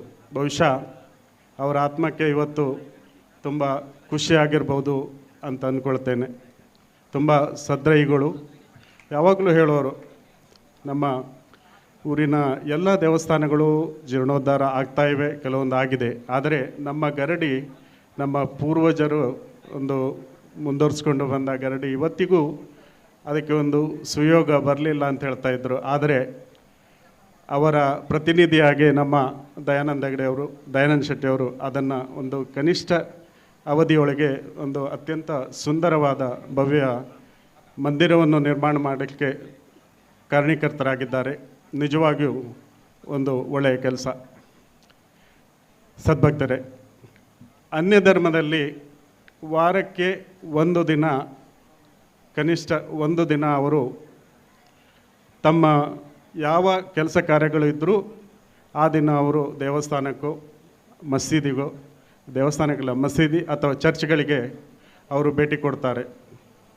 ನನ್ನ ಕೆಲವರು ವ್ಯಾವಹಾರಿಕ ಬಂಧುಗಳಿದ್ದಾರೆ, ಅವರು ಮುಸ್ಲಿಮ್ ಅಥವಾ ಒಂದು ಮಹಮ್ಮದಿಯರಾದರೆ ಅವರು ಶುಕ್ರವಾರ ದಿನ ನಮಗೆ ಸ್ವಲ್ಪ ಸಿಗೋದು ಕಷ್ಟ. ಯಾಕಂದರೆ ಅವರು ತಮ್ಮ ಧಾರ್ಮಿಕ ಆಚರಣೆಯಲ್ಲಿ ಹೆಚ್ಚಾಗಿ ಅವರು ತಮ್ಮ ಸಮಯವನ್ನು ತೊಡಗಿಸಿಕೊಂಡಿರ್ತಾರೆ. ಅದೇ ಪ್ರಕಾರ ಕ್ರೈಸ್ತರು ಆದಿತ್ಯವಾರ ಅವರು ಹೆಚ್ಚಾಗಿ ಒಂದು ಧಾರ್ಮಿಕ ಕೈಂಕರ್ಯಗಳಲ್ಲಿ ಅವರು ತೊಡಗಿಸಿಕೊಂಡಿರ್ತಾರೆ. ಆದರೆ ನಮ್ಮ ಹಿಂದೂಗಳಲ್ಲಿ ಅದು ಒಂದು ದೇವಸ್ಥಾನ ಅಥವಾ ಒಂದು ಸಮಾಜ ಮಂದಿರಕ್ಕೆ ಹೋಗೋದಂದರೆ ಒಂಥರ ಅಲರ್ಜಿ. ಹೋದ್ರಾಯ್ತು ಇವತ್ತಲ್ಲ ನಾಳೆ ಹೋದ್ರಾಯ್ತು ಅಂತ. ಹಾಗಾಗಬಾರ್ದು. ಕನಿಷ್ಠ ನಾವು ದಿನಕ್ಕೆ ವಾರಕ್ಕೆ ಒಂದು ದಿನ ಅದಕ್ಕೆ ಒಂದು ನಿಗದಿ ಇಟ್ಟು ಇಂಥ ದಿನ ನಾವು ಗರಡಿಗೆ ಹೋಗಲೇಬೇಕು, ಇಂಥ ದಿನ ನಮ್ಮ ಮಾರಾಳಿ ದೇವಸ್ಥಾನಕ್ಕೆ ಹೋಗಲೇಬೇಕು ಅನ್ನುವಂಥ ಒಂದು ಇದೊಂದು ಪ್ರಕಾರವನ್ನು ಇಟ್ಕೊಂಡ್ರೆ ಖಂಡಿತವಾಗಿಯೂ ಒಂದು ಇಷ್ಟು ಖರ್ಚು ಮಾಡಿ ಒಂದು ದೇವಸ್ಥಾನ ಅಥವಾ ಒಂದು ಗರಡಿ ಜೀರ್ಣೋದ್ಧಾರ ಆಗಿದ್ದಕ್ಕೆ ಅದು ಸಾರ್ಥಕ ಆಗ್ತದೆ. ಯಾಕಂದರೆ ಖಾಲಿ ಒಂದು ದೇವಸ್ಥಾನ ಕಟ್ಟಿ ಅಥವಾ ಅದೊಂದು ಬ್ರಹ್ಮಕಲಶೋತ್ಸವ ಆದರೆ ಸಾಲದು. ಅದಕ್ಕೆ ನಾವು ಭಕ್ತರು ದಿನ ಬಂದು ಅದರ ಒಂದು ಅಂದಚಂದವನ್ನು ನೋಡ್ತಾ ಇದ್ದರೆ ಅದರ ಒಂದು ಸಾನ್ನಿಧ್ಯವು ಹೆಚ್ಚಾಗ್ತದೆ. ಹಾಗೆ ನಮ್ಮ ನಂಬಿಕೆ ಹಾಗೂ ಆ ದೈವದಲ್ಲಿಟ್ಟ ನಂಬಿಕೆ ಖಂಡಿತವಾಗಿಯೂ ಅದು ನಮಗೆ ಫಲ ಸಿಗ್ತದೆ ಅನ್ನುವಂಥ ಹಲವಾರು ನಿದರ್ಶನಗಳಿವೆ. ಆದ್ದರಿಂದ ಈಗೇನೋ ನಾವು ಒಂದು ಹುಮ್ಮಸ್ಸಲ್ಲಿ ದೇವಸ್ಥಾನ ಜೀರ್ಣೋದ್ಧಾರ ಮಾಡಿ ಅಲ್ಲಿಗೆ ನಾವು ಅದನ್ನು ಬಿಡಬಾರ್ದು. ಅಥವಾ ಪರವೂರಲ್ಲಿ ಇದ್ದವರು ಸಹ ಕನಿಷ್ಠ ನೀವು ಊರಿಗೆ ಬಂದಾಗ ನಮ್ಮ ನೀವು ನಂಬಿಕೊಂಡು ಬಂದಂಥ ದೇವಸ್ಥಾನಕ್ಕೋ ಅಥವಾ ಗರಡಿಗೋ ಬಂದು ಕನಿಷ್ಠ ಒಂದು ಪೂಜೆಯನ್ನು ಸಲ್ಲಿಸಿ ಹಾಗೂ ಅದರಿಂದ ಒಂದು ಸಾನ್ನಿಧ್ಯವೂ ವೃದ್ಧಿ ಆಗ್ತದೆ. ಹಾಗೂ ಒಂದು ಇಲ್ಲಿಯ ಅರ್ಚಕರು ಅಥವಾ ಇಲ್ಲಿ ಅದನ್ನು ನಂಬಿಕೊಂಡಿದ್ದವ್ರಿಗೂ ಸಹ ಒಂದು ಅನುಕೂಲ ಆಗ್ತದೆ ಅನ್ನುವಂಥ ಒಂದು ಮಾತನ್ನು ಹೇಳಲಿಕ್ಕೆ ಬಯಸ್ತೇನೆ. ಅದೇ ಪ್ರಕಾರ ಒಂದು ಊರು ಒಂದು ಉದ್ಧಾರ ಆಗಬೇಕಾದ್ರೆ ಒಂದು ದೇವಸ್ಥಾನ ಹಾಗೂ ಒಂದು ಶಾಲೆ ಉದ್ಧಾರ ಆದರೆ ಆ ಊರು ಒಂದು ಪ್ರಗತಿಯ ಪಥದಲ್ಲಿ ನಡೀತದೆ ಅಂತ ಹೇಳಲಿಕ್ಕೆ ಒಂದು ಖುಷಿ ಆಗ್ತದೆ. ಅದೇ ಪ್ರಕಾರ ನಮ್ಮ ಊರಲ್ಲಿ ದೇವಸ್ಥಾನಗಳು ಸಹ ಒಳ್ಳೆ ರೀತಿಯಲ್ಲಿ ಜೀರ್ಣೋದ್ಧಾರ ಆಗಿದ್ದಾವೆ. ಅದೇ ಪ್ರಕಾರ ಶಾಲೆಗಳು ಸಹ, ಯಾಕಂದರೆ ಇಷ್ಟೊಂದು ಸಣ್ಣ ಊರಾದರೂ ಸಹ ಆಂಗ್ಲ ಮಾಧ್ಯಮ ಅದರಲ್ಲಿಯೂ ರಾಷ್ಟ್ರೀಯ ಶಿಕ್ಷಣ ನೀತಿ ಪ್ರಕಾರ ಇಲ್ಲಿ ಶಿಕ್ಷಣ ಪಡೀಲಿಕ್ಕೊಂದು ಅವಕಾಶ ಇದೆ. ಆದ್ದರಿಂದ ಆ ನಿಟ್ಟಿನಲ್ಲಿ ನಮ್ಮವರು ಒಂದು ಒಳ್ಳೆಯ ಪಥದಲ್ಲಿ ಅಥವಾ ಒಂದು ಒಳ್ಳೆಯ ಮಾರ್ಗದಲ್ಲಿ ಮುಂದುವರಿತಾ ಇದೆ ಅಂತ ಹೇಳಲಿಕ್ಕೆ ನನಗೆ ತುಂಬ ಖುಷಿ ಆಗ್ತದೆ. ಮಾನ್ಯರೆಲ್ಲ ಈ ದಿನ ಒಂದು ಧಾರ್ಮಿಕತೆಯ ಬಗ್ಗೆ ತುಂಬ ವಿಚಾರಗಳನ್ನು ತಿಳಿಸಿದರು.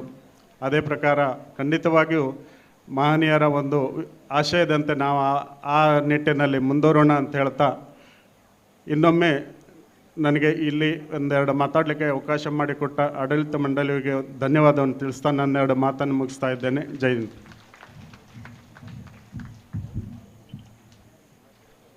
ಅರ್ಥಪೂರ್ಣವಾದ ಮಾತಿಗೆ ಕಾಶಿನಾಥ ಶಣೈಯರಿಗೆ ಮನದುಂಬಿದ ಕೃತಜ್ಞತೆಗಳನ್ನು ಸಮರ್ಪಿಸಿಕೊಳ್ತಾ ಜೀರ್ಣೋದ್ಧಾರ ಸಮಿತಿಯ ಕೋಶಾಧಿಕಾರಿಯಾಗಿರುವ ಮಾರಾಳಿ ಮನೆಯ ಎಂ ಜಯರಾಮ ಶೆಟ್ಟಿಯವರು ಈ ಕಾರ್ಯಕ್ರಮದ ಗಣ್ಯಮಾನ್ಯರು.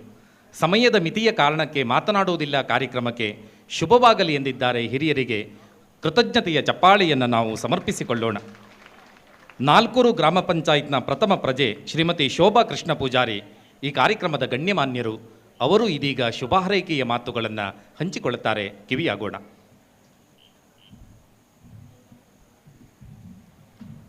ಮೊದಲಾಗಿ ಶ್ರೀ ಮಾರಾಳಿ ಗಣಪತಿಗೆ ಶಿರಸ ನಮಸ್ಕರಿಸುತ್ತಾ, ಹಾಗೆ ಈ ಒಂದು ಜೀರ್ಣೋದ್ಧಾರ ಸಮಿತಿಯ ಗರಡಿ ಮತ್ತು ಅಮ್ಮನವರ ಹಾಗೂ ಶಿವರಾಯ ದೈವದ ಜೀರ್ಣೋದ್ಧಾರ ಸಮಿತಿಯ ಅಧ್ಯಕ್ಷರಿಗೂ ನಮಿಸುತ್ತಾ, ಹಾಗೆ ವೇದಿಕೆಯ ಮೇಲಿರುವಂಥ ಎಲ್ಲ ಗಣ್ಯರಿಗೂ ನಮಿಸುತ್ತಾ, ಹಾಗೆ ಮುಂಭಾಗದಲ್ಲಿ ಕುಳಿತಿರುವಂಥ ಮಾತೆಯರು, ಮಕ್ಕಳು ಹಾಗೂ ನನ್ನ ಅಣ್ಣ ತಮ್ಮಂದಿರಿಗೂ ನಿಮಗೂ ನನ್ನ ಗೌರವದ ನಮಸ್ಕಾರಗಳನ್ನು ತಿಳಿಸುತ್ತಾ, ಇವತ್ತಿನ ಈ ಕಾರ್ಯಕ್ರಮ 3 ತಿಂಗಳೊಳಗೆ ಯಶಸ್ವಿಯಾಗಿ ನೆರವೇರಿಸಿಕೊಟ್ಟಂಥ ನಮ್ಮ ಈ ಸಮಿತಿಯ ಅಧ್ಯಕ್ಷರಿಗೆ ನಾವು ವಿಶೇಷವಾಗಿ ಕೃತಜ್ಞತೆಯನ್ನು ಹೇಳಬೇಕಾಗ್ತದೆ. ಹಾಗೆ ವಿಶೇಷವಾಗಿ ನಾವು ಗ್ರಾಮದ ಜನರು ವರುಣದೇವನಿಗೂ ಸಹ ವಿಶೇಷವಾಗಿ ಅವನಿಗೆ ಕೃತಜ್ಞತೆಯನ್ನು ಹೇಳಬೇಕಾಗ್ತದೆ. ಯಾಕಂತ ಹೇಳಿದರೆ ನಮಗೆ ಪ್ರಪ್ರಥಮವಾಗಿ ಕೆಲಸ ಆರಂಭ ಮಾಡುವಾಗ ನೀರಿನ ಅವಶ್ಯಕತೆ ಬೇಕಿತ್ತು. ಹಾಗೆ ಆ ನೀರಿನ ಅವಶ್ಯಕತೆ ನಮ್ಗೆ 1 ವಾರದ ಮುಂಚಿತವಾಗಿ ವರುಣದೇವ ನಮಗೆ ಸಹಕರಿಸಿದ. ಹಾಗೆ 1 ವಾರ ಮುಂಚಿತವಾಗಿ ನಾವು ಏನು ಮಾಡೋದು, ಪಾಪ ತುಂಬ ಕಷ್ಟದಲ್ಲಿ ಕಾರ್ಯಗಳನ್ನೆಲ್ಲ ಈ ಸಮಿತಿ ವರ್ಗದವರು ಮಾಡ್ತಾ ಇದ್ದಾರೆ ಅಂತ ಎಲ್ಲರೂ ಭಗವಂತನಲ್ಲಿ ಪ್ರಾರ್ಥನೆಯನ್ನು ಮಾಡಿಕೊಂಡಾಗ ನಮಗೆ 1 ವಾರದ ಮುಂಚಿತವಾಗಿ ವರುಣದೇವ ನಮಗೆ ಬಿಟ್ಟುಕೊಟ್ಟ. ಹಾಗಾಗಿ ನಾವೆಲ್ಲ ಮಾರಾಳಿ ಜನರು ವರುಣದೇವನಿಗೂ ನಮಸ್ಕಾರಗಳನ್ನು ಮಾಡುತ್ತಾ, ಹಾಗೆ ಈ ಕಾರ್ಯಕ್ರಮ ಯಶಸ್ವಿಯಾಗಿ ನೆರವೇರಿಸಿಕೊಟ್ಟಂಥ ಮಾರಾಳಿ ಕುಟುಂಬಸ್ಥರಿಗೂ, ಕುಟುಂಬದ ಮನೆಯವರಿಗೂ, ಮಾರಾಳಿ ಗರಡಿಯ ನನ್ನ ನಾಲ್ಕೂರಿನ ಸಮಸ್ತ ಜನತೆಗೂ ನಾನು ನಿಮ್ಮ ಸೇವಕಳಾಗಿ ಮತ್ತೊಮ್ಮೆ ಭಕ್ತಿಪೂರ್ವಕವಾಗಿ ನಮಸ್ಕರಿಸುತ್ತಾ, ಅವಕಾಶ ಕೊಟ್ಟಂಥ ನಿಮಗೆಲ್ಲರಿಗೂ ವಂದಿಸುತ್ತಾ ನನ್ನ ಮಾತನ್ನು ಮುಗಿಸ್ತೇನೆ. ಎಲ್ರಿಗೂ ಒಳ್ಳೆಯದಾಗಲಿ, ಉತ್ತಮವಾದ ಆರೋಗ್ಯ ಭಾಗ್ಯವನ್ನು ವಿದ್ಯೆ ನಮ್ಮ ಮಕ್ಕಳಿಗೆ ಒಳ್ಳೆಯ ವಿದ್ಯಾ ಸಂಸ್ಕಾರ, ಹಾಗೆ ಕಿಶೋರಣ್ಣನವರು ಹೇಳಿದಾಗೆ ನಾವು ಏನು ದೇಶಕ್ಕಾಗಿ ನಮ್ಮ ಗ್ರಾಮ ಪಂಚಾಯತಿಗಾಗಿ ಟ್ಯಾಕ್ಸ್ಗಳನ್ನು ಕಟ್ತೇವೆ ಅದನ್ನೆಲ್ಲ ಪ್ರಾಮಾಣಿಕವಾಗಿ ಕಟ್ಟಿ ದೇಶದ ಗ್ರಾಮದ ಉತ್ತಮ ಪ್ರಜೆಯಾಗೋಣ ಅಂತ ಹೇಳುತ್ತಾ ಆಶಿಸ್ತಾ ನನ್ನ ಮಾತನ್ನು ಮುಗಿಸ್ತೇನೆ. ಜೈ ಶ್ರೀರಾಮ್.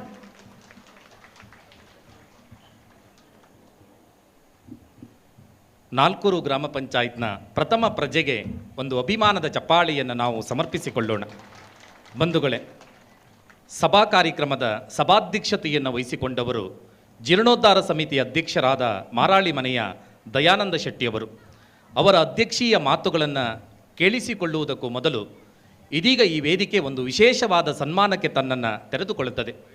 ಬಹುಶಃ ನಾವು ಸನ್ಮಾನ ಮಾಡುವಂತಹ ವಿಚಾರ ಸನ್ಮಾನವನ್ನು ಸ್ವೀಕರಿಸಿಕೊಳ್ಳುವ ವ್ಯಕ್ತಿಗೆ ಗೊತ್ತಿಲ್ಲ. ಇದುವರೆಗೆ ಆ ಗೌಪ್ಯತೆಯನ್ನು ನಾವು ಕಾಪಾಡಿಕೊಂಡಿದ್ದೇವೆ. ಮಾರಾಳಿ ಸುತ್ತಮುತ್ತಲ ಪರಿಸರದ ಎಲ್ಲ ಸಾರ್ವಜನಿಕ ಬಂಧುಗಳು ಸೇರಿ ಈ ಸನ್ಮಾನವನ್ನು ಸಹೃದಯರೊಬ್ಬರ ಮಡಿಲಿಗೆ ಸಮರ್ಪಿಸಿಕೊಳ್ಳುತ್ತಾರೆ. ಅವರು ಬೇರ್ಯಾರೂ ಕೂಡ ಅಲ್ಲ, 75 ವರ್ಷದ ಹಿರಿತಮದ ಮಹನೀಯ ವ್ಯಕ್ತಿಯಾಗಿ ಜೀರ್ಣೋದ್ಧಾರ ಸಮಿತಿಯ ಸಾರಥ್ಯತನವನ್ನು ವಹಿಸಿಕೊಂಡ ಮಾರಾಳಿ ಮನೆಯ ದಯಾನಂದ ಶೆಟ್ಟಿಯವರು. ಮಾರಾಳಿ ಸುತ್ತಮುತ್ತಲ ಪರಿಸರದ ಸಾರ್ವಜನಿಕ ಬಂಧುಗಳು ಸಮರ್ಪಿಸುವ ಈ ಸನ್ಮಾನವನ್ನು ದಯಾನಂದ ಶೆಟ್ಟಿಯವರು ಸ್ವೀಕರಿಸಿಕೊಳ್ಳಬೇಕು. ಅವರ ಚಂದದ ಪರಿಚಯವನ್ನು ನೀಡುವುದಕ್ಕಾಗಿ ಪ್ರಭಾಕರ ಶೆಟ್ಟಿ ಮಾರಾಳಿ ಮಾತಿನ ಅರಮನೆಗೆ ಬರ್ತಾರೆ. ದಯಾನಂದ ಶೆಟ್ಟಿ ಮಾರಾಳಿ ಮನೆಯವರನ್ನು ಒಂದು ಸಂಭ್ರಮದ ಚಪ್ಪಾಳೆಯ ಮೂಲಕ ಸಮ್ಮಾನದ ಸಿಂಹಾಸನದಲ್ಲಿ ಕೂರಿಸಿಕೊಳ್ಳೋಣ. ಅವರ ಚಂದದ ಪರಿಚಯವನ್ನು ಸಹೃದಯರಾಗಿರುವ ಪ್ರಭಾಕರ ಶೆಟ್ಟಿ ಮಾರಾಳಿ ನೀಡ್ತಾರೆ. ಸಂಭ್ರಮದಿಂದ ನಾವು ಕಿವಿಯಾಗೋಣ. ಶ್ರೀಯುತ ದಯಾನಂದ ಶೆಟ್ಟಿ ಮಾರಾಳಿ ಮನೆ ಇವರ ಕಿರು ಪರಿಚಯವನ್ನು ಮಾಡಲಿಕ್ಕೆ ನನಗೆ ಅವಕಾಶ ಮಾಡಿಕೊಟ್ಟಿದ್ದಾರೆ. ಅವರ ಕಿರು ಪರಿಚಯವನ್ನು ಮಾಡಲಿಕ್ಕೆ ಅತೀವವಾದಂಥ ಸಂತೋಷ ನನ್ನ ಪಾಲಿಗೆ ಆಗ್ತಾ ಇದೆ. ಆಗಲಿ ಕೂರಾಡಿ ಮೆಡ್ಕಲ್ ಮನೆ ಸದಾಶಿವ ಶೆಟ್ಟಿ ಮತ್ತು ಮಾರಾಳಿ ಮನೆ ಗಿರ್ಜಂ ಶೆಟ್ಟಿಯವರ ಜ್ಯೇಷ್ಠ ಪುತ್ರರಾಗಿ ಜನಿಸಿರುತ್ತಾರೆ. ಬಾಲ್ಯದಲ್ಲಿ ವಿದ್ಯಾಭ್ಯಾಸ ಮುಗಿಸಿದ ಶ್ರೀಯುತರು ಸುಮಾರು 4 ದಶಕಗಳ ಕಾಲ ಸರ್ಕಾರಿ ಸ್ವಾಮ್ಯದ Mysuru sales international limited MSIL ಬೆಂಗಳೂರಿನಲ್ಲಿ ಮಾರ್ಕೆಟಿಂಗ್ ಮ್ಯಾನೇಜರ್ ಆಗಿ ಸೇವೆಯಿಂದ ನಿವೃತ್ತರಾಗಿರುತ್ತಾರೆ. ಶ್ರೀಮತಿ ಸರೋಜರವರನ್ನು ವಿವಾಹವಾಗಿ 3 ಜನ ಪುತ್ರಿಯರನ್ನು ಪಡೆದಿರುತ್ತಾರೆ. ಅಳಿಯಂದಿರು ಮತ್ತು ಮೊಮ್ಮಕ್ಕಳೊಂದಿಗೆ ಬೆಂಗಳೂರಿನಲ್ಲಿ ಸುಖಿ ಜೀವನ ನಡೆಸುತ್ತಾ ಇದ್ದಾರೆ. ಗರಡಿ ಮತ್ತು ಅಮ್ಮನವರ ದೇವಸ್ಥಾನ ಶಿಥಿಲಾವಸ್ಥೆಯಲ್ಲಿರುವುದನ್ನು ಗಮನಿಸಿ ಮಾರಾಳಿ ಮನೆಯವರನ್ನು ಹಾಗೂ ಊರಿನ ಹಿರಿಯರನ್ನು ದಾನಿಗಳನ್ನು ಒಡಗೂಡಿಕೊಂಡು ಇದರ ಬಗ್ಗೆ ಆಲೋಚಿಸಿ ಸಭೆಯನ್ನು ಕರೆದಿ ಚರ್ಚಿಸಿ ದೃಢ ನಿರ್ಧಾರವನ್ನು ತೆಗೆದುಕೊಂಡರು. ಈ ಎಲ್ಲ ಕೆಲಸಗಳನ್ನು ಮಾಡುವುದಕ್ಕೆ ಪ್ರಾರಂಭಿಸಿದರು. ಶ್ರೀಯುತ ದಯಾನಂದ ಶೆಟ್ಟಿಯವರು 4 ತಿಂಗಳುಗಳ ಕಾಲ ಹಗಲಿರುಳೆನ್ನದೆ ಶ್ರಮಿಸಿ ದುರ್ಗಾಪರಮೇಶ್ವರಿ ಅಮ್ಮನವರ ದೇವಸ್ಥಾನ ಗರಡಿಯನ್ನು ಸುಸ್ಥಿತಿಗೆ ತಂದಿರುತ್ತಾರೆ. ಶ್ರೀಯುತ ದಯಾನಂದ ಶೆಟ್ಟಿಯವರ ಸಂವಹನ, ಮಾತಿನ ವೈಖರಿ, ಸಹನೆ, ಶ್ರದ್ಧೆ, ಭಕ್ತಿ ಇದರ ಬಗ್ಗೆ ಯೋಚಿಸಿದರೆ ಮರೆಯಲಾಗದ ಅನರ್ಘ್ಯ ರತ್ನ ಅಂತ ಹೇಳಿದರೆ ಅತಿಶಯೋಕ್ತಿ ಆಗಲಾರದು. ಭಕ್ತಾಭಿಮಾನಿಗಳು, ಊರಿನವರು, ಪರ ಊರಿನವರು ಇವರ ನಾಯಕತ್ವ ಗುಣ ಮತ್ತು ಇವರ ಮೇಲೆ ಇಟ್ಟ ಪ್ರೀತಿ, ವಿಶ್ವಾಸ, ನಂಬಿಕೆ ಶ್ಲಾಘನೀಯ. ಶ್ರೀಯುತರಿಗೆ ಶ್ರೀದೇವರು ಆಯುರಾರೋಗ್ಯ ಸಂಪತ್ತನ್ನು, ಸುಖ ಸಂಸಾರ ಜೀವನವನ್ನು ಕರುಣಿಸಲೆಂದು ಶ್ರೀದೇವರಲ್ಲಿ ಪ್ರಾರ್ಥಿಸುತ್ತೇನೆ. ಇವರ ಒಡನಾಟ ನನಗೆ ಭಾಳಷ್ಟು ಇಲ್ಲ. ಆದರೆ ಇತ್ತೀಚಿನ ಕೆಲವು ತಿಂಗಳುಗಳಿಂದ ನಾನು ಈ ಜೀರ್ಣೋದ್ಧಾರ ಕಮಿಟಿಯ ಕಾರ್ಯದರ್ಶಿಯಾಗಿ ಕಾರ್ಯವನ್ನು ನಿರ್ವಹಿಸುತ್ತಿದ್ದೇನೆ. ನನ್ನನ್ನು ಆ ಕಾರ್ಯದರ್ಶಿ ಹುದ್ದೆಗೆ ನೇಮಕ ಮಾಡುವಲ್ಲಿ ಅವರ ಪಾತ್ರ ಹಿರಿದಾದುದು ಎನ್ನುವುದಕ್ಕೆ ನನಗೆ ಅತೀವವಾದ ಸಂತೋಷವಿದೆ. ಇವರ ಜೊತೆಯಲ್ಲಿ ನಾನು 1 ವಾರಗಳ ಕಾಲ ಪೂನಾ ಹಾಗೂ ಬೊಂಬಾಯಿಗೆ ಹೋಗಿದ್ದೇನೆ. ಅಲ್ಲಿ ನಡೆದುಕೊಂಡಂಥ ರೀತಿ ನೀತಿ ಇದನ್ನೆಲ್ಲ ಗಮನಿಸಿದರೆ ಖಂಡಿತವಾಗಿಯೂ ಸಂತೋಷವಾಗ್ತಾ ಇದೆ. ನಾವು ರಾತ್ರಿ ಒಂದು ಹಂತದಲ್ಲಿ ತಿರುಗಾಟ ಮಾಡಿದರೆ 2 ಗಂಟೆ 3 ಗಂಟೆ ಬಂದು ಮಲಗಿದರೂ ಕೂಡ 6 ಗಂಟೆ ಸರಿಯಾಗಿ ಎದ್ದು ಎಲ್ಲ ನಿತ್ಯ ವಿಧಿಗಳನ್ನು ತೀರಿಸಿ ರೆಡಿ ಆಗ್ತಾಯಿದ್ರು. ನಾನು ಮಾತ್ರ ಮಲಗದಲ್ಲೇ ಇರ್ತಿದ್ದೆ. ಏಳು ಸಾಕು, ಮುಂದಿನ ಕಾರ್ಯ ನಮಗೆ ಬೇಕಾದಷ್ಟಿದೆ, ಹೊರಡು, ಸಿದ್ಧತೆ ಆಗುವಂತ ಅಂತ ಹೇಳಿ ನನ್ನನ್ನು ಹುರಿದುಂಬಿಸ್ತಿದ್ದರು. ಈ ಇಳಿ ವಯಸ್ಸಿನಲ್ಲಿಯೂ ಕೂಡ ಯುವಕರಿಗೆ ದರ್ಶಕರಾಗಿ ತೋರಿಕೊಂಡಿದ್ದಾರೆ. ಇವರಿಗೆ ಶ್ರೀಯುತರ ಮಾರ್ಗದರ್ಶನ ಚಿರಕಾಲ ಸಿಗಲಿ, ಆ ಚಂದ್ರಾರ್ಕವಾದಂಥ ಕೀರ್ತಿಯನ್ನು ಸಂಪಾದಿಸಲಿ ಎಂದು ಶ್ರೀದೇವರಲ್ಲಿ ಬೇಡಿಕೊಳ್ತಾ ಇದ್ದೇನೆ. ಹಾಗೆಯೇ ಸನ್ಮಾನ ಮಾಡುವುದಕ್ಕಾಗಿ ಸುಬ್ಬಣ್ಣ ಶೆಟ್ಟಿ, ಹೊಸಮನೆ ಮಾರಳಿ ಹಾಗೂ ಶ್ರೀಧರ್ ಕಾಮತ್ ಕಲ್ಕೆ ಹಾಗೂ ಕೃಷ್ಣ ಪೂಜಾರಿ, ಮಂಜುಶ್ರೀ ಬೇಕರಿ ಕೊಕ್ಕರ್ಣೆ ಇವರು ವೇದಿಕೆಯತ್ತ ಬರಬೇಕು. ಹಾಗೂ ಪ್ರತಾಪ್ ಹೆಗಡೆ ಇವರು ಕೂಡ ಸಹಕರಿಸಬೇಕು. ವೇದಿಕೆಯಲ್ಲಿ ಇದ್ದವರು ಎಲ್ಲರೂ ಎದ್ದು ಬಂದು ಶ್ರೀಯುತರನ್ನು ಸನ್ಮಾನಿಸಬೇಕಾಗಿ ಕೇಳಿಕೊಳ್ತಾ ಇದ್ದೇನೆ.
ವಹಿಸಿಕೊಂಡ ಮಾರಾಳಿ ಮನೆಯ ದಯಾನಂದ ಶೆಟ್ಟಿಯವರು ಅಧ್ಯಕ್ಷೀಯ ನಲ್ಲುಡಿಗಳನ್ನು ಹಂಚಿಕೊಳ್ಳುತ್ತಾರೆ.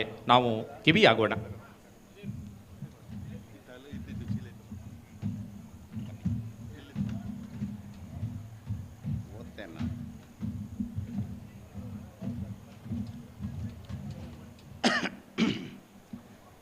ಶ್ರೀ ಮಹಾಗಣಪತಿ ದುರ್ಗಾ ಪರಮೇಶ್ವರಿ ಹಾಗೂ ಬ್ರಹ್ಮ ಬೈದರ ಕಳಗರಡಿ ಶಿವರಾಯ ಸ್ವಾಮಿಯನ್ನು ವಂದಿಸುತ್ತಾ ಸಭೆಯಲ್ಲಿ ಉಪಸ್ಥಿತರಿದ್ದ ಮುಖ್ಯ ಅತಿಥಿಗಳಾದ ನಾಲ್ಕೂರು ಗ್ರಾಮ ಪಂಚಾಯತ್ ಅಧ್ಯಕ್ಷರಾದ ಶ್ರೀಮತಿ ಶೋಭಾ ಕೃಷ್ಣ ಪೂಜಾರಿಯವರೇ, ಶಾನಾಡಿ ಅಜಿತ್ ಕುಮಾರ್ ಹೆಗಡೆಯವರೇ, ಧಾರ್ಮಿಕ ಪ್ರವಚನರಾದ ಡಾಕ್ಟರ್ ಪಾದೇಕಲ್ ವಿಷ್ಣು ಭಟ್ಟರೇ, ಹಿರಿಯ ಪತ್ರಕರ್ತರಾದ ಅನಂತ ಜಿನಿವಾರ್ರೇ ಹಾಗೂ ನಮ್ಮ ಎಲ್ಲ ಜೀರ್ಣೋದ್ಧಾರ ಸಮಿತಿಯ ಪದಾಧಿಕಾರಿಗಳೇ ಮತ್ತು ಕಾರ್ಯಕಾರಿ ಸದಸ್ಯರೇ, ಊರಿನವರೇ, ಭಕ್ತಾದಿಗಳೇ, ಪರ ಊರಿನಿಂದ ಬಂದ ಭಕ್ತಾದಿಗಳೇ, ಪತ್ರಿಕಾ ಗೆಳೆಯರೇ, ಎಲ್ಲರಿಗೂ ನನ್ನ ವಂದನೆಗಳು. ಈ ಮಾರಾಳಿ ದುರ್ಗಾ ಪರಮೇಶ್ವರಿ ಮತ್ತು ಬ್ರಹ್ಮ ಬೈದರ್ಗಳ ಗರಡಿ ನಮ್ಮೆಲ್ಲರ ಜೀವನದ ಒಂದು ಅಂಗವಾಗಿದ್ದು, ಗ್ರಾಮಸ್ಥರು ದೈನಂದಿನ ಸಮಸ್ಯೆಗಳಿಗೆ ದನಿಯಾಗಿ ಪರಿಹಾರವನ್ನು ಒದಗಿಸುವ ಕೆಲಸವನ್ನು ನಮ್ಮ ದೇವಸ್ಥಾನ ಹಾಗೂ ದೈವಸ್ಥಾನಗಳು ಪೂರೈಸುತ್ತಿವೆ. ನಮ್ಮ ಚಿಕ್ಕ ದೇವಸ್ಥಾನ ಹಾಗೂ ಬ್ರಹ್ಮ ಬೈದರ್ಕಳ ಗರಡಿಯೇ ಮೈಸೂರು ರಾಜ್ಯವನ್ನು ಆಳಿದ ರಾಜವಂಶದ ಕಾಲದ್ದೆನ್ನಲಾದ ಇಲ್ಲಿಯ ಆರ್ಬೆಟ್ಟಿನ ಒಂದು ಶಿಲಾಶಾಸನದಲ್ಲಿ ಮಾರಾಳಿ ಮನೆಯವರಿಂದ ಆರಾಧಿಸಿಕೊಂಡು ಬಂದ ದುರ್ಗಾ ಪರಮೇಶ್ವರಿ ದೇವಸ್ಥಾನ ಹಾಗೂ ಬ್ರಹ್ಮಬೈದರ್ಕಳ ವಿಚಾರ ಉಲ್ಲೇಖವಾಗಿರುತ್ತಂತೆ ನಮ್ಮ ಮಾವನವರಾದ ವಿಠಲ್ ಮಾಸ್ಟ್ರು ನಮಗೆ ಹೇಳ್ತಿದ್ರು. ನಾವು ಅದನ್ನು ಯಾರು ನೋಡಿರಲಿಲ್ಲ, ಕೇಳಿರಲಿಲ್ಲ. ವಿಚಾರ ಈ ಶಿಲಾಶಾಸನವು ಸಾಧಾರಣ 250-300 ವರ್ಷಗಳ ಪುರಾತನವಾಗಿದ್ದಂತೂ ನಂಬಲಾಗಿದೆ. ಈ ದುರ್ಗಾ ಪರಮೇಶ್ವರಿ ದೇವಸ್ಥಾನ ಮತ್ತು ಬ್ರಹ್ಮಬೈದರ್ಕಳ ಗರಡಿಯ ಭಾರಿ ಸಣ್ಣ ಜೀರ್ಣೋದ್ಧಾರವಾಗಿರುತ್ತದೆ. ಸುಮಾರು ಬಾರಿ ಸಣ್ಣ ಜೀರ್ಣೋದ್ಧಾರ ಆಗಿರುತ್ತದೆ. ನನ್ನ ಸಹೋದರರಾದ ಶ್ರೀ ಸದಾನಂದ ಹೆಗಡೆಯವರು ತನ್ನ ವೃತ್ತಿ ಜೀವನದಿಂದ ನಿವೃತ್ತಿ ಹೊಂದಿ ನಂತರದ ಈ ಮೂಲ ಮನೆತನದ ಆಡಳಿತದಲ್ಲಿದ್ದ ದೇವಸ್ಥಾನದ ಜವಾಬ್ದಾರಿಯನ್ನು ಹೊತ್ತು ಒಂದೆರಡು ಬಾರಿ ಸಣ್ಣ ಪುಟ್ಟ ಕೆಲಸವನ್ನು ಮಾಡಿರ್ತಾರೆ. ಅವರು ಬಂದ ನಂತರ ಇದರ ಗೆಂಡ ಸೇವೆಯಾಗಲಿ ನೇಮೋತ್ಸವವಾಗಲಿ ಬಹಳ ವಿಜೃಂಭಣೆಯಿಂದ ಆಚರಿಸ್ತಿದ್ದರು. ಈ ಬಡ ದೇವಸ್ಥಾನ ಹಾಗೂ ದೈವಸ್ಥಾನಕ್ಕೂ ಆದಾಯವಿಲ್ಲದ ಕಾರಣ ನಮ್ಮ ಮನೆಯವರು ಹಾಗೂ ಊರಿನವರ ಸಹಾಯದಿಂದ ಕಷ್ಟದಿಂದ ನಡೆಸಿಕೊಂಡು ಹೋಗುತ್ತಿದ್ದರು. ಇತ್ತೀಚಿನ 5-6 ವರ್ಷಗಳಿಂದ ಈ ದುರ್ಗಾ ಪರಮೇಶ್ವರಿ ಮತ್ತು ಗರಡಿಯ ಜೀರ್ಣೋದ್ಧಾರ ಮಾಡಬೇಕಂತ ನನ್ನಲ್ಲಿ ಹೇಳುತ್ತಾ ಇದ್ದರು.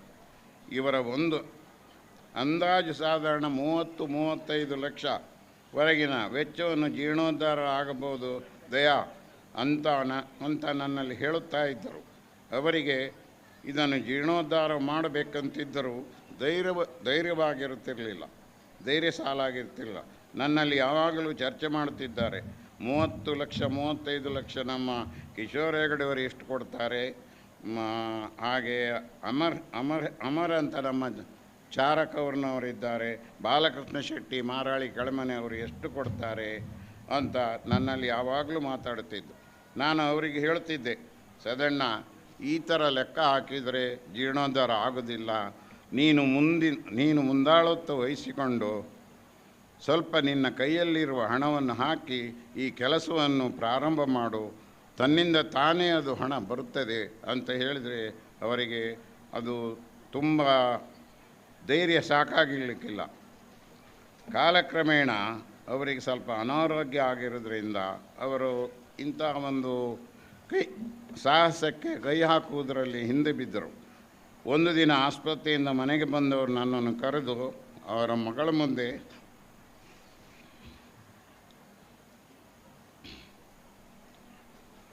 ದಯಾ, ನನ್ನ ಆರೋಗ್ಯ ಸರಿ ಇಲ್ಲ, ನಾನು ಎಣಿಸಿಕೊಂಡ ಜೀರ್ಣೋದ್ಧಾರ ಕೆಲಸವನ್ನು ಕೈಗೆತ್ತಿಕೊಳ್ಳಬೇಕಂತ 50,000 ರೂಪಾಯಿಯನ್ನು ನನ್ನ ಕೈಯಲ್ಲಿ ಕೊಟ್ಟಿರ್ತಾರೆ.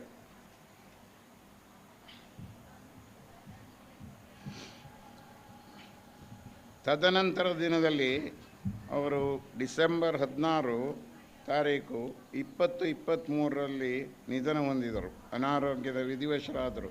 ತದನಂತರ ನಾನು ತುಂಬ ಆಲೋಚನೆ ಮಾಡುವಾಗ ನಮ್ಮ ಕುಟುಂಬದವರು ಹಾಗೂ ಊರಿನವರು ಪುರೋಹಿತರ ಸೇರಿಸಿ ಸಭೆಯಲ್ಲಿ ವಿಚಾರಣೆ ಮಾಡಿರುತ್ತೇನೆ. ಎಲ್ಲ ಅಂದಾಜಿನಲ್ಲಿ ಸುಮಾರು 1.5 ಕೋಟಿಯ ತನಕ ಹಣ ಬೇಕಾಗುವುದೆಂದು ಅಂದಾಜಿಸಲಾಯಿತು. ಸುಮಾರು ಮಾರ್ಚ್-ಏಪ್ರಿಲ್ 24ರಲ್ಲಿ ನಮ್ಮ ಮೂಲ ಮನೆಯಲ್ಲಿ ಅಜೀರ್ಣಾವಸ್ಥೆಯಲ್ಲಿರುವ ಬ್ರಹ್ಮಸ್ಥಾನವು ಜೀರ್ಣೋದ್ಧಾರಕ್ಕಾಗಿ ಆರೂಢ ಪ್ರಶ್ನೆ ಇಟ್ಟಿರುತ್ತಾರೆ. ಆ ಬ್ರಹ್ಮಸ್ಥಾನವು 1900 ನಮ್ಮ ಪಾಲಿನ ಪಟ್ಟಿಯಲ್ಲಿ ನಮ್ಮ ಕಿಶೋರ್ ಹೆಗಡೆಯವರ ತಾಯಿಗೆ ಹೋದ ಆಸ್ತಿಯಲ್ಲಿ ಇತ್ತು.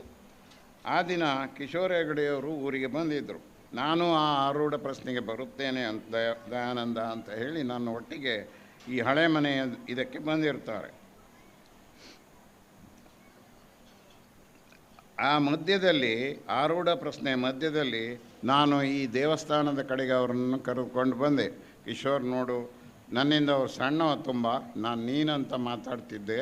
ಕಿಶೋರ್ ನೋಡು, ಈ ದೇವಸ್ಥಾನ ಇಲ್ಲಿ ಎಲ್ಲ ನಾನು ಕೇಳಿದ್ದೇನೆ, ದುರ್ಗಾ ಪರಮೇಶ್ವರಿ ದೇವಸ್ಥಾನವು ಶಿಲಾಮಯವಾಗಿ ಮಾಡಬೇಕಾದ್ರೆ 35-40 ಲಕ್ಷ ಬೇಕಾಗ್ತದೆ ಅಂತ ಹೇಳಿದೆ. ದಯಣ್ಣ, ನೀವು ಹೆದರಬೇಡಿ, ಈ ಕೆಲಸವನ್ನು ನೀವು ಮುಂದುವರಿಸಿ ಅಂತ ಅವ್ರು ಹೇಳಿದರು. ಅದೇ ಒಂದು ಧೈರ್ಯದಿಂದ ಮಾರನೇ ದಿನದಿಂದ ನಾನು ಆ ಕೆಲಸಕ್ಕೆ ಕೈ ಹಾಕ್ಕೊಂಡೆ. ಅವರಲ್ಲಿ ನೀವು ಎಷ್ಟು ಹಣ ಕೊಡ್ತೀರಿ, ಏನು ಮಾಡ್ತೀರಿ ಅಂತ ನಾನು ಕೇಳಲಿಲ್ಲ. ಊರಿನವರನ್ನು ಮತ್ತು ಮನೆಯವರನ್ನು ಕರೆದು ನಾನು ಈ ಕೆಲಸವನ್ನು ಕೈಗೆತ್ತಿಕೊಂಡು ಸಾಧಾರಣ ಕೈಗೆತ್ತಿಕೊಳ್ಳುವ ಮುಂಚೆ ನಾವು ಆರೂಢ ಪ್ರಶ್ನೆ, ಸ್ವರ್ಣ ಪ್ರಶ್ನೆ ಹಾಗೂ ಶಿವರಾಯನ ದರ್ಶನ ಮಾಡಿ ಎಲ್ಲ ಅದಕ್ಕೆ ಹೇಳ್ತಾರೆ ಪ್ರಶ್ನೆಯಲ್ಲಿ ಬಂದಂತೆ ಆರೂಢ ಪ್ರಶ್ನೆಯಲ್ಲಿ ಬಂದಂತೆ ತುಂಬ ಒಂದು ಪರಿಹಾರದ ಇದನ್ನು ಹೇಳಿರ್ತಾರೆ. ಆ ಪರಿಹಾರವನ್ನು ನಾನು ಎಲ್ಲರನ್ನೂ ಸೇರಿ ಸ್ವತಃ ನನ್ನ ಕೈಯಿಂದ 5 ರಿಂದ 6 ಲಕ್ಷ ಹಾಕಿ ಆ ಕೆಲಸವನ್ನು ಪೂರಿಸಿದೆ. ತದನಂತರದಲ್ಲಿ ನಮ್ಮ ಕುಟುಂಬದ ಒಂದು ವಾಟ್ಸಪ್ ಗ್ರೂಪನ್ನು ಕ್ರಿಯೇಟ್ ಮಾಡಿ ನಾನು ಎಲ್ಲ ಕುಟುಂಬದ ಹಿರಿಯ ಕಿರಿಯ ಸದಸ್ಯರನ್ನು ಸೇರಿಸಿ ಸಾಧಾರಣ 300 ಜನರನ್ನು ಸೇರಿಸಿ ಅವರಿಗೆ ಮೆಸೇಜನ್ನು ಕಳಿಸ್ತಾ ಇದ್ದೇನೆ. ಅದೇ ರೀತಿಯಲ್ಲಿ ಊರಿನವರ ಒಂದು ಗ್ರೂಪನ್ನು ಮಾಡಿ ಅದರಲ್ಲಿರುವ 400 ಜನರಿಗೂ ನಾನು ಇಂಡಿವಿಜುವಲ್ ಆಗಿ ಆ ಮೆಸೇಜನ್ನು ಕಳಿಸ್ತಿದ್ದೆ. ಅದು ನನಗೆ ಬಹಳ ಒಂದು ಪ್ರೋತ್ಸಾಹ ಕೊಟ್ಟಿತ್ತು. ಎಲ್ಲವರು ಉತ್ಸಾಹದಿಂದ ನನಗೆ ಸಹಾಯವನ್ನು ಮಾಡುವ ಧ್ವನಿಯನ್ನು ಎತ್ತಿದರು. ಅದು ಮೊಟ್ಟ ಮೊದಲಾಗಿ ನಾವು ಕಾರ್ಯಕ್ರಮ ಸಾಧಾರಣ ಜನವರಿ 14ರ ನಂತರ ಉತ್ತರಾಯಣದಲ್ಲಿ ಕಲಾ ಸಂಕೋಚ ಮಾಡಬೇಕಂತ ಪುರೋಹಿತರು ಹೇಳಿದರು. ಕಲಾ ಸಂಕೋಚ ಮಾಡಿ ಸಾಧಾರಣ ಜನವರಿ ಆದ ನಂತರ ಫೆಬ್ರವರಿಯಲ್ಲಿ ಈ ಕೆಲಸವನ್ನು ಕೈಗೆತ್ತಿಕೊಂಡಿದ್ದಾರೆ. ಮೊಟ್ಟ ಮೊದಲಾಗಿ ಕಿಶೋರ್ ಹೆಗಡೆಯವರು ನನಗೆ 18 ಲಕ್ಷ ಅಕೌಂಟಿಗೆ ಹಾಕಿದರು. ನಾನು ಯಾರಿಗೂ ಅದನ್ನು ಹೇಳಲಿಲ್ಲ. ಯಾಕಂದರೆ ನಮ್ಮ ಕುಟುಂಬದವರು ಊರಿನವರು ಕಿಶೋರ ಕೊಡ್ತಾನೆ, ನಾವು ಯಾಕೆ ಕೊಡಬೇಕು ಅಂತ ಹೇಳಿ ಅದನ್ನು ವಾಟ್ಸಪ್ ಗ್ರೂಪಿಗೆ ಹಾಕಲೇ ಇಲ್ಲ. ನಾನು ಕಿಶೋರ್ ಹತ್ರ ಹೇಳಿದೆ, ನಾನು ಇದನ್ನು ಹಾಕೋದಿಲ್ಲ ಕಿಶೋರ, ಕೊನೆಯಲ್ಲಿ ಹಾಕ್ತೇನೆ, ಅಡ್ಡಿಲ್ಲ ನೀವು ಹೇಗೆ ಮಾಡ್ತೀರೋ ಹಾಗೆ ಮಾಡಿ. ತದನಂತರದಲ್ಲಿ ನಮ್ಮ ಕುಟುಂಬ ಎಲ್ಲರಿಂದ ಹಣ ಬರಲಿಕ್ಕೆ ಸ್ಟಾರ್ಟ್ ಆಯಿತು, ಊರಿನಿಂದ ಬರಲಿಕ್ಕೆ ಸ್ಟಾರ್ಟ್ ಆಯಿತು. ಅದರ ಮಧ್ಯದಲ್ಲಿ ನಾನು ಮಾರಾಳಿ ಬಾಲಕೃಷ್ಣ ಶೆಟ್ಟಿ ಕೆಳಮನೆ ಅವರು ಬೊಂಬಾಯಿಗೆ ಬಂದಿದ್ದ ಅಣ್ಣ, ನಾನು ಕೈಲಾದಷ್ಟು ನಿಮಗೆ ಅಲ್ಲಿಂದ ಸಹಾಯ ಮಾಡ್ತೇನೆ ಅಂತ ಮೊಟ್ಟ ಮೊದಲು ಪರ ಊರಿಗೆ ಹೋಗಿ ಒಂದು 10 ಲಕ್ಷವನ್ನು ಸಹಾಯ ಮಾಡಿದ ಬಾಲಕೃಷ್ಣ ಶೆಟ್ಟರು ಇವತ್ತು ನಮ್ಮೊಟ್ಟಿಗೆ ಇರಬೇಕಿತ್ತವರು, ಬರಲಿಲ್ಲ. ಏನೋ ಅವರ ಇದರಲ್ಲಿ ತುಂಬ ಒಂದು ನಮಗೆ ದಯಣ್ಣ ನೀವು ಹೆದರಬೇಡಿ, ಯಾವ ಕೆಲಸಕ್ಕೂ ನೀವು ಕೈ ಹಾಕಿದ್ರೆ ನಾವು ಇದ್ದೇವೆ ಅಂತ ಹೇಳಿದರು. ಈ ತನ್ಮಧ್ಯದಲ್ಲಿ ನಮ್ಮ ಕುಟುಂಬದವರು ಎಲ್ಲರೂ ದಿನ ಬೆಳಿಗ್ಗೆ 500, 1000, 10,000, 50,000 ಊರಿನವರು ಹಾಕ್ತಾಯಿದ್ರು. ಇಷ್ಟರವರೆಗೆ ನನಗೆ ಮೊನ್ನೆ 1ನೇ ತಾರೀಕುವರೆಗೆ 1,19,00,000 ಬಂದಿರುತ್ತದೆ. ಈ 3 ದಿನದ ನಾನು ಲೆಕ್ಕ ತೆಗೆದುಕೊಂಡಿರಲಿಲ್ಲ, ಒಂದು 15 ಲಕ್ಷ ಇದ್ದಿರಬಹುದು. ಇಷ್ಟರವರೆಗೆ ನಮಗೆ ಒಂದು 80 ಲಕ್ಷ ಖರ್ಚಾಗಿದೆ. 80 ಲಕ್ಷ ಇನ್ನೂ ನಾನು ಪೇಮೆಂಟ್ ಮಾಡಲಿಕ್ಕೆ ಒಂದು 20 ಲಕ್ಷ ಇರ್ಬೋದು. ಆದರೆ ನನ್ನ ಈ ತನ್ಮಧ್ಯದಲ್ಲಿ ಒಂದು 15 ದಿನದ ಹಿಂದೆ ನಾನು ಕಿಶೋರ್ಗೆ ಫೋನ್ ಮಾಡಿದೆ. ಕಿಶೋರ್, ನನ್ನ ಬ್ಯಾಂಕ್ ಅಕೌಂಟ್ನಲ್ಲಿ ಭಾಳ ಹಣ ಕಡಿಮೆ ಇದೆ, ಏನು ಮಾಡೋದು, ನೀವು ಹೆದರಬೇಡಿ, ಎಷ್ಟು ಹಾಕ್ಬೇಕು ಕೇಳಿದರು. ನಿನ್ನ ಮನಸ್ಸಿದ್ದಷ್ಟು ಹಾಕಂತೇಳಿದ್ರು. ತಟ್ಟನೆ 9 ಲಕ್ಷ ಹಾಕಿದರು. ಒಟ್ಟಿಗೆ 27 ಲಕ್ಷಗಳನ್ನು ಹಾಕಿದರು. ತದನಂತರದಲ್ಲಿ ನನಗೆ ಹೇಳಿದ್ದೆ, ಅಣ್ಣ ಊರಿನವರು ಕುಟುಂಬದವರು ಅಲ್ಲಿ ಮಾತ್ರ ನೀವು ಕೇಳಿ, ಹೊರಗಿನ ಜನರಲ್ಲಿ ನೀವು ಬೇಡಬೇಡಿ, ನಿಮಗೆ ಕಡಿಮೆ ಆದರೆ ಕೊನೆಯಲ್ಲಿ ನಾನೇ ನಿಮಗೆ ಕೊಡ್ತೇನೆ ಅಂತ ಹೇಳಿದ್ದಾರೆ. ಇಂಥ ಒಂದು ಮಹಾನ್ ದಾನಿ ದೈವಭಕ್ತ ಯಾವ ಕುಟುಂಬದಲ್ಲಿ ಜನಿಸಿದರೋ ಅದು ಆ ಊರಿಗೆ ಆ ಕುಟುಂಬಕ್ಕೆ ಖಂಡಿತ ಒಳ್ಳೆಯದನ್ನು ಮಾಡುತ್ತದೆ. ನಮ್ಮ ಯುವ ಪೀಳಿಗೆಯು ಅದನ್ನು ಸ್ವಲ್ಪವಾದರೂ ಅದನ್ನು ರೂಢಿಸಿಕೊಳ್ಳಿ ಅಂತ ನಾನು ಈ ಮೂಲಕ ಎಲ್ಲ ನಮ್ಮ ಯುವ ಪೀಳಿಗೆಯಲ್ಲಿ ಬೇಡಿಕೊಳ್ತಾ ಇದ್ದೇನೆ. ಅವರ ಒಂದು 10% ಆದರೂ ಅದನ್ನು ಬೆಳೆಸಿಕೊಳ್ಳಿ. ಹಣವೇ ಒಂದು ಮುಖ್ಯವಲ್ಲ, ಬೇರೆ ರೀತಿಯಲ್ಲಿ ಎಲ್ಲ ರೀತಿಯಲ್ಲಿ ಸಹಾಯ ಮಾಡುವ ಒಂದು ಮನಸ್ಸಿದ್ದರೆ ಖಂಡಿತ ಅದು ಆಗ್ತದೆ. ಇಲ್ಲಿ ನಮ್ಮೊಟ್ಟಿಗೆ ದಿನಾಲು ಸುಬ್ಬಣ್ಣ ಶೆಟ್ಟಿ ನಡ್ಕೇರಿಯವರು, ವಿವೇಕಾನಂದ ನನ್ನ ಸಹೋದರನಾದ ನಿತ್ಯಾನಂದ ಹಾಗೂ ಗರಡಿ ಪೂಜಾರಿ ತುಂಬ ಕೆಲಸ ಮಾಡಿದ್ದಾರೆ. ಅದಲ್ಲದೆ ನಮ್ಮ ಪುರೋಹಿತರ ದಿನಕ್ಕೆ ದಿನದಂತೆ ಅವರ ಅಡ್ವೈಸ್ನಂತೆ ನಾನು ನಡೆಯುತ್ತಿದ್ದೆ.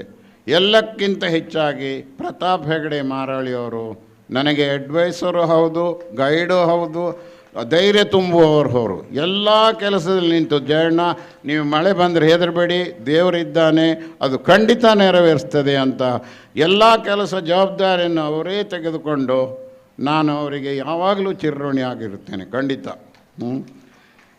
ಅದೇ ರೀತಿಯಾಗಿ ಊರಿನವರು ಎಲ್ಲರೂ ನನ್ನ ಒಂದು ಎಲ್ಲ ಮನವಿಗೆ ಒಪ್ಪಿ ಬಂದು ಕೆಲಸವನ್ನು ಮಾಡಿಕೊಟ್ಟಿದ್ದಾರೆ. 4 ತಿಂಗಳಲ್ಲಿ ಈ ಕೆಲಸವನ್ನು ಮುಗಿಸಿ ದೇವರ ಒಂದು ಇಂಥ ಸುಂದರವಾದ ಮೂರ್ತಿಯ ಗುಡಿಯನ್ನು ಮಾಡಿ ಈ 3 ದಿನದಲ್ಲಿ ಜೀರ್ಣೋದ್ಧಾರವನ್ನು ಕೆಲಸ ಮಾಡಿರ್ತೇವೆ.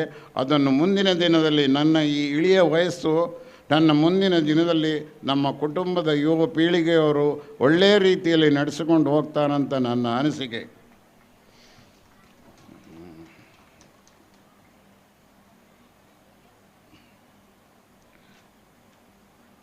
ಇದೇ ರೀತಿಯಲ್ಲಿ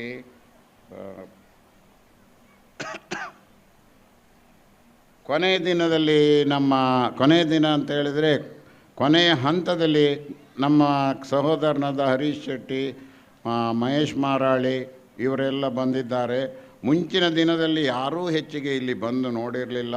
ಊರಿನವರು ಬರ್ತಿದ್ದರು, ನಾನೊಬ್ಬ ಈ ಬಿಸಿಲಲ್ಲಿ ಕುಳಿತು ಎಲ್ಲ ಕೆಲಸ ನೋಡ್ತಿದ್ದೆ.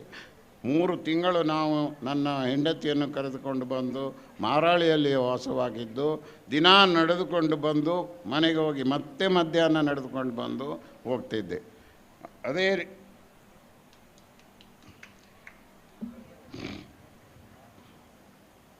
ಈ ಎಲ್ಲ ಕಾರ್ಯದಲ್ಲಿ ನಮ್ಮೂರ ಅರ್ಚಕರ ಮುಂದಾಳತ್ವದಲ್ಲಿ ಪರವೂರ ಪಂಡಿತರು ಸೇರಿ ಪ್ರತಿಷ್ಠೆಯ ಬ್ರಹ್ಮಕಲಶ ಇತ್ಯಾದಿ ಧಾರ್ಮಿಕ ಕರ್ಮಾಂಗಗಳನ್ನು ನಡೆಸಿಕೊಟ್ಟಿದ್ದಾರೆ.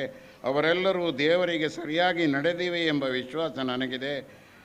ಇವತ್ತು ನಮ್ಮ ಇಬ್ಬರು ಉಪನ್ಯಾಸಕರಾದ ಪಾದೇಕಲ್ ವಿಷ್ಣು ಭಟ್ರು, ಅನಂತ ಚಿನಿವಾರರು ವರ್ತಮಾನ ಕಾಲದ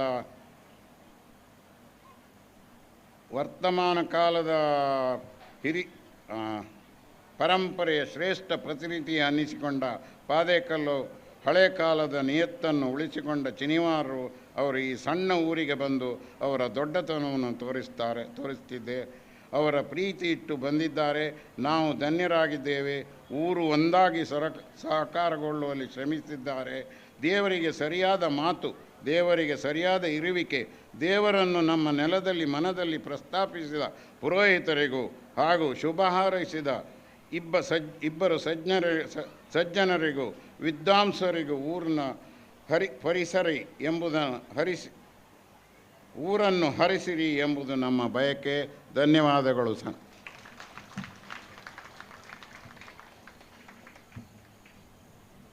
ಬಂಧುಗಳೇ, ಸಭಾಧ್ಯಕ್ಷರಾದ ದಯಾನಂದ ಶೆಟ್ಟಿಯವರು ಮಾತನಾಡುವಾಗ ಭಾವುಕರಾದರು. ಅವರ ಕಂಗಳಿಂದ ಕಂಬನಿಯ ಬಿಂದುಗಳು ಕೆಳಗುರುಳಿತು. ನೋವಾದಾಗ ಮಾತ್ರ ಕಂಬನಿ ಬರುವುದಲ್ಲ, ಬದುಕಿನಲ್ಲಿ ಖುಷಿ ಅತೀವವಾದಾಗ ಕೂಡ ನಮ್ಮ ಕಂಗಳಿಂದ ಕಂಬನಿ ಹರಿಯುತ್ತದೆ. ದಯಾನಂದ ಶೆಟ್ಟಿಯವರ ಕಂಗಳಿಂದ ಹರಿದದ್ದು ಆನಂದ ಬಾಷ್ಪ. ಅವರಿಗೆ ಗಟ್ಟಿ ಚಪ್ಪಾಳೆಯ ಕೃತಜ್ಞತೆಯನ್ನು ನಾವು ಸಮರ್ಪಿಸಿಕೊಳ್ಳೋಣ. ಬಂಧುಗಳೇ, ಮುಂದಿನ 3 ನಿಮಿಷದಲ್ಲಿ ಈ ಸಭಾ ಕಾರ್ಯಕ್ರಮ ಮುಕ್ತಾಯಗೊಳ್ಳುತ್ತದೆ.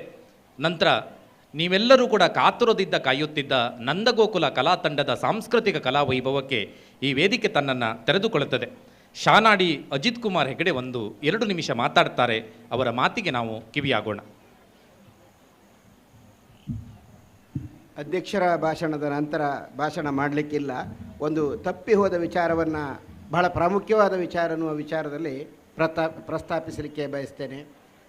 ಶೆಟ್ರು ದೇವಸ್ಥಾನ ಕಟ್ಟಬಹುದು, ಉಳಿದ ಜಾತಿಯವರು ಅದಕ್ಕೆ ಸಹಾಯ ಸಹಕಾರ ಎಲ್ಲ ರೀತಿಯಲ್ಲಿ ಮಾಡಬಹುದು. ಆದರೆ ದೇವರು ಒಳಗೆ ಕೂತ ಮೇಲೆ ಅದನ್ನು ಪೂಜೆ ಮಾಡಲಿಕ್ಕೆ ಭಟ್ರು ಬೇಕು. ಭಟ್ರಿದ್ರೆ ಮಾತ್ರ. ಭಟ್ರು ಅರ್ಚಕಸ್ಯ ಪ್ರಭಾವೇನ ಶಿಲಾಭವತಿ ಶಂಕರ ಅಂತ, ಕಲ್ಲನ್ನು ಶಂಕರನನ್ನಾಗಿ ಮಾಡುವುದು, ಮರದ ದುರ್ಗಾಪರಮೇಶ್ವರಿಯ ವಿಗ್ರಹವನ್ನು ಶ್ರೀದೇವಿಯನ್ನಾಗಿ ಮಾಡುವುದು ಮಂತ್ರ ತಂತ್ರದಿಂದ ಮಾತ್ರ ಸಾಧ್ಯ. ಅಥವಾ ಕೋಟಿ ಚೆನ್ನಯ್ಯರಿಗೆ ಪೂಜೆ ಮಾಡಲಿಕ್ಕೆ ಗರಡಿಯ ಪೂಜಾರಿಗಳು ಬೇಕು. ಆ ಕೆಲಸವನ್ನು ನಮ್ಮ ಅರ್ಚಕರ ವೃಂದದವರು ಬಹು ಚೆನ್ನಾಗಿ ಇವತ್ತು ನಿರ್ವಹಿಸಿಕೊಟ್ಟಿದ್ದಾರೆ. ಬಾಲಕೃಷ್ಣ ಕರಬರವರು ಹಾಗೂ ಅವರ ತಂಡ, ಹಾಗೂ ಈ ನಮ್ಮ ವೇದಿಕೆಯಲ್ಲಿ ಕೃಷ್ಣ ಪೂಜಾರಿ ಅವರಿದ್ದಾರೆ. ದಯವಿಟ್ಟು ಎದ್ದಿನಲ್ಲಿ. ದಯಭಾವ ಹೇಳ್ತಾ ಇದ್ದರು, ಕೃಷ್ಣ ಪೂಜಾರಿ ನಿಜವಾದ ಅರ್ಥದಲ್ಲಿ ಪೂಜಾರಿ. ಯಾಕಂದರೆ ಆ ಗರಡಿಯ ಪೂಜೆ ಮಾಡುವ ಪೂಜಾರಿ ನಾನ್ ವೆಜ್ ತಿನ್ನುವುದಿಲ್ಲ, ಕಾಲಿಗೆ ಮೆಟ್ಟು ಹಾಕುವುದಿಲ್ಲ. ಇಂತಹ ಒಬ್ಬ ಪೂಜಾರಿ ನಮಗಿವತ್ತು ದೊರಕಿದ್ದಾರೆ. ಈ ಕ್ಷೇತ್ರ ಜೀರ್ಣೋದ್ಧಾರವಾಗಿ ಮುಂದೂ ಕೂಡ ಜನರನ್ನು ಆಕರ್ಷಿಸಲಿಕ್ಕೆ ಒಳ್ಳೆಯ ಅರ್ಚಕರು ನಮಗೆ ದೊರಕಿದ್ದಾರೆ.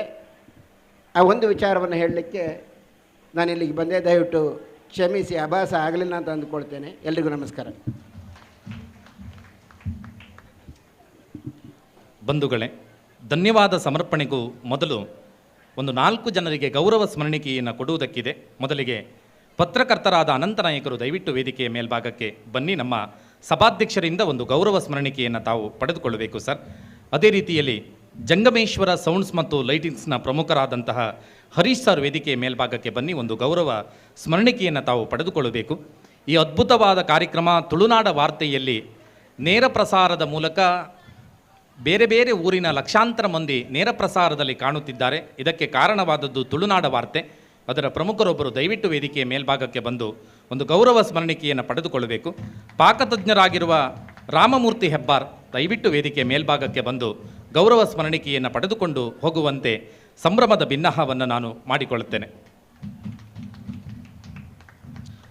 ಒಂದು ಕಾರ್ಯಕ್ರಮವನ್ನು ಒಟ್ಟಂದದಲ್ಲಿ ಗೆಲ್ಲಿಸುವಲ್ಲಿ ಈ ಎಲ್ಲ ಸಹೃದಯರು ಮಹತ್ವಿಕೆಯ ಪಾತ್ರವನ್ನು ವಹಿಸ್ತಾರೆ.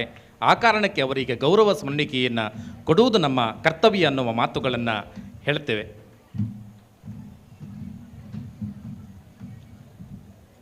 ರಾಮಮೂರ್ತಿ ಹೆಬ್ಬಾರ್ ಮನದುಂಬಿದ ಕೃತಜ್ಞತೆಯನ್ನು ಸಮರ್ಪಿಸಿಕೊಳ್ತಾ, ಬಂಧುಗಳೇ, ಧನ್ಯವಾದ ಸಮರ್ಪಣೆಗೆ ನಾವು ವಿಶೇಷ ಸಮಯವನ್ನು ಖಂಡಿತ ತೆಗೆದುಕೊಳ್ಳುವುದಿಲ್ಲ. ಈ ಕಾರ್ಯಕ್ರಮದ ಅಂದಚಂದವನ್ನು ಹೆಚ್ಚಿಸಿದ ಸಭಾಧ್ಯಕ್ಷರಿಗೆ ಮತ್ತು ವೇದಿಕೆಯ ಎಲ್ಲ ಗಣ್ಯಮಾನ್ಯರಿಗೆ ಒಂದೇ ಮಾತಿನ ತುಂಬು ಮನದ ಧನ್ಯವಾದಗಳನ್ನು ಸಮರ್ಪಿಸಿಕೊಳ್ಳುತ್ತೇನೆ. ನಮ್ಮ ಕಾರ್ಯಕ್ರಮದ ಸಭಾಧ್ಯಕ್ಷರಾದ ದಯಾನಂದ ಶೆಟ್ಟಿಯವರು ಈ ವೇದಿಕೆಯ ಎಲ್ಲ ಗಣ್ಯಮಾನ್ಯರ ಕೈಗೆ ಗೌರವ ಸ್ಮರಣಿಕೆ ಮತ್ತು ದೇವರ ಪ್ರಸಾದ ಮತ್ತು ಶಾಲಿನ ಗೌರವವನ್ನು ನೀಡುತ್ತಾರೆ. ಅಲ್ಲಿಗೆ ನಮ್ಮ ಸಭಾ ಕಾರ್ಯಕ್ರಮ ಮುಕ್ತಾಯಗೊಳ್ಳುತ್ತದೆ. ಈ ಚಂದವನ್ನು ನಾವು ಕಣ್ತುಂಬಿಕೊಳ್ಳೋಣ.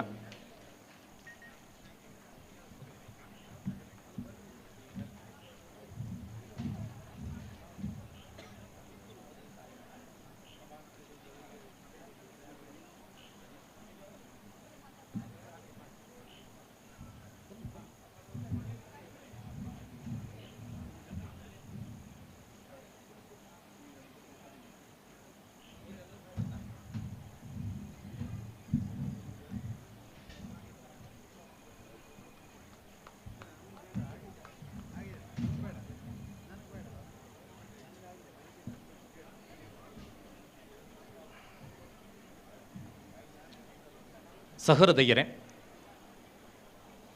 ಈ ಸಭಾ ಕಾರ್ಯಕ್ರಮದ ನಂತರ ಈ ವೇದಿಕೆಯನ್ನು ನೃತ್ಯ ಕಾರ್ಯಕ್ರಮಕ್ಕೆ ನಮಗೆ ಸಜ್ಜುಗೊಳಿಸುವುದಕ್ಕೆ ಒಂದು 2-3 ನಿಮಿಷದ ಸಮಯ ಬೇಕು. ಆ ಸಮಯವನ್ನು ಬಳಸಿಕೊಂಡು ನಮ್ಮ ಪ್ರಭಾಕರ ಶೆಟ್ಟಿ ಮಾರಾಳಿಯವರು ವಸ್ತು ರೂಪದಲ್ಲಿ ಸಹಕಾರವನ್ನು ಮಾಡಿದ ದಾನ ಮನಸ್ಸುಗಳ ಹೆಸರನ್ನು ಉದ್ಘೋಷಿಸಿಕೊಳ್ಳುತ್ತಾರೆ. ಆ ಮಾತುಗಳನ್ನು ನೀವು ಕೇಳಿಸಿಕೊಳ್ಳಿ. ಆ ನಂತರ ನಾವು ಈ ಸಭಾ ಕಾರ್ಯಕ್ರಮದ ಕುರ್ಚಿಗಳನ್ನು ತೆರವು ಮಾಡ್ತೇವೆ. ಮುಂದಿನ ಸಾಂಸ್ಕೃತಿಕ ಕಾರ್ಯಕ್ರಮಕ್ಕೆ ಈ ವೇದಿಕೆಯನ್ನು ಸಜ್ಜುಗೊಳಿಸ್ತೇವೆ. ನಿಮ್ಮೆಲ್ಲರ ಸಹಕಾರ ನಮ್ಮೊಂದಿಗಿರಲಿ.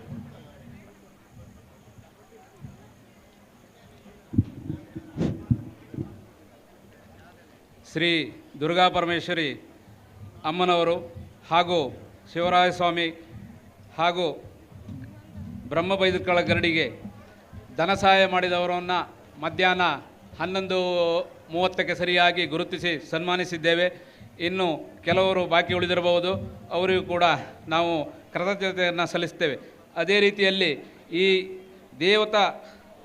ದೇವಾಲಯ ಯಾವ ರೀತಿ ರೂಪುಗೊಳ್ಳಬೇಕು ಎನ್ನುವ ನೆಲೆಯಲ್ಲಿ ಧನ ಸಹಾಯ ಮಾಡಿದ್ದಲ್ಲದೆ ವಸ್ತು ರೂಪದಲ್ಲಿ ಕೆಲವರು ದೇವಸ್ಥಾನಕ್ಕೆ ಬೇಕಾಗುವ ಹಲಸಿನ ಮರ, ಹೆಬ್ಬಲಸಿನ ಮರ ಮತ್ತು ಬೋಗಿ ಮರ ಸಹಾಯಾರ್ಥವಾಗಿ ನೀಡಿರುತ್ತಾರೆ. ಅವರ ವಿವರ ಈ ರೀತಿ ಇದೆ. ಜಯರಾಮ್ ಶೆಟ್ಟಿ ಚಾರಾ ದೊಡ್ಡಮನೆ, ಸನ್ ಆಫ್ ದಿವಂಗತ ಭುಜಂಗ್ ಶೆಟ್ಟಿ ಮಾರಾಳಿ ಮನೆ, ಶಿವರಾಯ ಸ್ವಾಮಿಯ ಮೂರ್ತಿಯ ಅದಕ್ಕೆ ಮೂರ್ತಿಗೆ ಬೇಕಾಗುವಂಥ ಹಲಸಿನ ಮರವನ್ನು ದಾನವಾಗಿ ನೀಡಿರುತ್ತಾರೆ. ಹಾಗೆ ಉದಯ್ ಶೆಟ್ಟಿ ಗೋಲ್ಟೆ ಮಾರಾಳಿ ಶಿವರಾಯ ಸ್ವಾಮಿಯ ಮುತ್ತಿಗೆ ಹಲಿಗೆ ಮತ್ತು ದ್ವಾರ ಬಾಗಿಲಿಗೆ ಬೇಕಾದ ಹೆಬ್ಬಲಸಿನ ಮರವನ್ನು ನೀಡಿರುತ್ತಾರೆ. ಕೃಷ್ಣಯ್ಯ ಶೆಟ್ಟಿ ಕಟ್ಟಿ ಹೆಬ್ಬಲಸಿನ ಮರ ನೀಡಿರುತ್ತಾರೆ. ಸಬ್ಬು ಶೇಖರ್ ಶೆಟ್ಟಿ ಮಾರಾಳಿ ಮನೆ ಹಲಸಿನ ತುಂಡುಗಳನ್ನು ನೀಡಿರುತ್ತಾರೆ. ರಮಣಿ ಸುಬ್ಬಣ್ಣ ಶೆಟ್ಟಿ ಮಾರಾಳಿ ಹೊಸಮನೆ ಬೋಗಿ ಮರವನ್ನು ಅದ್ಭುತವಾದಂಥ ಬೋಗಿ ಮರವನ್ನು ನೀಡಿರುತ್ತಾರೆ. ಎನ್ ಕರುಣಾಕರ್ ಶೆಟ್ಟಿ ಮಾರಾಳಿ ಹೊಸಮನೆ ಅವರು ಕೂಡ ಅವರ ಸುಪರ್ದಿನಲ್ಲೇ ಇರತಕ್ಕಂಥ ಬೋಗಿ ಮರವನ್ನು ದಾನವಾಗಿ ನೀಡಿರುತ್ತಾರೆ. ಕಿರಣ್ ಸದಾಶಿವ ಹೆಗಡೆ ಮಾರಾಳಿ ಹೊಸಮನೆ ಬೋಗಿ ಮರವನ್ನು ನೀಡಿರುತ್ತಾರೆ. ಶೇಖರ್ ಹೆಗಡೆ ಮತ್ತು ಮಕ್ಕಳು ಮಾರಾಳಿ ಇವರು ಕೂಡ ದೇವಸ್ಥಾನಕ್ಕೆ ಬೇಕಾಗುವಂಥ ಬೋಗಿ ಮರವನ್ನು ನೀಡಿರುತ್ತಾರೆ. ರಾಜೀವ್ ಶೆಟ್ಟಿ ಮತ್ತು ಮಕ್ಕಳು ಕಟ್ಟೆಜಡ್ಡು ಬೋಗಿ ಮರ ಮತ್ತು ಸಾಗುವಾನಿ ಮರವನ್ನು ನೀಡಿರುತ್ತಾರೆ. ಮಾದಮ್ ಶೆಟ್ಟಿ ಮತ್ತು ಮಕ್ಕಳು ಕಟ್ಟೆಜಡ್ಡು ಅವರು ಕೂಡ ಬೋಗಿ ಮರವನ್ನು ನೀಡಿರುತ್ತಾರೆ. ಪಾರ್ವತಿ ಹೆಗಡೆ ಕೊಡಗಿ ಇವರು ಕೂಡ ದೇವಸ್ಥಾನಕ್ಕೆ ಬೇಕಾಗುವಂಥ ಬೋಗಿ ಮರವನ್ನು ನೀಡಿರುತ್ತಾರೆ. ಲಚ್ಚಮ್ಮ ಹೆಗಡೆ ಮಾರಾಳಿ ಕೊಡಗಿ ಬೋಗಿ ಮರವನ್ನು ದೇವಸ್ಥಾನಕ್ಕಾಗಿ ದಾನ ಮಾಡಿರುತ್ತಾರೆ. ಪುಷ್ಪಾವತಿ ಶೆಟ್ಟಿ ಮಾರಾಳಿ ಮನೆ ಇವರು ಕೂಡ ತನ್ನಲ್ಲಿರುವಂಥ ಮರಗಳನ್ನು ದೇವಸ್ಥಾನಕ್ಕೆ ದಾನವಾಗಿ ನೀಡುತ್ತಾರೆ.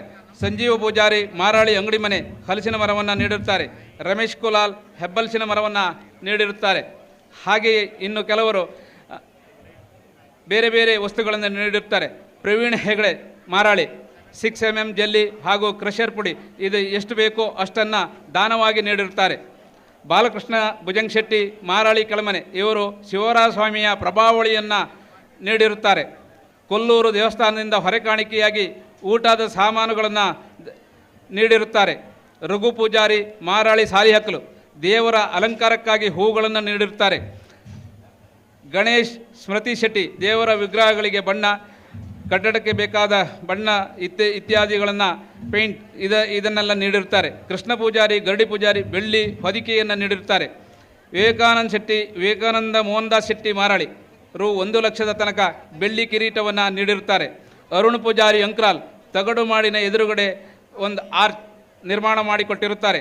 ದಿನೇಶ್ ಆಚಾರ್ಯ ಗಾಯತ್ರಿ ಜ್ಯುವೆಲರ್ಸ್ ಮುದ್ದೂರ್ ಚಿನ್ನದ ಮೂಗುತಿ ಗರಡಿಗೆ ನೀಡಿರುತ್ತಾರೆ.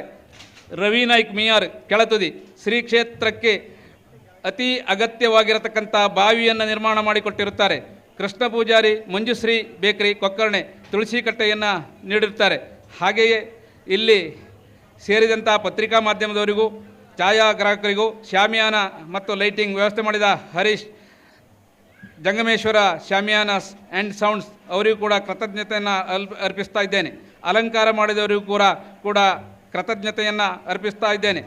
ಬಾಲಕೃಷ್ಣ ಕರ್ಬ ಅವರ ಆಚಾರ್ಯತ್ವದಲ್ಲಿ ಅವರ ಅರ್ಚಕ ವೃಂದವನ್ನು ಕೂಡಿಕೊಂಡು ಮಾಡಿದಂಥ ದೇವತಾ ಕೈಂಕರ್ಯ ಸಾಂಗವಾಗಿ ನೆರವೇರಿದೆ. ಅವರಿಗೂ ಕೂಡ ಧನ್ಯವಾದವನ್ನು ಸಮರ್ಪಿಸ್ತಾ ಇದ್ದೇನೆ. ಗರಡಿ ಪೂಜಾರಿಯವರಿಗೂ ಕೂಡ ಎಲ್ಲ ವರ್ಗದ ಪೂಜಾರಿಯವರಿಗೂ ಕೂಡ ಧನ್ಯವಾದವನ್ನು ಅರ್ಪಿಸ್ತಾ ಇದ್ದೇನೆ. ಪಾತ್ರಿಗಳ ವರ್ಗದವರಿಗೂ ಕೂಡ ಧನ್ಯವಾದವನ್ನು ಅರ್ಪಿಸ್ತಾ ಇದ್ದೇನೆ. ಜೀರ್ಣೋದ್ಧಾರದ ಬಾಬ್ತು ಪ್ರತಿಯೊಬ್ಬ ಕೆಲಸಗಾರರಿಗೂ ಸಮಿತಿಯ ಪರವಾಗಿ ಧನ್ಯವಾದವನ್ನು ಅರ್ಪಿಸ್ತಾ ಇದ್ದೇನೆ. ಹೊರೆ ಕಾಣಿಕೆ ನೀಡಿದ ಪ್ರತಿಯೊಬ್ಬ ಭಕ್ತಾಭಿಮಾನಿಗಳಿಗೂ ಧನ್ಯವಾದವನ್ನು ಸಮರ್ಪಿಸ್ತಾ ಇದ್ದೇನೆ. ಸ್ವಯಂ ಸೇವಾಕರ್ತರಿಗೂ ಕೂಡ ತಮ್ಮ ಕೆಲಸ ಕಾರ್ಯಗಳನ್ನು ಸ್ಮರಿಸಿ ಅವರಿಗೂ ಕೂಡ ಧನ್ಯವಾದವನ್ನು ಸಮರ್ಪಿಸ್ತೇನೆ. ಈ ನಿರಂತರವಾಗಿ 3ನೇ ತಾರೀಕಿನಿಂದ ಇವತ್ತಿನ ತನಕ ಮಾಡಿದಂಥ ದೇವರ ಸೇವೆಯಲ್ಲಿ ಧರ್ಮಾರ್ಥವಾಗಿ ಕೆಲಸ ಮಾಡಿದವರು ಇರ್ಬೋದು, ಯಾವುದೇ ಒಂದು ವಿಚಾರವಾಗಿರ್ಬೋದು, ಎಲ್ಲಿಯಾದರೂ ಬಿಟ್ಟು ಹೋದಿದ್ದರೆ ಕ್ಷಮಿಸಬೇಕು. ಪ್ರತ್ಯಕ್ಷವಾಗಿ ಹಾಗೂ ಪರೋಕ್ಷವಾಗಿ ಸಹಕರಿಸಿದ ಸರ್ವ ಭಕ್ತಾಭಿಮಾನಿಗಳಿಗೂ ಸಮಿತಿಯ ಪರವಾಗಿ ಧನ್ಯವಾದವನ್ನು ಸಮರ್ಪಿಸ್ತಾ ಇದ್ದೇನೆ. ಇದರ ಬಗ್ಗೆ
ಅರೆಹೊಳೆ ಪ್ರತಿಷ್ಠಾನದ ನಂದಗೋಕುಲ ಕಲಾತಂಡದ ಪ್ರೀತಿಪೂರ್ವಕವಾದ ಪ್ರಣಾಮಗಳು.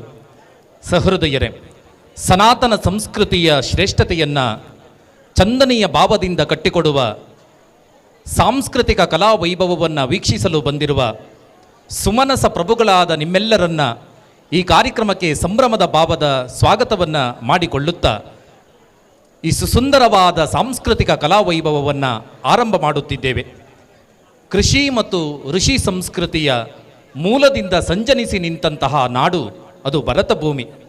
ಕೃಷಿ ಪರಂಪರೆ ಮತ್ತು ಋಷಿ ಪರಂಪರೆಯ ಸಮಮಿಳಿತದೊಂದಿಗೆ ಪಾರ್ವತಿ ಪರಮೇಶ್ವರರ ಪ್ರಿಯ ಸುತನಾಗಿ ಈ ಸನಾತನೀಯ ನೆಲದಲ್ಲಿ ಜನ್ಮ ತಳೆದ ದೇವಾದಿದೇವ ಮಹಾಗಣಪತಿ. ಮಾನುಷ ಸಂಕಲ್ಪಗಳೆಲ್ಲವೂ ಸಾಕಾರಗೊಳ್ಳುವುದು ದೇವನೊಲುಮೆ ಇದ್ದಾಗ ಮಾತ್ರ ತಾನೆ. ಆ ಕಾರಣಕ್ಕಾಗಿಯೇ ಅರೆಹೊಳೆ ಪ್ರತಿಷ್ಠಾನದ ನಂದಗೋಕುಲ ಕಲಾತಂಡ ಕಟ್ಟಿಕೊಡುವ ಈ ಅದ್ಭುತವಾದ ಸಾಂಸ್ಕೃತಿಕ ರಸಗವಳದ ಶುಭಾರಂಭಕ್ಕೆ ಅನಂಗಪೂಜಿತ ಬಾಲಚಂದ್ರ ಮಹಾಗಣಪತಿಯ ಆಶೀರ್ವಾದ ಇರಲಿ ಎನ್ನುವ ಕಾರಣಕ್ಕಾಗಿಯೇ ಗಣೇಶ ವೈಭವಂ ಎನ್ನುವ ಹೆಸರಿನ ಸುಂದರವಾದ ನೃತ್ಯದ ಮೂಲಕ ನಮ್ಮ ಇಂದಿನ ಈ ಸಾಂಸ್ಕೃತಿಕ ರಸಗವಳ ಶುಭಾರಂಭ. ಕೇವಲ ನಮ್ಮ ಭಾರತ ಮಾತ್ರವಲ್ಲ, ಚೀನಾ, ನೇಪಾಳ, ಇಂಡೋನೇಷಿಯಾ, ಶ್ರೀಲಂಕಾ ಸೇರಿದಂತೆ ಜಗತ್ತಿನ ಅತಿ ಹೆಚ್ಚು ಜನ ಆರಾಧಿಸುವ ಈ ಜಗದ ಏಕಮೇವ ದೇವನಿದ್ದರೆ ಪಾರ್ವತಿ ಪರಮೇಶ್ವರರ ಪ್ರಿಯ ಸುತ, ನಮ್ಮೆಲ್ಲರ ಪ್ರೀತಿಯ ವಿನಾಯಕ ಬೆನಕ ಏಕದಂತ. ಗಣೇಶನ ಗುಡಿಗಳಿಲ್ಲದ ಗ್ರಾಮಗಳೇ ಭಾರತದಲ್ಲಿ ಇಲ್ಲ ಅನ್ನುವ ಮಾತಿದೆಯಲ್ಲ. ಈ ಮಾರಾಳಿ ಅನ್ನುವಂತಹ ಸುಂದರವಾದ ಊರು ಗಣೇಶನ ಅಡಿದಾವರಗಳಲ್ಲಿಯೇ ಬೆಳೆದು ನಿಂತಿದೆಯಲ್ಲ. ಆ ಕಾರಣಕ್ಕೆ ಗಣೇಶನ ಆರಾಧನೆಯ ನೃತ್ಯದ ಮೂಲಕ ನಮ್ಮ ಇಂದಿನ ಈ ಸಾಂಸ್ಕೃತಿಕ ರಸಗವಳ ಶುಭಾರಂಭ. ಇಂಡಿಯನ್ ರಾಗ ಎನ್ನುವ ಯೂಟ್ಯೂಬ್ ವಾಹಿನಿ ನಿರ್ಮಾಣ ಮಾಡಿರುವ ಹಾಡನ್ನು ಈ ಅದ್ಭುತವಾದ ನೃತ್ಯದ ಆರಂಭದಲ್ಲಿ ನಮ್ಮ ತಂಡ ಬಳಸಿಕೊಳ್ಳುತ್ತದೆ. ರಂಗಭೂಮಿ ಹಿನ್ನೆಲೆಯ ಶ್ರೇಷ್ಠವಾದ ಗಾಯಕ ವಾಸುಕಿ ವೈಭವ್ ಅವರು ಹಾಡಿರುವ ಸುಂದರವಾದ ಗಣೇಶನ ಆರಾಧನೆಯ ಹಾಡನ್ನು ಈ ನೃತ್ಯ ಒಳಗೊಂಡಿದೆ. ಸಹೃದಯರೇ, ಮಂಗಳೂರಿನ ಅರೆಹೊಳೆ ಪ್ರತಿಷ್ಠಾನದ ನಂದಗೋಕುಲ ಕಲಾತಂಡ ಕಟ್ಟಿಕೊಡುವ ಈ ಅದ್ಭುತವಾದ ಸಾಂಸ್ಕೃತಿಕ ರಸಗವಳದ ಶುಭಾರಂಭಕ್ಕೆ ಸಜ್ಜನ ಪ್ರೇಕ್ಷಕರಾದ ನಿಮ್ಮೆಲ್ಲರ ಕೈಗಳ ಒಂದು ಪ್ರೀತಿಯ ಚಪ್ಪಾಳೆಯ ಮುನ್ನುಡಿ ಬಂದರೆ ನಮಗೆ ಖುಷಿ.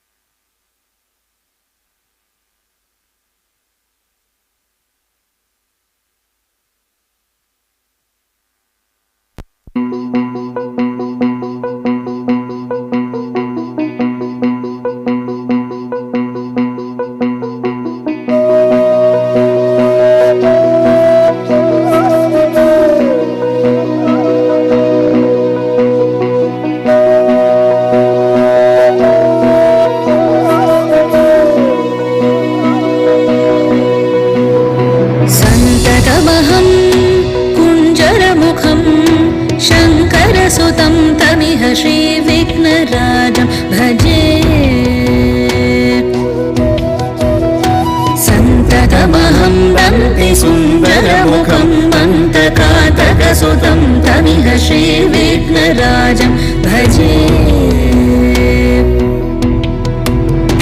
श्रीविघ्नराजं भजे श्रीविघ्नराजं भजे श्रीविघ्नराजं भजेऽहं भजेऽहं भजेऽहं भजे तमिह श्रीविघ्नराजं भजे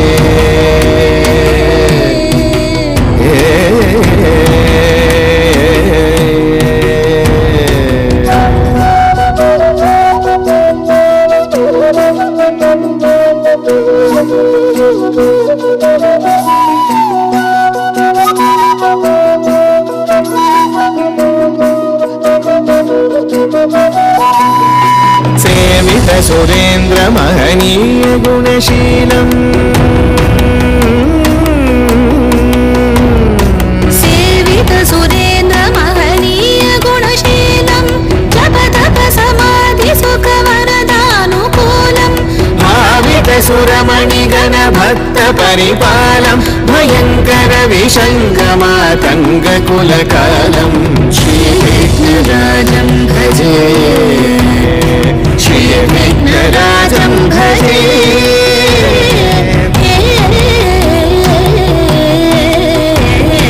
श्रीविघ्नराजं भजे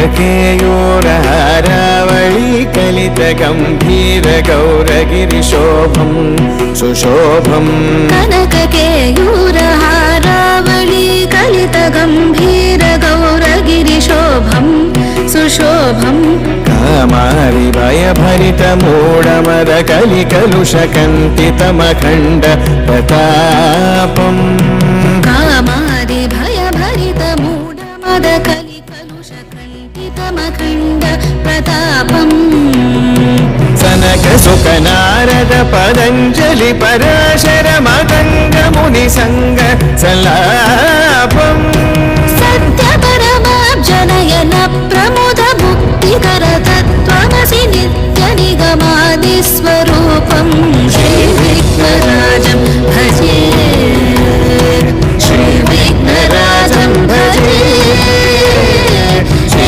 ವಿಘ್ನರಾಜಂ ಭಜೇಹಂ ಭಜೇಹಂ ಭಜೇಹಂ ಭಜಾಜಂ ಶ್ರೀ ವಿಘ್ನರಾಜಂ ಭಜೆ ಶ್ರೀ ವಿಘ್ನರಾಜಂ ಭಜೆ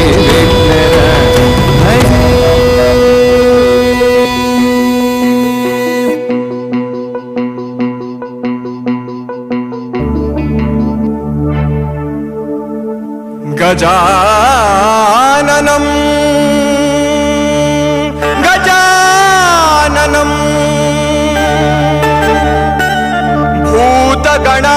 ಭೂತಗಣಾದೇ ಸೇವಿತಂ ಕಪಿತ್ತ ಜಂಭೂ ಫಲಸಾರ ಭಕ್ಷಿತಂ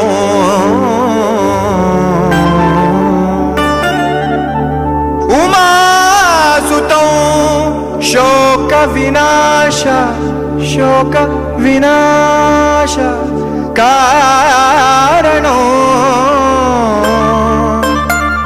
ನಮಾಮಿ ನಮಾಮಿ ನಮಾಮಿ ವಿಘ್ನೇಶ್ವರ ಪಾದ ಪಂಕಜಂ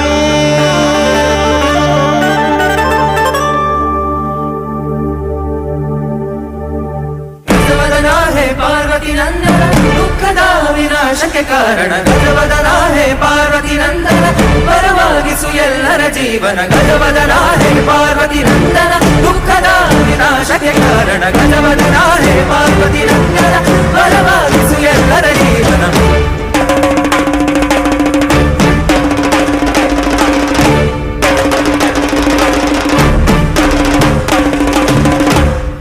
ಗಜವದನ ಹೇ ರಂಭಾ ವಿಜಯಧ್ವಜ ಶತರ ವಿಪ್ರತಿಭಾ ಗಜವದನ ಹೇ ರಂಭಾ ವಿಜಯಧ್ವಜ ಶತರ ವಿಪ್ರತಿಭಾ ಏಕದಂತ ವೈಕಲ್ಯಾಂತ ರಿದ್ಧಿ ಸಿದ್ಧಿ ದ್ವಯರಾಕಾಂತ ಏಕದಂತ ವೈಕಲ್ಯಾಂತ ರಿದ್ಧಿ ಸಿದ್ಧಿ ದ್ವಯರಾಕಾಂತ ಗಜವದನ ಹೇ ರಂಭಾ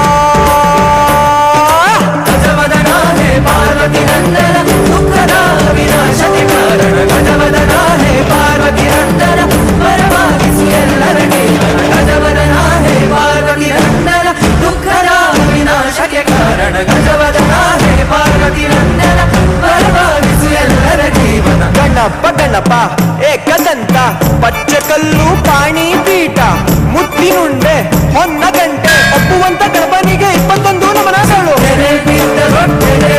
ನಮ್ಮ ಗಣೇಶ ಸಿಕ್ಕರೆ ಬಿಟ್ಟ ನಮ್ಮ ಗಣೇಶ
ಮೋದಕ ನಾಟಕ ಮೋದಕ ನಾಟಕ ಮೋದಕ ನಾಟಕ ಮೋದಕ ನಾಟಕ ಗಜವದನ ಹೇ ರಂಭ ವಿಜಯ ಧ್ವಜ ಶತರವಿ ಪ್ರತಿಮಾ ಗಜವದನ ಹೇ ರಂಭ ವಿಜಯ ಧ್ವಜ ಶತರವಿ ಪ್ರತಿಮಾ ಏಕದಂತ ವೈಕಲ್ಯಾಂತ ರಿದ್ಧಿ ಸಿದ್ಧಿ ವಯರಾಕಾಂತ ಏಕದಂತ ವೈಕಲ್ಯಾಂತ ರಿದ್ಧಿ ಸಿದ್ಧಿ ವಯರಾಕಾಂತ ಗಜವದನ ಹೇ ರಂಭ ಗಜವದನ ಹೇ ಪಾರ್ವತಿ ನಂದನ ದುಃಖದ ವಿನಾಶಕ್ಕೆ ಕಾರಣ ಗಜವದನ ಹೇ ಪಾರ್ವತಿ ನಂದನ ಪರವಾಗಿಸಿ ಎಲ್ಲರ ಜೀವನ ಗಜವದನ ಹೇ ಪಾರ್ವತಿ ನಂದನ ದುಃಖದ ವಿನಾಶಕ್ಕೆ ಕಾರಣ ಗಜವದನ ಹೇ ಪಾರ್ವತಿ ನಂದನ ಪರವಾಗಿಸಿ ಎಲ್ಲರ ಜೀವನ ಗಣಪತಿ ಬಪ್ಪ ಮಂಗಳ ಮೂರ್ತಿ ಗಣಪತಿ ಬಪ್ಪ ಮಂಗಳ ಮೂರ್ತಿ ಗಣಪತಿ ಬಪ್ಪ ಮಂಗಳ ಮೂರ್ತಿ ಗಣಪತಿ ಬಪ್ಪ ಮಂಗಳ ಮೂರ್ತಿ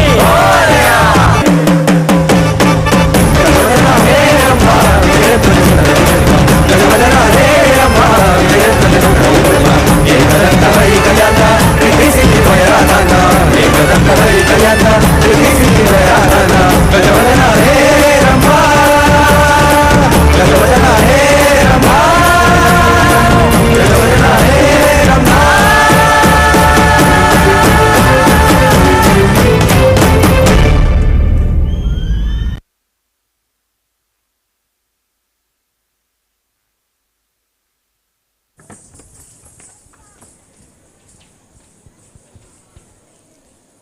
ಮಾರಾಳಿಯ ಪ್ರೇಕ್ಷಕರೇ, ನಮ್ಮ ಪೂರ್ವಸೂರಿಗಳು ಹೇಳುತ್ತಾರೆ, ಈ ಗಣೇಶನ ಶರೀರ ಇದೆಯಲ್ಲ, ಅದು ದೇವನಾಗರಿ ಲಿಪಿಯ ಓಂಕಾರ ಸ್ವರೂಪದಲ್ಲಿ ಸಂರಚನೆಗೊಂಡಿರುವುದಂತೆ ಈ ಭವ್ಯವಾದ ವೇದಿಕೆಯ ಮೇಲೆ ನಾವು ಗೌರವಿಸಿದ್ದು ನಮಿಸಿದ್ದು ಅಂತಹ ಓಂಕಾರ ನಾದಕ್ಕೆ.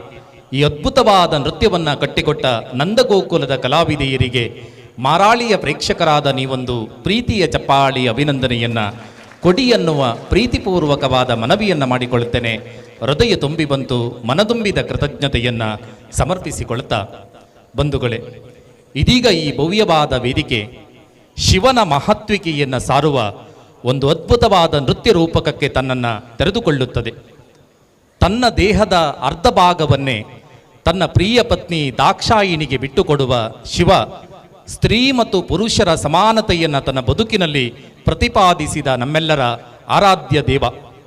ಶಿವ ನಡೆಸಿದ ಸುಧರ್ಮ ಸಭೆಗೆ ಸಾಗಿ ಬಂದಂತಹ ದಕ್ಷ ಪ್ರಜಾಪತಿ ಶಿವ ತನ್ನನ್ನು ಗೌರವಿಸಲಿಲ್ಲ ಅನ್ನುವ ಕಾರಣವನ್ನೇ ಮುಂದಿಟ್ಟುಕೊಂಡು ಶಿವನಿಗೆ ವಿರುದ್ಧವಾಗಿ ನಿರೀಶ್ವರವಾದ ಯಾಗವನ್ನು ತಾನು ನಡೆಸುತ್ತಾನೆ. ಆ ಯಾಗದಲ್ಲಿ ಶಿವನಿಗೆ ಹವಿಸನ್ನೇ ಕೊಡುವುದಿಲ್ಲ. ಇದರ ಅರಿವಿರದ ತನ್ನ ಪ್ರಿಯ ಪತಿ ಶಿವನ ಮಾತನ್ನು ಧಿಕ್ಕರಿಸಿಯೇ ತನ್ನ ತಂದೆ ನಡೆಸುವಂತಹ ನಿರೀಶ್ವರ ಯಾಗಕ್ಕೆ ಸಾಗಿ ಬಂದ ದಾಕ್ಷಾಯಿಣಿ ತನ್ನ ಪತಿಗೆ ಈ ಯಜ್ಞದ ಹವಿಸ್ಸನ್ನು ಕೊಡದೇ ಇದ್ದ ಕಾರಣಕ್ಕೆ ಕ್ರೋಧಗೊಳ್ಳುತ್ತಾಳೆ.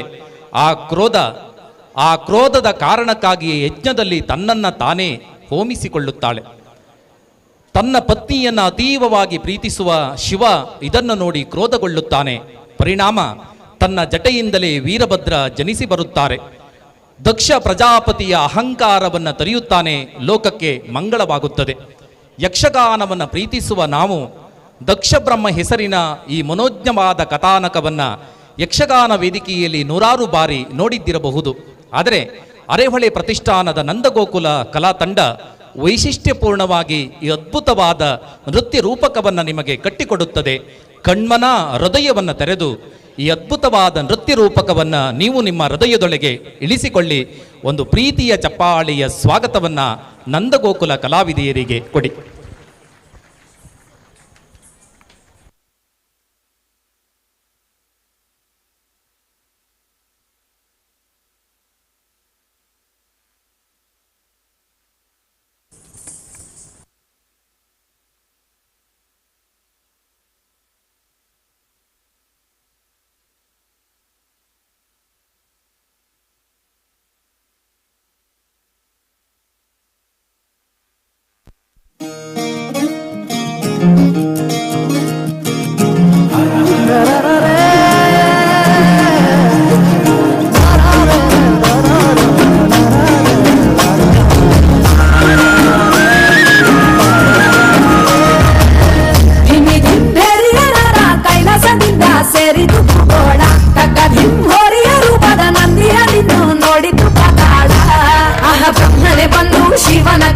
ಗೆಜ್ಜೆಯ ಕಟ್ಟಿದ ಆನಂದ ಅರೆ ವಿಷ್ಣುವು ಬಂದು ವೀಣೆಯ ನಿಂದು ಮೀಟಿದ ನೋಟವೇ ಬಲು ಚಂದ ಏಳು ಕುದುರೆ ಏರಿ ನಿನ್ನ ನೋಡಲು ಸೂರ್ಯ ಬಂದಾನು ತಾರಗಳೆಲ್ಲ ಕಟ್ಟಿದ ಕದಿರು ತಾಳವ ಹಾಕ ಕುಡಿತಾವೋ ಗೌರಮ್ಮನ ಜೊತೆ ಕಾಲು ಬೆರೆಸಿ ಶಿವ ಕುಣಿದಾಡುವ ಸ್ವಾಮಿ ತಂಬೂರೆ ಸ್ವಾಮಿ ತಂಬೂರೆ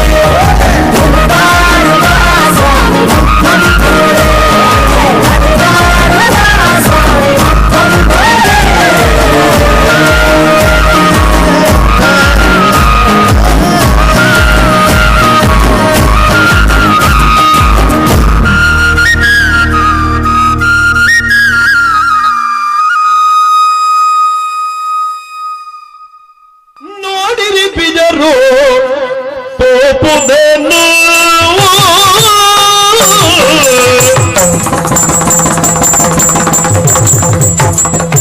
ನೋಡಿರಿ ಬಿಜರು ಪೋಪುದೆನು ನೋಡಿರಿ ಬಿಜರು ಪೋಪುದೆನು ನಿಮ್ಮಯ ಮಾವ ಮಾಡುವ ಯಜ್ಞವಂತೆ ನಿಮ್ಮಯ ಮಾವ ಮಾಡುವ ಯಜ್ಞವಂತೆ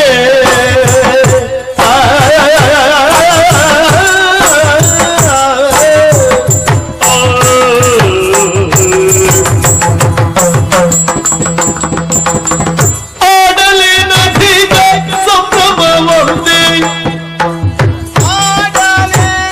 ಅಧಿಕ ಸಂಭ್ರಮವಂತೆ ಬಂಧುಗಳೆಲ್ಲ ಕೂಡಿ ರಂಜಿಸುವರಂತೆ ಬಂಧುಗಳೆಲ್ಲ ಕೂಡಿ ರಂಜಿಸುವರಂತೆ ಅಡಲೆ ನದಿಗ ಸಂಭ್ರಮವಂತೆ ಬಂಧುಗಳು ಕೂಡಿ ರಂಜಿಸುವರಂತೆ ಬಂಧುಗಳೆಲ್ಲ ಕೂಡಿ ರಂಜಿಸುವರಂತೆ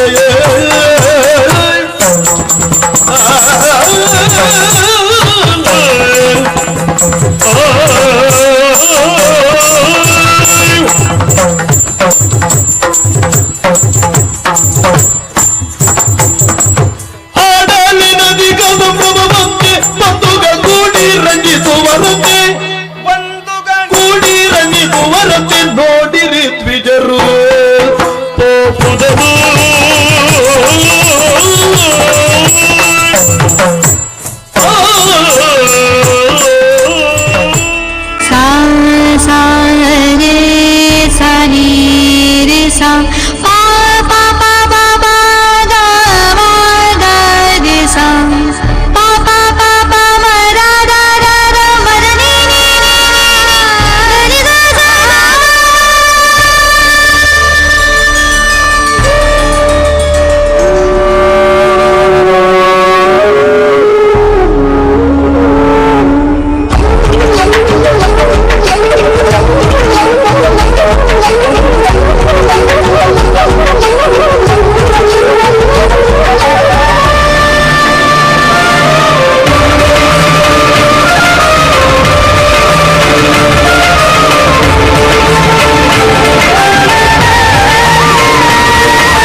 ಯಜ್ಞಶಾಲೆ ಇಂದ್ರಾಯ ಸ್ವಾಹ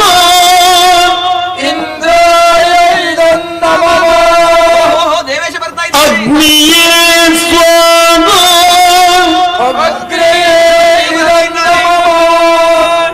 ಯಾಗದ ಸೊಬಗ ಕಾಣುತ್ತಲ ದೇವಿ ಯಮಾಯ ಸ್ವಾಹ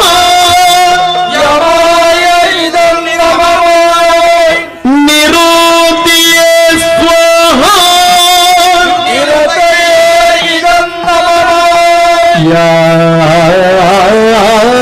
ಯಾಗದ ಸೊಬಗ ಕಾಣುತ್ತಲ ದೇವಿಯೇ ವರುಣಾಯ ಸ್ವಾಹ ವಾಯುವೇ ಸ್ವಾಹ ಯಾಗದ ಸೊಬಗ ಕಾಣುತ್ತಲಾಗ ದೇವಿಯೇ ಕುಬೇರಾಯ ಸ್ವಾಹ ಈಶಾಯ ಸ್ವಾಹ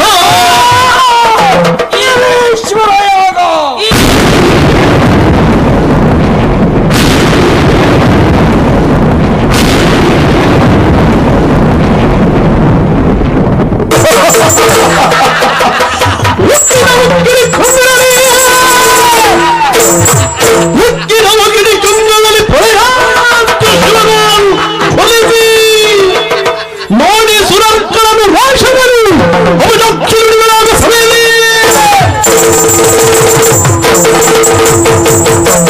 ವಿಕಾಲ ಮಾತಿಗೆ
सुगन्धिं पुष्टिवर्धनम् उर्वारुकमिव बन्धनान् मृत्योर्मुक्षीयमामृतात् यो रुद्रो अग्नव्यो अप्सुय ओषधीषु यो रुद्रो विश्वा भुवना विवेश तस्मै रुद्राय नमो अस्तु तमुष्टु हि यस्विषुः सुधन्वायो विश्वस्य क्षयति भेषजस्य यक्ष्वा महेशौ मनसाय रुद्रन्नमोभिर्देवमसुरं दुवस्य अयं मे हस्तो भगवान् अयं मे भगवत्तरः अयं मे विश्वभेषजोऽयं शिवाभिमर्शनः ये ते सहस्रमयुतं पाशां मृत्यो मर्त्याय हन्तवे तान् यज्ञस्य मायया सर्वान् वयजामहे मृत्यवे स्वाहा मृत्यवे स्वाहा ॐ नमो भगवते रुद्राय विष्णवे मृत्युर्मे पाहि प्राणानां ग्रन्थिरसि रुद्रो मा विशान्तकः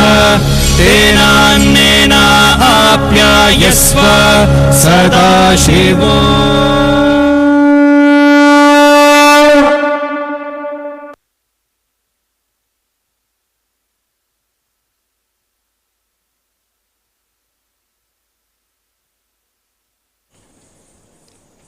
ಕಲಾಪ್ರೇಮಿಗಳೇ, ಬಡಗುತಿಟ್ಟಿನ ಸುಪ್ರಸಿದ್ಧ ಭಾಗವತರಾದ ಜನ್ಸಾಲೆ ರಾಘವೇಂದ್ರ ಆಚಾರ್ಯರು ಹಾಡಿರುವ ಯಕ್ಷಗಾನದ ಹಾಡುಗಳನ್ನು ಆಧರಿಸಿ ನಮ್ಮ ತಂಡ ಪ್ರಸ್ತುತಪಡಿಸಿದ ಈ ಸುಂದರವಾದ ಪ್ರಸ್ತುತಿಯನ್ನು ನೀವೆಲ್ಲ ಕಣ್ತುಂಬಿಕೊಂಡರಲ್ಲ. ಈ ಅದ್ಭುತವಾದ ಪ್ರಸ್ತುತಿಯಲ್ಲಿ ದಾಕ್ಷಾಯಿಣಿಯಾಗಿ ಅಭಿನಯವನ್ನು ಮಾಡಿದ್ದು ನಮ್ಮ ತಂಡದ ನಾಯಕಿ ಶ್ವೇತಾ ಅರೆಹೊಳೆ. ಅವರ ಸಾರಥ್ಯದಲ್ಲಿ ನಂದಗೋಕುಲ ಕಲಾ ತಂಡ ಕಟ್ಟಿಕೊಟ್ಟ ಈ ಅದ್ಭುತವಾದ ಭಕ್ತಿ ಪ್ರಧಾನ ನೃತ್ಯಕ್ಕೆ ಒಂದು ಗಟ್ಟಿ ಚಪ್ಪಾಳಿಯ ಅಭಿನಂದನೆಯನ್ನ ಮಾರಾಳಿಯ ಪ್ರೇಕ್ಷಕರಾದ ನಾವು ಸಮರ್ಪಿಸಿಕೊಳ್ಳೋಣ.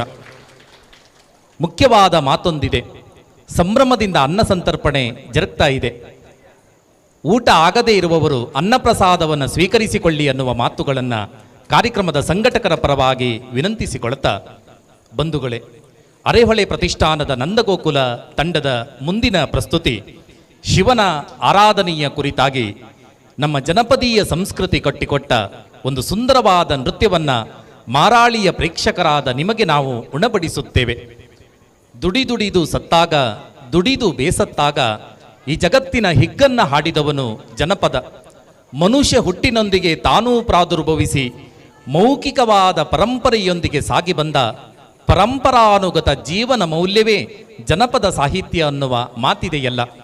ತೌಳವ ನಾಡಿನ ರಾಜಧಾನಿ ಎಂಬ ನೆಗಳತೆಗೆ ಪಾತ್ರವಾದ ಬಾರಕೂರು ಸಂಯುಕ್ತ ಸಂಸ್ಥಾನಕ್ಕೆ ನೀವು ಸಾಗಿ ಬಂದು ಹಾಗೆ ಮುಂದಣ ಹೆಜ್ಜೆ ಇಡುತ್ತಾ ಹೋದರೆ ನಿಮ್ಮನ್ನ ಭವ್ಯತಮವಾಗಿ ಹೆಜ್ಜೆಗೊಂದರಂತೆ ಸ್ವಾಗತಿಸುವುದು ಶಿವನ ದೇವಾಲಯಗಳು. ಶಿವ ನಮ್ಮ ಜನಪದರ ಬದುಕಿನ ಭಾಗವಾಗಿ ಬೆಳೆದ ರೀತಿ ಇದೆಯಲ್ಲ, ಅದೊಂದು ಸೋಜಿಗಾದ ಸಂಗತಿ. ಅಂತಹ ಶಿವನ ಆರಾಧನೆಯ ಕುರಿತಾಗಿ ಜನಪದೀಯ ಸಾಹಿತ್ಯ ಕಟ್ಟಿಕೊಟ್ಟ ಒಂದು ಸುಂದರವಾದ ಹಾಡು, ಸುಪ್ರಸಿದ್ಧವಾದ ಹಾಡು ಸೋಜುಗಾದ ಸೂಜು ಮಲ್ಲಿಗೆ. ಬಹುಶಃ ಈ ಪದ್ಯದ ಸಾಲನ್ನ ಕೇಳುವಾಗ ನಾಡಿನ ಶ್ರೇಷ್ಠ ಗಾಯಕರಾದ ಅನನ್ಯ ಭಟ್ಟವರ ನೆನಪು ನಮಗಾಗುತ್ತದೆ. ಮಹಾಶಿವರಾತ್ರಿ ಆಚರಣೆಯ ಸಂದರ್ಭವೊಂದರಲ್ಲಿ ಅನನ್ಯ ಭಟ್ ಭಾವಪೂರ್ಣವಾಗಿ ಹಾಡನ್ನು ಹಾಡಿದಾಗ ಕನ್ನಡ ಭಾಷೆಯ ಅರಿವಿರದ ಅದೆಷ್ಟೋ ಜನ ಈ ಹಾಡಿನ ಭಾವವನ್ನು ಕೇಳಿಯೇ ಕಂಬನಿ ಹಾಕಿದ ಘಟನೆಗಳು ಇದೆಯಂತೆ. ಅಂತಹ ಅನನ್ಯ ಭಟ್ಟವರ ಮಧುರವಾದ ಕಂಠಮಾಧುರ್ಯದಲ್ಲಿ ಮೂಡಿಬಂದ ಸೋಜುಗಾದ ಸೂಜು ಮಲ್ಲಿಗೆ ಎನ್ನುವ ಜನಪದೀಯ ಹಾಡಿಗೆ ಅರೆಹೊಳೆ ಪ್ರತಿಷ್ಠಾನದ ನಂದಗೋಕುಲ ಕಲಾತಂಡ ಸಂಭ್ರಮದಿಂದ ಈ ವೇದಿಕೆಯ ಮೇಲೆ ನಾಟ್ಯವನ್ನು ಕಟ್ಟಿಕೊಡುತ್ತದೆ. ನಿಮ್ಮೆಲ್ಲರ ಕೈಗಳ ಚಪ್ಪಾಳೆಯ ಸ್ವಾಗತ ನಮ್ಮ ತಂಡಕ್ಕೆ ಬರಲಿ.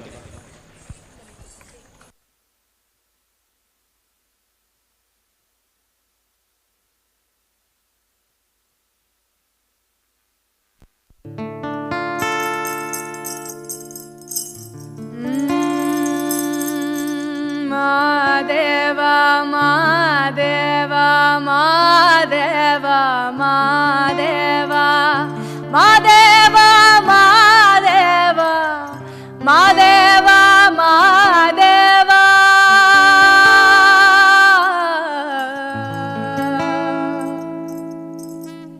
ಸ್ವಜುಗದ ಸೂಜು ಮಲ್ಲಿಗೆ ಮಾದೇವ ನಿಮ್ಮ ಮಂಡೆ ಮ್ಯಾಲೆ ತುಂಡು ಮಲ್ಲಿಗೆ ಸ್ವಜುಗದ ಸೂಜು ಮಲ್ಲಿಗೆ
ಬಂಧುಗಳೇ, ಈ ಹಾಡನ್ನು ಕೇಳಿದರೆ ಕೇಳುತ್ತಲೇ ಇರಬೇಕು ಅನ್ನಿಸುವ ಒಂದು ನಾದದ ಭಾವ ನಮ್ಮನ್ನು ಆವರಿಸಿಕೊಳ್ಳುತ್ತದಲ್ಲ, ಅದು ಈ ಹಾಡಿಗಿರುವ ತಾಕತ್ತು.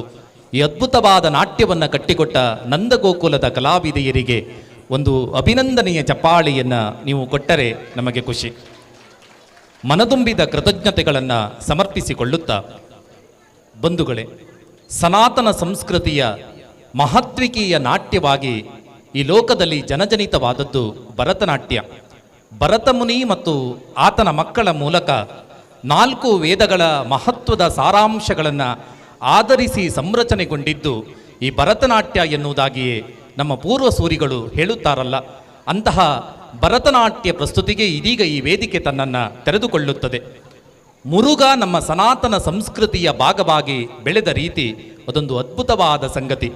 ಬಹುಶಃ ನಾವು ತಮಿಳುನಾಡಿಗೆ ಹೋದರೆ ತಮಿಳು ಜನರ ಬದುಕಿನ ಭಾಗವಾಗಿ, ಸಂಸ್ಕೃತಿಯ ಅವಿಭಾಜ್ಯ ಅಂಗವಾಗಿ ತಮಿಳಿಗರು ಅತೀವವಾಗಿ ಪ್ರೀತಿಸುವ, ಆರಾಧಿಸುವ ದೇವ ನಮ್ಮೆಲ್ಲರ ಆರಾಧ್ಯ ದೇವನಾದ ಮುರುಘ. ಆತನ ಆರಾಧನೆಯ ಕುರಿತಾಗಿ ಒಂದು ಸುಂದರವಾದ ಭರತನಾಟ್ಯ ಪ್ರಸ್ತುತಿಗೆ ಅರೆಹೊಳೆ ಪ್ರತಿಷ್ಠಾನದ ನಂದಗೋಕುಲದ ಕಲಾ ಪ್ರತಿಭೆಗಳು ಇದೀಗ ಈ ವೇದಿಕೆಯ ಮೇಲೆ ಬರ್ತಾರೆ. ಅವರ ಹೆಸರು ಪ್ರಾಪ್ತಿ ಮತ್ತು ಸಾಂಚಿ. ಪ್ರಾಪ್ತಿ ಮತ್ತು ಸಾಂಚಿಯ ಹೆಸರನ್ನು ಹೇಳುವಾಗ ಮಾರಾಳಿಯ ಪ್ರೇಕ್ಷಕರಾದ ನಿಮಗೆ ಹೇಳಲೇಬೇಕಾದ ಮಾತು, ಈ ಅದ್ಭುತವಾದ ಪ್ರತಿಭೆಗಳು ಮಾರಾಳಿಯ ಮಣ್ಣಿನ ಅದ್ಭುತವಾದ ಪ್ರತಿಭೆಗಳು. ಅರೆಹೊಳೆ ಪ್ರತಿಷ್ಠಾನದ ನಂದಗೋಕುಲ ಕಲಾತಂಡದ ಭಾಗವಾಗಿರುವ ಪ್ರಾಪ್ತಿ ಮತ್ತು ಸಾಂಚಿಯವರ ಹೆಜ್ಜೆಯ ಮೋಡಿಯಲ್ಲಿ ಒಂದು ಸುಂದರವಾದ ಭರತನಾಟ್ಯ ನಿಮಗಾಗಿ. ಮಾರಾಳಿಯ ಈ ಪ್ರತಿಭೆಗಳನ್ನು ನಾವು ಹೇಗೆ ಸ್ವಾಗತಿಸಿಕೊಳ್ಳಬೇಕು ಅಂತ ಕೇಳಿದರೆ, ನಾವು ತಟ್ಟುವ ಚಪ್ಪಾಳೆಯ ಸದ್ದು ಒಂದು ಸಲ ಗಗನಾಂಬುದಿಗೆ ಕೇಳಲಿ.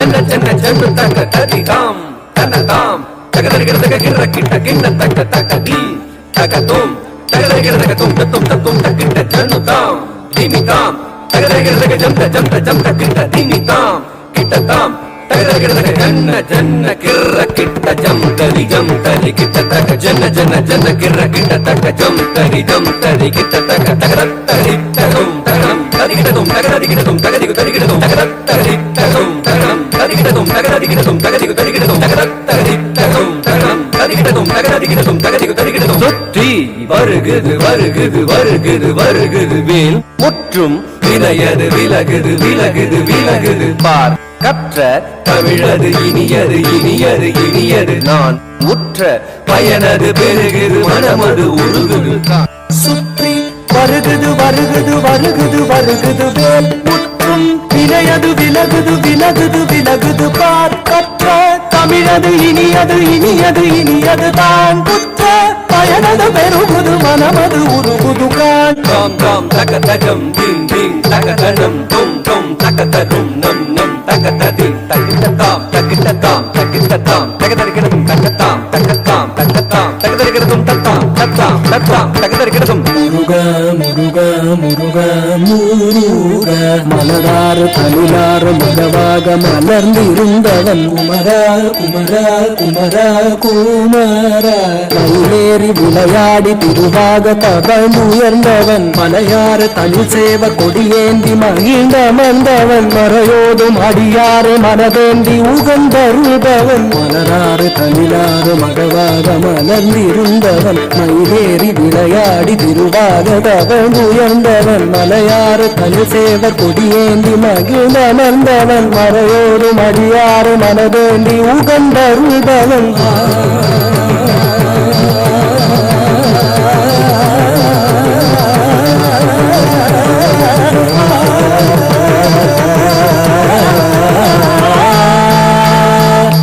எரிக்கும் நெருப்பின் பொடியென உதித்தவன் நீ மயக்கும் மலைத்தேன் வள்ளிய மணந்தவன் நீ வியக்கும் விதத்தில் சூரனை அழித்தவன் நீ மனத்தால் நினைத்தார் வினையற அருள்பவன் நீ எரிக்கும் நெருப்பின் பொரியன உதித்தவன் நீ மயக்கும் மலைத்தேன் வள்ளியை மணந்தவன் நீ வியக்கும் விதத்தில் சூரனை அழித்தவன் நீ மனத்தால் நினைத்தார் வினையற அருள்பவன் நீ தொம் கிட்டத்தக்க தொண கிட்டத்தக்க தாயதி நம் கிட்டத்தக்க நம கிட்டத்தக்க தாயதி தோ கிட்டத்தக்க தாயதி ಕೂತಿ ಕುತೀತ ಕೂತಿ ಕುತೀತ ನಮ್ಕಿ ತಗದ ನಮ್ಕಿ ಕೆಡದ ತಿತ್ತ ತಿತ್ತ ತಿತ್ತ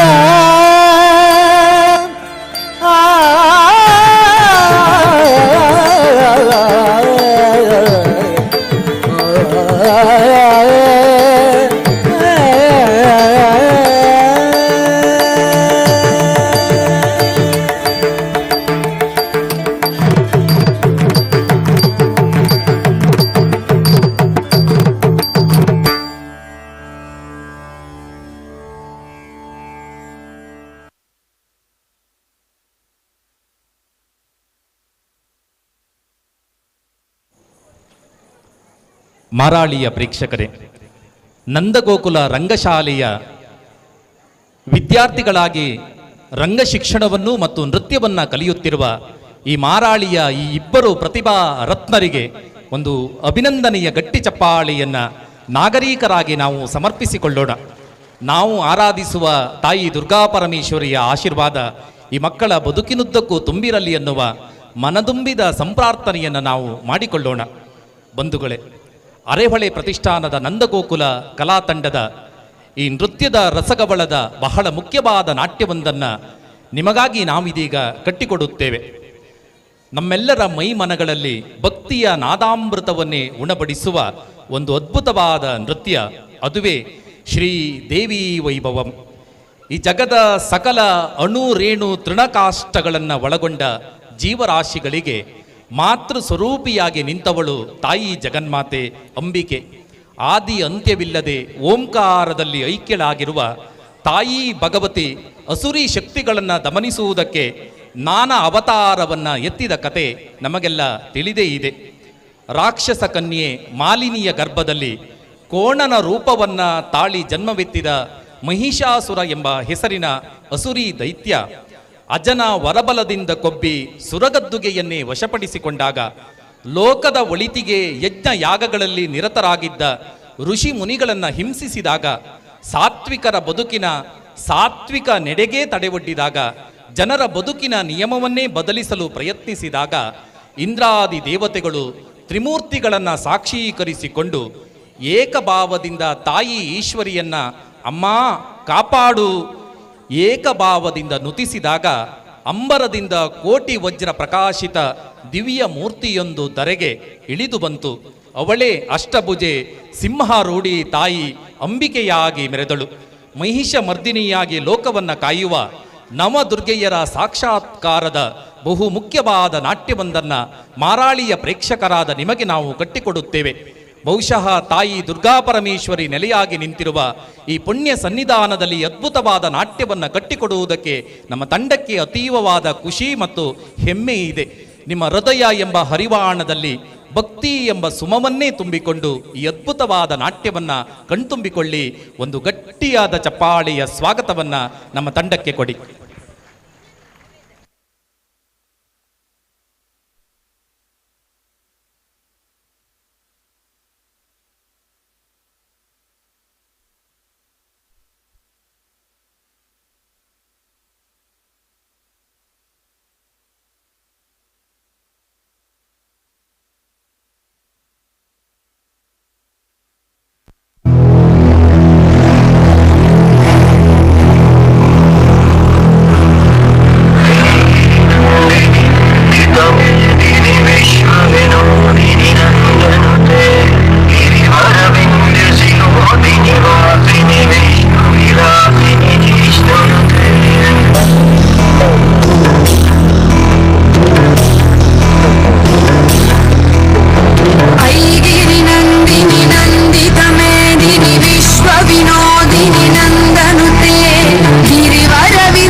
Namo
ಜಗದೋಂ ಜಗದೋಂ ತದಿಂ ಜಗದೋಂ ತದಿಂ ಜಗದೋಂ ತದಿಂ ಜಗದೋಂ ತದಿ ತದೀಂ ತದಡಂ ತದಮಲರಿದಂ ತದಂ ತನದದಿಂ ತದಿಂ ಜನು ತದಿಂ ತದಿಂ ಧನ ತದಿಂ ತದಿಂ ನಿಜನಿ ಜನಿ ಜನಿ ಜನಿ ಜನಿ ಜನಿ ಜನಿ ಜನಿ ಜನಿ ಜನಿ ಜನಿ ನಿಜ ಜನು ತದಿ ನಿಜ ಜನು ಜನು ಜಗದೋಂ ಜಗದೋಂ ಜಗದುದಿ ಜಗದೋಂ ಜಗದೋಂ ಜಗದುದಿ ಗುಣಾನದಿಂ ತದಿಂ ಧನದೋಂ ಧನದೋಂ ತದಿಂ ಧನದೋಂ ಧನದೋಂ ಜನುನಿ ಜಂತನಂ ತನಂ ಜಂತನುನಿ ಜಂತನಂ ತನಂ ಜಂತನುನಿ ನಿತ್ಯ ಜನುನಿ ನಿತ್ಯ ಜನುನಿ ನಿತ್ಯ ಜನುನಿ ನಿತ್ಯ ಜನುನಿ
ರೋಹಿಣಿ ನಂದಿನುತೆ ಗಿರಿವರ ವಿಂಧ್ಯ ಶಿರೋದಿನಿ ವಾಸಿನಿ ವಿಷ್ಣು ವಿಲಾಸಿನಿ ಜಿಷ್ಣುನುತೆ ಭಗವತಿ ಹೇಷಿತಿ ಕಂಠ ಕುಟುಂಬಿನಿ ಭೂರಿ ಕೃತೆ ಜಯ ಜಯ ಹೇ महिषासुरमर्दिनि रम्यकपर्दिनि शैलसुते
ಆಸ್ತಿಕ ಬಂಧುಗಳೇ, ಎಂತಹ ಭಕ್ತಿ ಪ್ರಧಾನವಾದ ನಾಟ್ಯವೊಂದಕ್ಕೆ ನಾವೆಲ್ಲ ಇಂದು ಸಾಕ್ಷಿಗಳಾಗಿ ನಿಂತಿವಲ್ಲ. ಬಹುಶಃ ನಮ್ಮೊಳಗೂ ಸಿಟ್ಟು, ಕ್ರೋಧ, ಮೋಹದಂತಹ ಅಸುರಿ ಗುಣಭಾವಗಳಿರುತ್ತವೆ. ಆ ಗುಣಭಾವಗಳನ್ನು ದೂರೀಕರಿಸಿಕೊಂಡು ಸಾತ್ವಿಕವಾದ ಗುಣಭಾವಗಳನ್ನು ನಮ್ಮ ಬದುಕಿನಲ್ಲಿ ನಾವು ಅಳವಡಿಸಿಕೊಳ್ಳಬೇಕು ಅನ್ನುವ ಸಂದೇಶವನ್ನು ಈ ನಾಟ್ಯದ ಮೂಲಕ ನಾವು ಕಟ್ಟಿಕೊಟ್ಟಿದ್ದು. ಬಂಧುಗಳೇ, ಅರೆಹೊಳೆ ಪ್ರತಿಷ್ಠಾನ ಮತ್ತು ನಂದಗೋಕುಲ ಕಲಾತಂಡದ ಬಗೆಗೆ ಮಾರಾಳಿಯ ಪ್ರೇಕ್ಷಕರಾದ ನಿಮಗೆ ಕೆಲವು ಮಾತುಗಳನ್ನು ನಾವು ಹೇಳಲೇಬೇಕು. 2011ರಲ್ಲಿ ಬೈಂದೂರು ತಾಲೂಕಿನ ಅರೆಹೊಳೆ ಅನ್ನುವಂತಹ ಪುಟ್ಟ ಗ್ರಾಮದಲ್ಲಿ ಸೌಪರ್ಣಿಕಾ ನದಿಯ ತಟದಲ್ಲಿ ಸಂಜನಿಸಿ ನಿಂತಹ ಒಂದು ಹೆಮ್ಮೆಯ ಪ್ರತಿಷ್ಠಾನವೇ ಅರೆಹೊಳೆ ಪ್ರತಿಷ್ಠಾನ. ರಂಗಭೂಮಿ, ಯಕ್ಷಗಾನ ಸೇರಿದಂತೆ ರಂಗ ಚಟುವಟಿಕೆಗಳನ್ನು ನಿರಂತರವಾಗಿ ಮಾಡಿಕೊಂಡು ಬಂದಿರುವ ಅರೆಹೊಳೆ ಪ್ರತಿಷ್ಠಾನ ಬೈಂದೂರು ತಾಲೂಕಿನ ಅರೆಹೊಳೆಯಲ್ಲಿ ಸಂಜನಿಸಿದರೂ ಮಂಗಳೂರು ನಗರವನ್ನು ಕೇಂದ್ರ ಸ್ಥಾನವನ್ನಾಗಿಸಿಕೊಂಡು ಒಂದು ಸ್ವಸ್ಥ ಸಮಾಜವನ್ನು ಕಟ್ಟುವಲ್ಲಿ ಮಹತ್ವವಾದ ಕೈಂಕರ್ಯವನ್ನು ನಿರಂತರವಾಗಿ ಮಾಡಿಕೊಂಡು ಬರುತ್ತಿದೆ. ಇದರ ರೂವಾರಿಗಳಾದ ಅರೆಹೊಳೆ ಸದಾಶಿವರಾವ್ ಈ ಸಭೆಯಲ್ಲಿದ್ದಾರೆ. ಈ ಅರೆಹೊಳೆ ಪ್ರತಿಷ್ಠಾನದ ಒಂದು ಭಾಗವಾಗಿ ಸಂಜನಿಸಿದ್ದು ಈ ನಂದಗೋಕುಲ ಕಲಾತಂಡ. ಸರಿಸುಮಾರು 20ಕ್ಕೂ ಜಾಸ್ತಿ ಜನ ಕಲಾವಿದರನ್ನ ಒಳಗೊಂಡ ನಮ್ಮ ತಂಡ ನಾಡಿನ ಎಲ್ಲೆಡೆಗೆ ಕೂಡ ಒಂದು ಸನಾತನ ಸಂಸ್ಕೃತಿಯ ಶ್ರೇಷ್ಠತೆಯನ್ನು ಸಾರುವ ಒಂದು ಸುಂದರವಾದ ಸಾಂಸ್ಕೃತಿಕ ರಸಗವಳವನ್ನು ನಿರಂತರವಾಗಿ ಕಟ್ಟಿಕೊಂಡು ಬಂದಿದೆ. ನಮ್ಮ ತಂಡದ ನಾಯಕಿ ಶ್ವೇತಾ ಅರೆಹೊಳೆ ಯಕ್ಷಗಾನ, ರಂಗಭೂಮಿ, ಸಿನಿಮಾ ಸೇರಿದಂತೆ ತನ್ನ ಬದುಕಿನ ಹರವನ್ನ ಹಲವು ವಿಧಗಳಲ್ಲಿ ವಿಸ್ತರಿಸಿಕೊಂಡಿರುವ ಶ್ವೇತಾ ಅರೆಹೊಳೆಯವರ ನಿರ್ದೇಶನದಲ್ಲಿ ಈ ಅದ್ಭುತವಾದ ಸಾಂಸ್ಕೃತಿಕ ರಸಗವಳ ಮೂಡಿ ಬರುತ್ತಿದೆ ಅನ್ನುವ ಪ್ರೀತಿಯ ಮಾತುಗಳನ್ನು ಹೇಳ್ತಾ, ಇದೀಗ ನಮ್ಮ ಅರೆಹೊಳೆ ಪ್ರತಿಷ್ಠಾನದ ನಂದಗೋಕುಲ ಕಲಾತಂಡದ ಹೆಮ್ಮೆಯ ಪ್ರತಿಭೆಗಳು, ಮಾರಾಳಿಯ ಮಣ್ಣಿನ ಹೆಮ್ಮೆಯ ಪ್ರತಿಭೆಗಳಾದ ಪ್ರಾಪ್ತಿ, ಸಾಂಚಿ ಮತ್ತು ಸಿಂಧೂರ ಕೃಷ್ಣನ ಆರಾಧನೆಯ ಒಂದು ಅದ್ಭುತವಾದ ನಾಟ್ಯವನ್ನು ನಿಮಗೆ ಕಟ್ಟಿಕೊಡುತ್ತಾರೆ. ದ್ವಾಪರಿಯ ಕೃಷ್ಣ ಪರಮಾತ್ಮ ನಮ್ಮ ಬದುಕನ್ನ ಪ್ರಭಾವಿಸಿದ ರೀತಿ ಇದೆಯಲ್ಲ, ಅದೊಂದು ಅದ್ಭುತವಾದ ಸಂಗತಿ. ವಸುದೇವ ದೇವಕಿಯರ ಗರ್ಭಾಂಬುದಿಯಲ್ಲಿ ಸಂಜನಿಸಿ ಯಶೋಧ ಮಾತೆಯ ಮಗನಾಗಿ ಕೃಷ್ಣ ತೋರಿದ ಬಾಲ ಲೀಲೆಗಳು ಯಾರಿಗೆ ಇಷ್ಟವಾಗದು ಹೇಳಿ? ಬಹುಶಃ ನಮ್ಮ ಮನೆಯ ಪ್ರತಿ ಮಾತೆಯಂದಿರು ತಮ್ಮ ಮಕ್ಕಳಲ್ಲಿ ಕೃಷ್ಣನನ್ನೇ ಕಾಣಲು ಪ್ರಯತ್ನಿಸುತ್ತಾರೆ. ನೀಲವರ್ಣನಾಗಿ ತಲೆಯಲ್ಲಿ ನವಿಲುಗರಿಯನ್ನ ಧರಿಸಿ ತಾಯಿಗೆ ಬಾಯಲ್ಲಿ ಮೂಜಗವನ್ನ ತೋರಿದ ಕೃಷ್ಣನ ಅಗಣಿತ ಮಹಿಮೆಯನ್ನ ಸಾರುವ ಒಂದು ಸುಂದರವಾದ ನಾಟ್ಯ ಮಾರಾಳಿಯ ಪ್ರತಿಭೆಗಳಾದ ಪ್ರಾಪ್ತಿ, ಸಾಂಚಿ ಮತ್ತು ಸಿಂಧೂರ ಅವರ ಹೆಜ್ಜೆಯ ಮೋಡಿಯಲ್ಲಿ ಒಂದು ಅಭಿಮಾನದ ಚಪ್ಪಾಳೆಯ ಸ್ವಾಗತವನ್ನ ನಮ್ಮ ಮಕ್ಕಳಿಗೆ ಕೊಡಿ.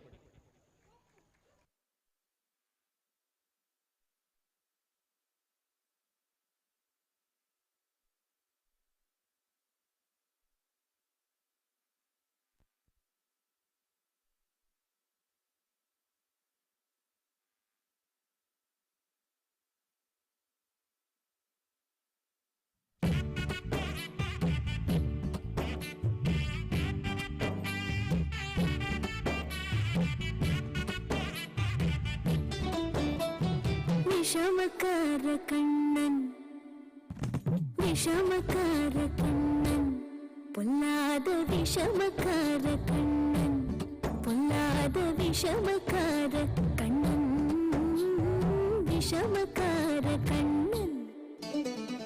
வேடிக்கையை பாட்டு பாடி விதம் விதமாய் ஆட்டமாடி நாழிக்கோரலிலே செய்யும் நந்த கோபால கிருஷ்ணன் விஷமக்கார கண்ணன், விஷமக்கார கண்ணன். வேடிக்கையை பாட்டு பாடி விதம் விதமாய் ஆட்டமாடி நாழிக்கோரலிலே செய்யும் நந்த கோபால கிருஷ்ணன் விஷமக்கார கண்ணன், விஷமக்கார கண்ணன்.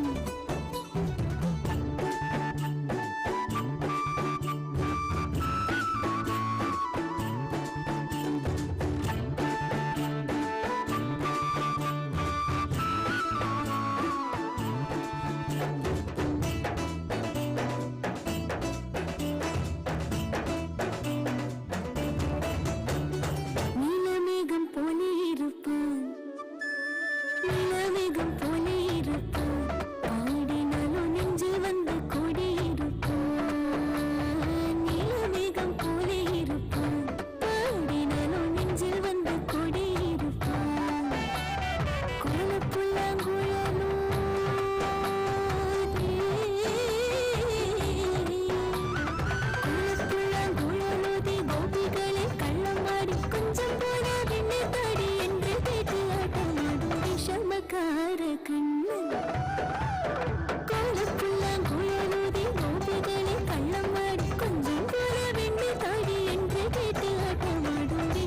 விஷமக்கார கண்ணன் விஷமக்கார கண்ணன்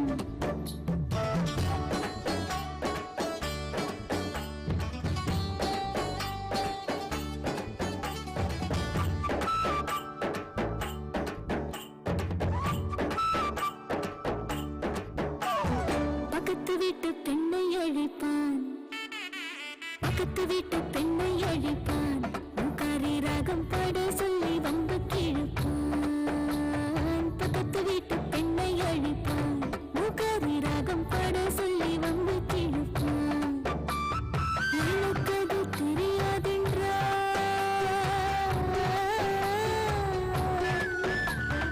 எனக்கு அது தெரியாதென்றால் எக்கூறுக கிளி விட்டு அவள் நிக்கி விக்கி அழும்போது இதாண்டி முகாரி என்பன் விஷமக்கார கண்ணன் எனக்கு அது தெரியாதென்றால் எக்கூறுக கிளி விட்டு நிக்கி விக்கி அழும்போது இதாண்டி முகாரி என்பன் விஷமக்கார கண்ணன் விஷமக்கார கண்ணன்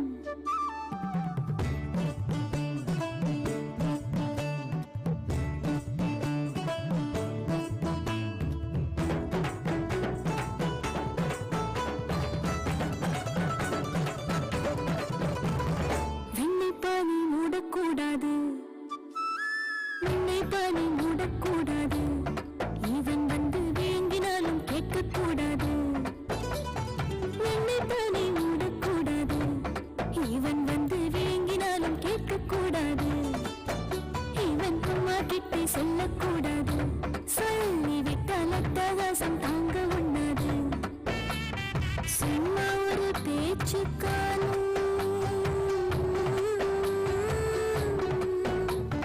சும்மா ஒரு பேச்சுக்காலும் திருடன் என்று சொல்லிவிட்டால் உன் அம்மா பாட்டி அத்தை தாத்தா அத்தனையும் திருடர் என்ப விஷமக்கார கண்ணன் சும்மா ஒரு பேச்சுக்காலும் திருடன் என்று சொல்லிவிட்டால் அம்மா பாட்டி அத்தை தாத்தா அத்தனையும் திருடர் என்ப விஷமக்கார கண்ணன் விஷமக்கார கண்ணன் வேடிக்கையை பாட்டு பாடி விதம் விதம் ஆட்டமாடி நாளைக்குறை லீலை செய்யும் நந்த கோபால கிருஷ்ணன் விஷமக்கார கண்ணன் விஷமக்கார கண்ணன் விஷமக்கார கண்ணன் பொல்லாத விஷமக்கார கண்ணன் பொல்லாத விஷமக்கார கண்ணன்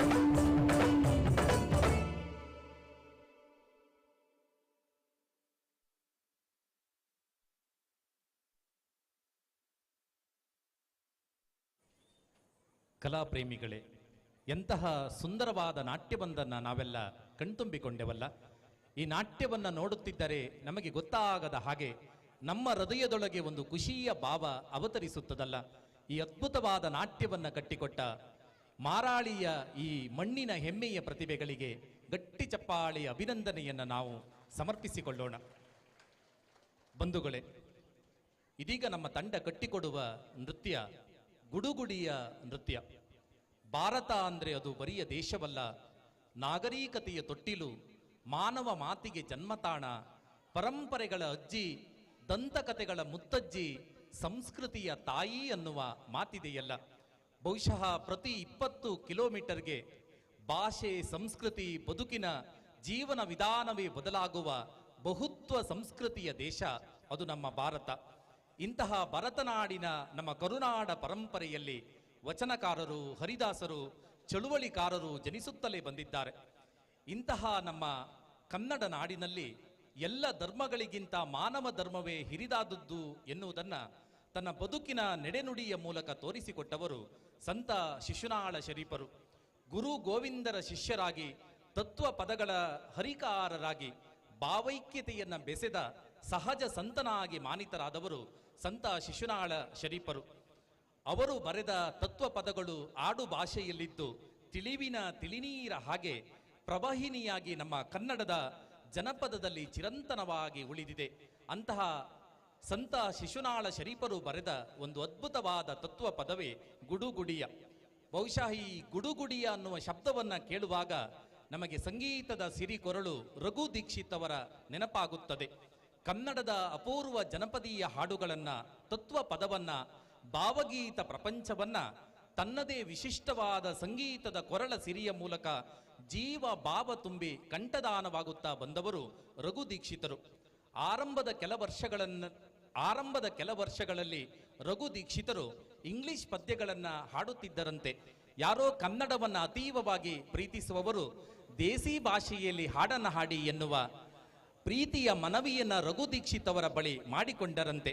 ಅಂದಿನಿಂದ ರಘು ದೀಕ್ಷಿತರು ದೇಸಿ ದಿರಿಸು ಲುಂಗಿಯನ್ನ ತೊಟ್ಟು, ಮಣಿ ಸರವನ್ನ ತೊಟ್ಟು, ಕೈಯಲ್ಲಿ ಗಿಟಾರನ್ನ ನುಡಿಸುತ್ತಾ ರಘು ದೀಕ್ಷಿತರು ಹಾಡುತ್ತಿದ್ದರೆ ಹೊಸ ತಲೆಮಾರಿನ ಅದೆಷ್ಟೋ ಕೋಟ್ಯಾಂತರ ಮಂದಿ ತಲೆದೂಗುತ್ತಾರೆ, ಹಾಗೆ ಕಳೆದು ಹೋಗುತ್ತಾರೆ. ಅಂತಹ ಶರೀಪಜ್ಜರ ತತ್ವ ಪದಕ್ಕೆ ರಘು ದೀಕ್ಷಿತರು ದನಿಯಾಗಿದ್ದಾರೆ. ಅರೆಹೊಳೆ ಪ್ರತಿಷ್ಠಾನದ ನಂದಗೋಕುಲ ಕಲಾ ತಂಡ ನಾಟ್ಯದ ಮೂಲಕ ಈ ಅದ್ಭುತವಾದ ಹಾಡಿಗೆ ಹೆಜ್ಜೆಯನ್ನ ಹಾಕುತ್ತದೆ. ಒಂದು ಗಟ್ಟಿ ಚಪ್ಪಾಳಿಯ ಸ್ವಾಗತವನ್ನ ನಮ್ಮ ತಂಡಕ್ಕೆ ಕೊಡಿ.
ದಾರಿದ್ರ್ಯ ದೇಹ ಸುಟ್ಟು ಹೊಗೆಯು ಹಾರುವುದು ಬುದ್ಧಿವಂತರ ಎಳೆದು ಶುದ್ಧ ಜ್ಞಾನ ಮೇಲೆ ದಾರಿದ್ರ್ಯ ದೇಹ ಸುಟ್ಟು ಹೊಗೆಯು ಹಾರುವುದು ಬುದ್ಧಿವಂತರ ಎಳೆದು ಮನಸಿದ್ದ ಶಿಶುನಾಳಾಧೀಶನ ನೋಡುವುದು ಮನಸಿದ್ದ ಶಿಶುನಾಳಾಧೀಶನ ನೋಡುವುದು ಹುಡುಗುಡಿಯ ಸೇದಿ ನೋಡೋ.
ಸಜ್ಜನ ಪ್ರೇಕ್ಷಕ ಮನಸ್ಸುಗಳೇ, ಒಂದು ಸುಂದರವಾದ ನೃತ್ಯಕ್ಕೆ ನಾವೆಲ್ಲ ಸಾಕ್ಷಿಗಳಾಗಿ ನಿಂತೆವು.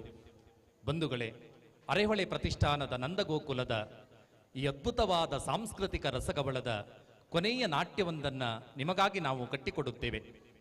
ನಿಮ್ಮಲ್ಲಿ ಪ್ರೀತಿಯಿಂದ ಈಗಲೇ ವಿನಂತಿಸಿಕೊಳ್ಳುವುದಿಷ್ಟೇ, ಈ ಕೊನೆಯ ನೃತ್ಯವನ್ನು ನೋಡಿದ ನೀವು ಕೊನೆಯ 2 ನಿಮಿಷವನ್ನು ನಮ್ಮ ಕಲಾವಿದರ ಪರಿಚಯವನ್ನು ಕೇಳಿಸಿಕೊಡುವುದಕ್ಕೆ ನಮ್ಮೊಂದಿಗೆ ಇರಬೇಕು ಅನ್ನುವ ಪ್ರೀತಿಪೂರ್ವಕವಾದ ಮನವಿಯನ್ನು ಈಗಲೇ ಮಾಡಿಕೊಡ್ತಾ, ಇದೀಗ ಈ ಭವ್ಯವಾದ ವೇದಿಕೆಯ ಮೇಲೆ ನಮ್ಮ ಹೃದಯದೊಳಗೆ ದಿವ್ಯವಾದ ಭಕ್ತಿಯ ಕಂಪನ್ನ ಪಸರಿಸುವ ಒಂದು ಸುಂದರವಾದ ನೃತ್ಯಕ್ಕೆ ನಂದಗೋಕುಲದ ಕಲಾವಿದೆಯರು ಸಾಕ್ಷಿಯಾಗುತ್ತಾರೆ. ಆ ಅದ್ಭುತವಾದ ನಾಟ್ಯ ಎಷ್ಟು ಸಾಹಸವಂತ, ನೀನೇ ಬಲವಂತ. ಕನ್ನಡದ ಹರಿದಾಸ ಪರಂಪರೆಯ ಮುಖ್ಯ ಯತಿವರೇಣ್ಯರಾಗಿ ಜನ್ಮ ತಳೆದ ವಾದಿರಾಜ ಯತಿಗಳು ಕನ್ನಡ ಮತ್ತು ಸಂಸ್ಕೃತದಲ್ಲಿ ಸೃಷ್ಟಿಸಿದ ಸಾಹಿತ್ಯ ನಿತ್ಯವೂ ಹೊಸತಾಗಿ ಕಾಣುವ ಚಿರಂತನವಾದ ಭಕ್ತಿ ಸಾಹಿತ್ಯ. ಹಯವದನ ಅಂಕಿತ ನಾಮದಲ್ಲಿ ಅವರು ರಚಿಸಿರುವ ಕೀರ್ತನೆ, ಸುಳಾದಿ, ಉಗಭೋಗಗಳು ಜಗತ್ಪ್ರಸಿದ್ಧ. ಅಂತಹ ಮಧ್ವ ಪರಂಪರೆಯ ಮಹನೀಯ ಯತಿಶ್ರೇಷ್ಠರಾದ ವಾದಿರಾಜರ ಸಾಹಿತ್ಯದ ಔನ್ನತ್ಯವನ್ನು ಸಾರುವ ಅನುಪಮವಾದ ಭಕ್ತಿಯ ಗುಚ್ಛ ಎಷ್ಟು ಸಾಹಸವಂತ, ನೀನೇ ಬಲವಂತ. ಈ ಜಗದ ಮೊದಲ ಮಹಾಕಾವ್ಯ ಎನ್ನುವ ನೆಗಳತೆಗೆ ಪಾತ್ರವಾದದ್ದು ರಾಮಾಯಣ. ಈ ರಾಮಾಯಣ ಕಾವ್ಯದ ಮೇರು ವ್ಯಕ್ತಿತ್ವ ಅಂಜನಿ ಪುತ್ರ ಆಂಜನೇಯನದ್ದು. ಬುದ್ಧಿರ್ಬಲಂ ಯಶೋಧೈರ್ಯಂ ನಿರ್ಭಯತ್ವಂ ಅರೋಗತ ಅಜಾಡ್ಯಂ ವಾಕ್ಪಟುತ್ವಂಚ ಹನುಮಾತ್ ಸ್ಮರಣಾದ್ಭವೇ ತನ್ನುವುದಾಗಿಯೇ ಹನುಮಂತನನ್ನು ನಾವು ಆರಾಧಿಸುತ್ತೇವಲ್ಲ.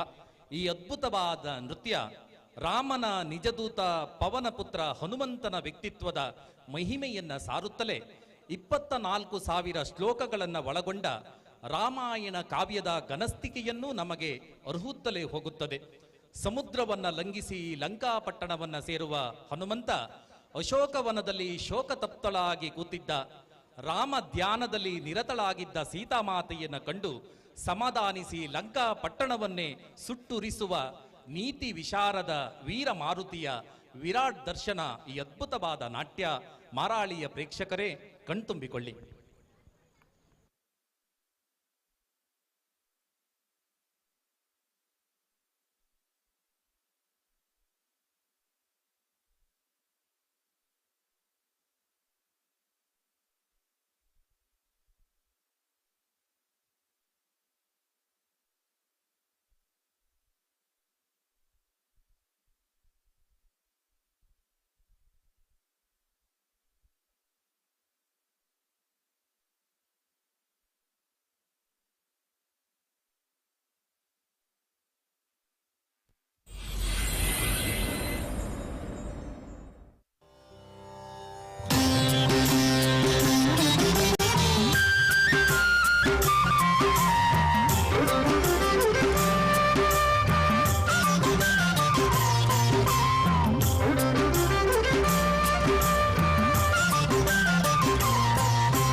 ಎಷ್ಟು ಸಾಹಸವಂತ ನೀನೇ ಬಲವಂತ ದಿಟ್ಟಮೂರ್ತಿ ಭಳಿರೆ ಭಳಿರೆ ಹನುಮಂತ ಎಷ್ಟು ಸಾಹಸವಂತ ನೀನೇ ಬಲವಂತ ದಿಟ್ಟಮೂರ್ತಿ ಭಳಿರೆ ಭಳಿರೆ ಹನುಮಂತ ಅಟ್ಟುವ ಕಳರೆದೆ ಮೆಟ್ಟಿ ತುಳಿದು ತಲೆ ಪುಟ್ಟಿ ಚೆಂಡಾಡಿದ ದಿಟ್ಟ ನಿನಗುದೋ ಎಷ್ಟು ಸಾಹಸವಂತ ನೀನೇ ಬಲವಂತ ದಿಟ್ಟಮೂರ್ತಿ ಭಳಿರೆ ಭಳಿರೆ ಹನುಮಂತ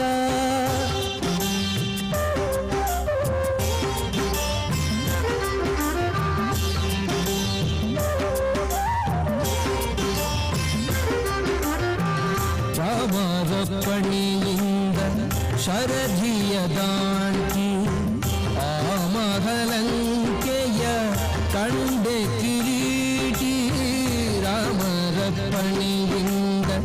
ಶರಧಿಯ ದಾಂಟಿ ಆ ಮಹಲಂಕೆಯ ಕಂಡೆ ಕಿರೀಟಿ ಸ್ವಾಮಿಯ ಕಾರ್ಯವ ಪ್ರೇಮದಿ ನಡೆಸಿದಿ ಈ ಮಹಿಯೊಳು ನಿನಗಾರೈಸಾಟಿ ದೂರದಿಂದ ಸೂರನ ಉರವನೆ ನೋಡಿ ಹರದಿ ಶ್ರೀರಾಮದ ಸ್ಮರಣೆಯ ಮಾಡಿ ದೂರದಿಂದ ಸೂರನ ಉರವನೆ ನೋಡಿ ಭರದಿ ಶ್ರೀರಾಮದ ಸ್ಮರಣೆಯ ಮಾಡಿ ಹಾರಿದೆ ಹರುಷದಿ ಹರಿಸಿ ಲಂಕಿಣಿಯನು ವಾಲಿಯ ಮುಖಿಯನು ಕಂಡು ಮಾತಾಡಿ ಎಷ್ಟು ಸಾಗಸವಂತ ನೀನೇ ಬಲವಂತ ದಿಟ್ಟಮೂರ್ತಿ ಭಳಿರೆ ಭಳಿರೆ ಹನುಮಂತ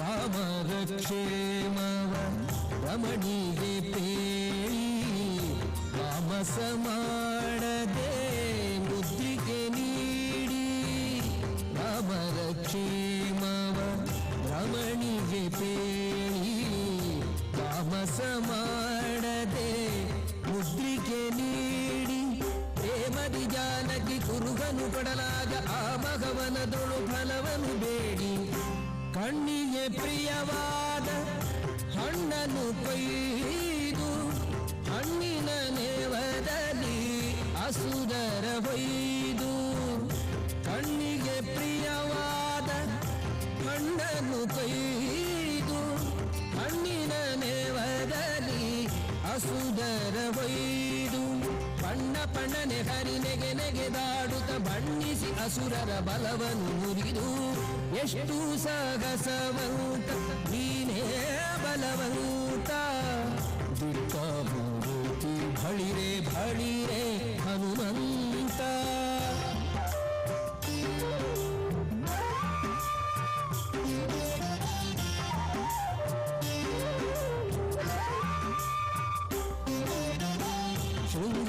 ಶೃಂಗಾರವನದೊಳಗೆ ಇದ್ದರ ಕಸರ ಅಂಗವನಳಿಸಿದೆ ಅತಿಗಣ ಶೂರ ಶೃಂಗಾರವನದೊಳಗೆ ಇದ್ದರ ಕಸರ ಅಂಗವನಳಿಸಿದೆ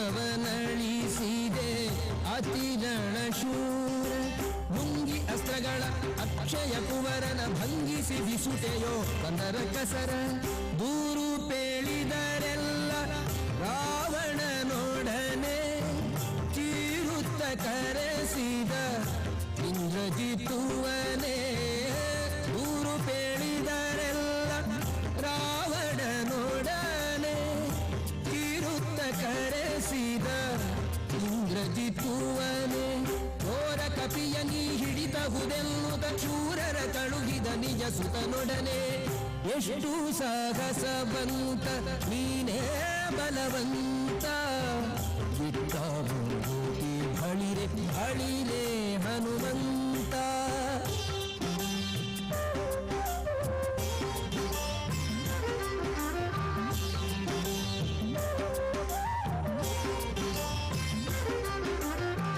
ಹಿಡಿದನು ಇಂದ್ರಜಿತ್ತು ಕಡುಕೋಪದಿಂದ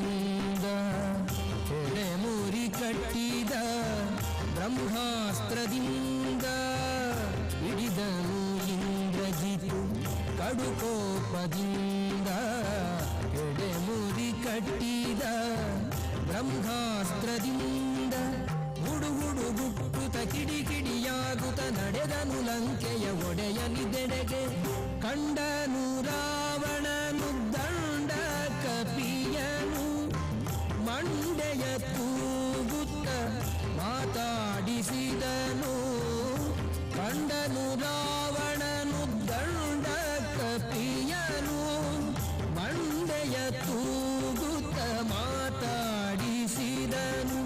ಗಂಡು ಮಡದೆ ಬಿಡೆ ನೋಡು ಕಪಿಯನೆ ಗಂಡು ಗನಿಯು ದುರಿಸಿ ನೋಡಿದನು ಎಷ್ಟು ಸಾಗಸವಂತ ನೀನೇ ಬಲವಂತ ದಿಟ್ಟಮೂರ್ತಿ ಬಳಿರೆ ಬಳಿರೆ ಹನುಮಂತ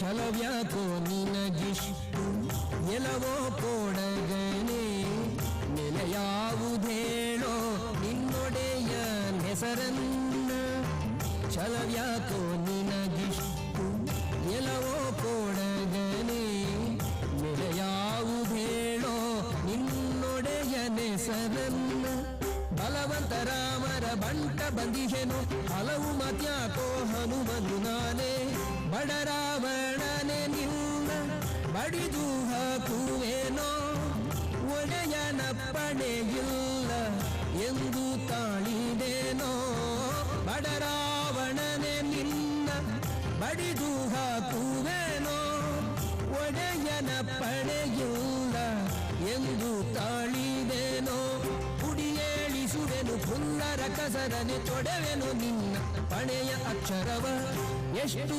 ಸಾಗಸವಂತ ನೀನೇ ಬಲವಂತ ದಿಟ್ಟಮೂರ್ತಿ ಬಳಿರೆ ಬಳಿರೆ ಹನುಮಂತ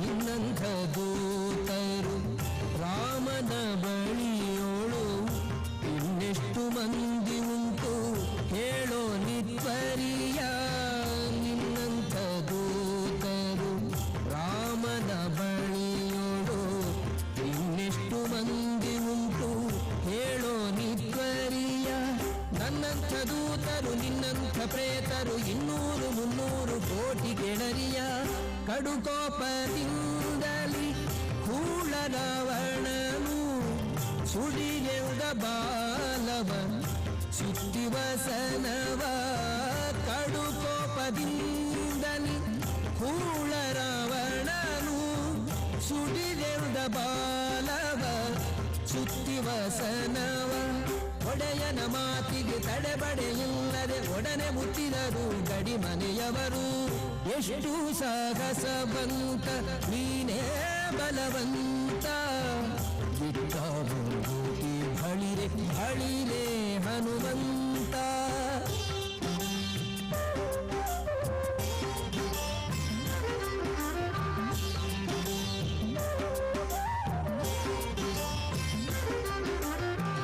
ತಂದದು ವಸನವ ತಂಡ ತಂಡದಲ್ಲಿ ಒಂದೊಂದು ಮೂಟೆ 80 ಕೋಟಿಯಲ್ಲಿ ತಂದದು ವಸನವ ತಂಡ ತಂಡದಲ್ಲಿ ಒಂದೊಂದು ಮೂಟೆ 80 ಕೋಟಿಯಲ್ಲಿ ಚಂದದಿ ಹರಳಿನ ತೈಲಗಳದ್ದಿಸಿ ನಿಂದ ಹನುಮನು ಬಾಲವ ಬೆಳೆಸುತ್ತ ಶಾಲು ಸಕಲಾತಿಯು ಸಾಲದೆ ಇರಲು ಬಾಲೆರ ವಸ್ತ್ರವ ಸೆಳೆದು ತರೆನನು ಶಾಲು ಸಕಲಾತಿಯು ಸಾಲದೆ ಇರಲು ಬಾಲೆರ ವಸ್ತ್ರವ ಸೆಳೆದು ತರೆನಲು ಬಾಲವ ನಿಲ್ಲಿಸೆ ಬೆಂಕಿಯ ನಿಡುತ್ತಲಿ ಕಾಲ ಮೃತ್ಯುವ ಕೆಣಕಿದರಲ್ಲಿ ಎಷ್ಟು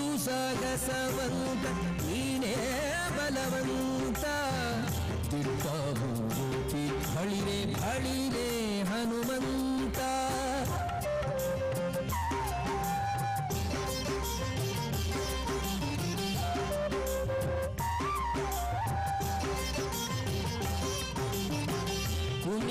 ಕುಣಿದಾಡುತ್ತ ಮುಗಿಬೊಬ್ಬಿಡುತ್ತ ಇಣಿಕಿ ನೋಡುತ್ತ ಅಸುರರ ನಣಕಿಸುತ್ತ ಕುಣಿದಾಡುತ್ತ ಮುಗಿಬೊಬ್ಬಿಡುತ್ತ ಇಣಿಕಿ ನೋಡುತ್ತ ಅಸುರರ ನಣಕಿಸುತ್ತ ಝಣ ಝಣ ಝಣರೆನೆ ಬಾಲದ ಗಂಟೆಯು ಮನದಿ ಶ್ರೀರಾಮದ ಪಾದವ ನೆನೆಯುತ್ತ ಮಂಗಳಂ ಶ್ರೀರಾಮಚಂದ್ರ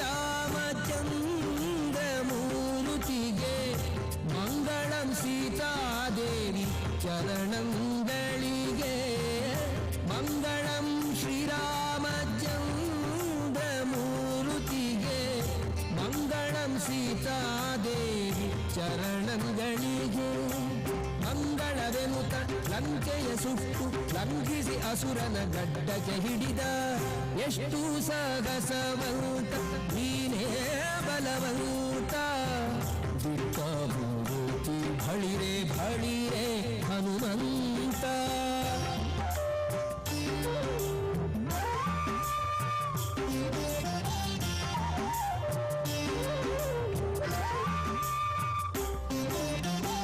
ಹೊತ್ತಿತು ಅಸುರನ ಗಡ್ಡ ಬೀಸೆಗಳು ಸುತ್ತಿತು ಹೋಗಿ ಬ್ರಹ್ಮಾಂಡ ಕೋಟಿಯೊಳು ಹೊತ್ತಿತು ಅಸುರನ ಗಡ್ಡ ಬೀಸೆಗಳು ಸುತ್ತಿತು ಹೋಗಿ ಬ್ರಹ್ಮಾಂಡ ಕೋಟಿಯೋಳು ಚಿತ್ತದಿ ರಾಮರು ಕೋಪಿಸುವರು ಎಂದು ಚಿತ್ರದಿ ನಡೆದನು ಅರಸನಿದೆಡೆಗೆ ಸೀತೆಯ ಕ್ಷೇಮವ ರಾಮರಿಗೆ ಹೇಳಿ ಪ್ರೀತಿಯಿಂ ಕೊಟ್ಟ ಗುರುಗ ಕರದಲ್ಲಿ ಸೀತೆಯ ಕ್ಷೇಮವ ರಾಮರಿಗೆ ಹೇಳಿ ಪ್ರೀತಿಯಿಂ ಕೊಟ್ಟ ಗುರುಗ ಕರದಲ್ಲಿ ಸೇತುವೆ ಕಟ್ಟಿ ಚತುರಂಗ ಬಲ ಸಹ ಮುತ್ತಿತು ಲಂಕೆಯ ಸೂರೆಗೈಯುತ್ತಲಿ ಎಷ್ಟು ಸಾಹಸವಂತ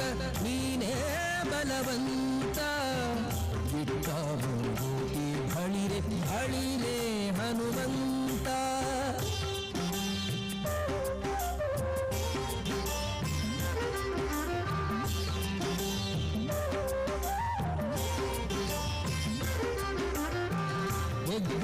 ಹೆಗ್ಗಳವಾಯಿತು ರಾಮನ ಗಂಡು ಮುತ್ತಿತು ಲಂಕೆಯ ಕೋಟೆಯ ಕಂಡು ಹೆಗ್ಗಳವಾಯಿತು ರಾಮನ ದಂಡು ಮುತ್ತಿತು ಲಂಕೆಯ ಕೋಟೆಯ ಕಂಡು ಹೆಗ್ಗದ ಕಾಯುವರ ನುಗ್ಗು ಮಾಡುತ್ತಿರೆ ಧಕ್ಕನೆ ಪೇಳ್ದರು ರಾವಣಗಂದು ರಾವಣ ಮೊದಲಾದ ರಾಕ್ಷಸರ ಕೊಂದು ಭಾವಶುದ್ಧರಲ್ಲಿ ವಿಭೀಷಣ ಬಾಳೆಂದು ರಾವಣ ಮೊದಲಾದ ರಾಕ್ಷಸರ ಕೊಂದು ಭಾವಶುದ್ಧದಲ್ಲಿ ವಿಭೀಷಣ ಬಾಳೆಂದು ದೇವಿ ಸೀತೆಯ ನೊಡಗೊಂಡು ಅಯೋಧ್ಯದಿ ದೇವ ಶ್ರೀರಾಮ ರಾಜ್ಯವಾಳಿದರು ಎಷ್ಟು ಸಾಗಸವಂತ ನೀನೇ ಬಲವಂತ ದಿಟ್ಟ ಮೂರ್ತಿ ಭಳಿರೆ ಭಳಿರೆ ಹನುಮಂತ ಶಂಖ ದೈತ್ಯನ ಕೊಂದು ಶರಣು ಶರಣಯ್ಯ ಶಂಖಗಿರಿಯಲ್ಲಿ ನಿಂದ ಹನುಮಂತರಾಯ ಶಂಖ ದೈತ್ಯನ ಕೊಂದೆ ಶರಣು ಶರಣಯ್ಯ ಶಂಖಗಿರಿಯಲ್ಲಿ ನಿಂದ ಹನುಮಂತರಾಯ ಪಂಕಜಾಕ್ಷ ಹಯವದನನ ಕಟಾಕ್ಷದಿ ಬಿಂಕದಿ ಪಡೆದೆಯೋ ಅಜನ ಪದವಿಯ ಶಂಖ ದೈತ್ಯನ ಕೊಂದೆ ಶರಣು ಶರಣಯ್ಯ ಶಂಖಗಿರಿಯಲ್ಲಿ ನಿಂದ ಹನುಮಂತರಾಯ ಶಂಖ ದೈತ್ಯನ ಕೊಂದೆ ಶರಣು ಶರಣಯ್ಯ ಶಂಖಗಿರಿಯಲ್ಲಿ ನಿಂದ ಹನುಮಂತರಾಯ ಪಂಕಜಾಕ್ಷ ಹಯವದನನ ಕಟಾಕ್ಷದಿ ಬಿಂಕದಿ ಪಡೆದೆಯೋ ಅಜನ ಪದವಿಯ ಎಷ್ಟು ಸಾಹಸವಂತ ನೀನೇ ಬಲವಂತ ದಿಟ್ಟ ಮೂರ್ತಿ ಭಳಿರೆ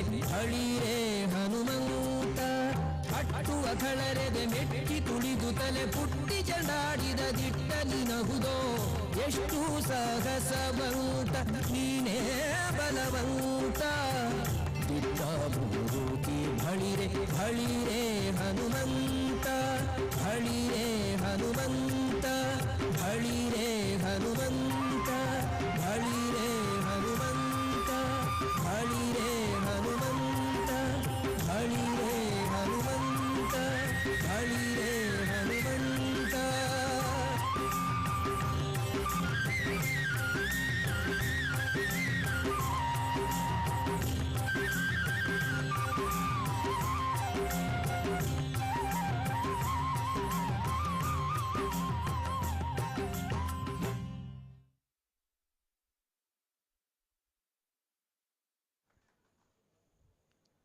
ಪ್ರೇಕ್ಷಕ ಪ್ರಭುಗಳೇ, ದಯವಿಟ್ಟು ಏಳಬೇಡಿ.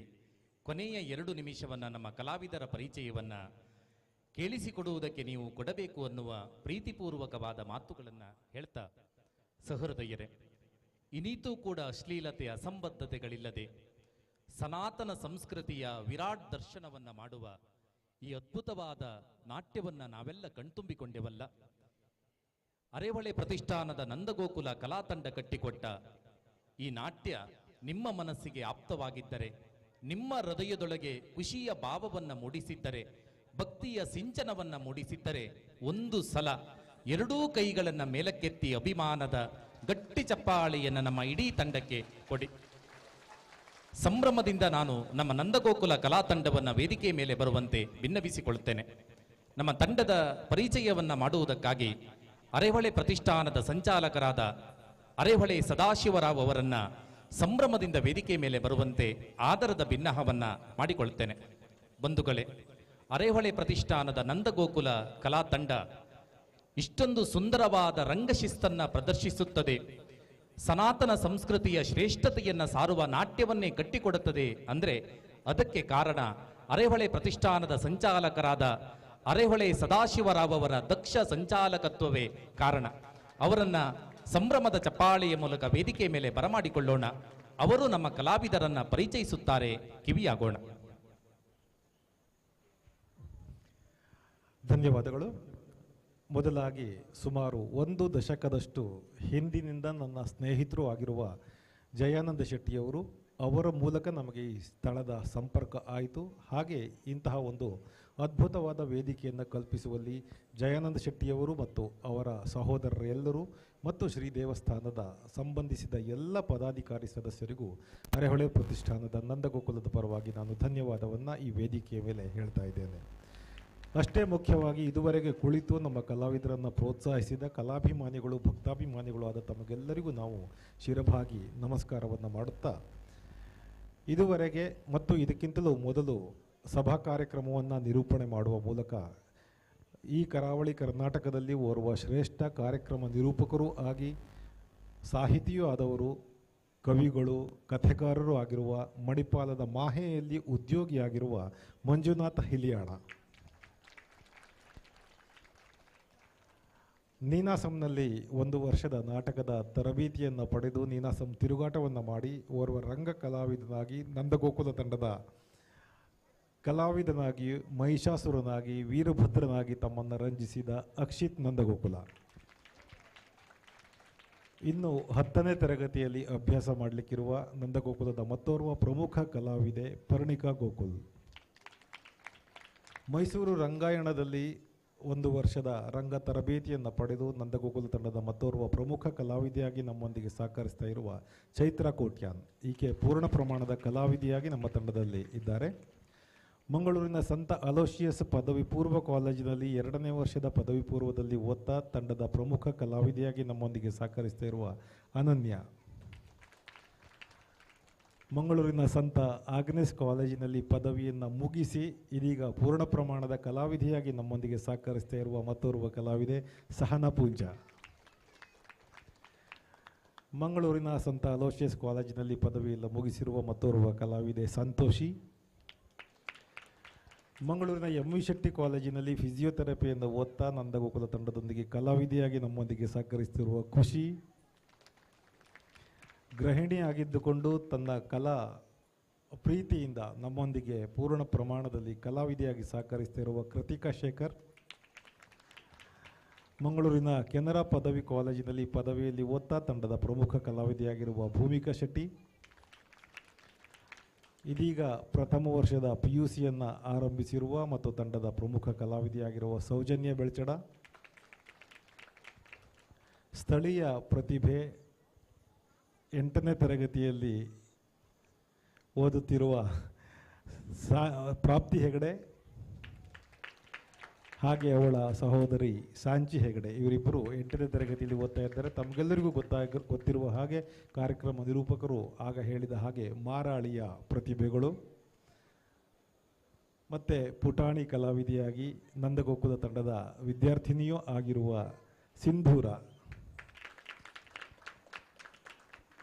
ತಂಡದ ವ್ಯವಸ್ಥಾಪಕಿಯಾಗಿ ನಂದಗೋಕುಲ ತಂಡವನ್ನು ಮುನ್ನಡೆಸ್ತಾ ಸಹಾಯಕ ನಿರ್ದೇಶಕಿಯೂ ಆಗಿರುವ ಮತ್ತು ಗಮನವಿಟ್ಟು ಕೇಳಿ ನಂದಗೋಕುಲ ತಂಡದ ಅತ್ಯಂತ ಹಿರಿಯ ಕಲಾವಿದೆ, ಕಳೆದ ಏಪ್ರಿಲ್ನಲ್ಲಿ ವೈವಾಹಿಕ ಜೀವನಕ್ಕೂ ಕಾಲಿಟ್ಟಿರುವ ಪೃಥ್ವಿ ಎಸ್ ರಾವ್.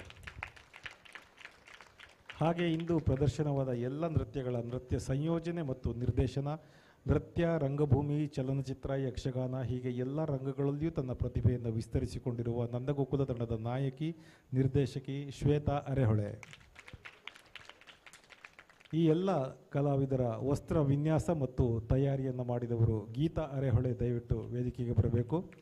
ಹಾಗೆ ಪ್ರಸಾದನ ಕೊಠಡಿಯಲ್ಲಿ ಸಹಕರಿಸ್ತಾ ಇರುವ ವಿಶಾಲಾಕ್ಷಿ ರಾವ್ ಮತ್ತು ತಂಡದ ಪೋಷಕಿಯರು ಆಗಿರುವ ಸ್ಫೂರ್ತಿ ಹೆಗಡೆ ಮತ್ತು ರಶ್ಮಿ ಹೆಗಡೆ, ದಯವಿಟ್ಟು ವೇದಿಕೆಗೆ ಬರಬೇಕು ಅಂತ ಕೇಳಿಕೊಳ್ತೇನೆ.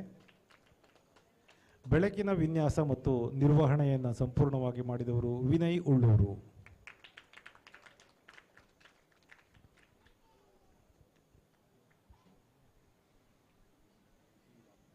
ಹಾಗೆ ಸಿಂಧೂರ ಅವರ ತಾಯಿ ಶೀಲಾ ಅವರು ದಯವಿಟ್ಟು ವೇದಿಕೆಗೆ ಬರಬೇಕು ಅಂತ ಕೇಳಿಕೊಳ್ತಾ ಇದ್ದೇನೆ. ಇದು ಅರೆಹೊಳೆ ಪ್ರತಿಷ್ಠಾನದ ನಂದಗೋಕುಲ ತಂಡ. ಈಗಾಗಲೇ ಹೇಳಿರುವ ಹಾಗೆ ಕಳೆದ 13 ವರ್ಷಗಳಲ್ಲಿ ರಾಜ್ಯ ಹೊರ ರಾಜ್ಯಗಳ ಸುಮಾರು 800ಕ್ಕೂ ಮಿಕ್ಕಿ ವೇದಿಕೆಗಳಲ್ಲಿ ನೃತ್ಯ ವೈಭವವನ್ನು, ನಾಟಕವನ್ನು, ನೃತ್ಯ ರೂಪಕವನ್ನು ಪ್ರದರ್ಶಿಸ್ತಾ ಇದೆ. ಹೆಚ್ಚಿನವರಿಗೆ ಗೊತ್ತಿರುವ ಹಾಗೆ ಈಗಾಗಲೇ ಕರಾವಳಿಯ 5 ಕ್ಷೇತ್ರಗಳ ರೂಪಕಗಳನ್ನು ಪ್ರದರ್ಶನ ಮಾಡಿದ್ದೇವೆ.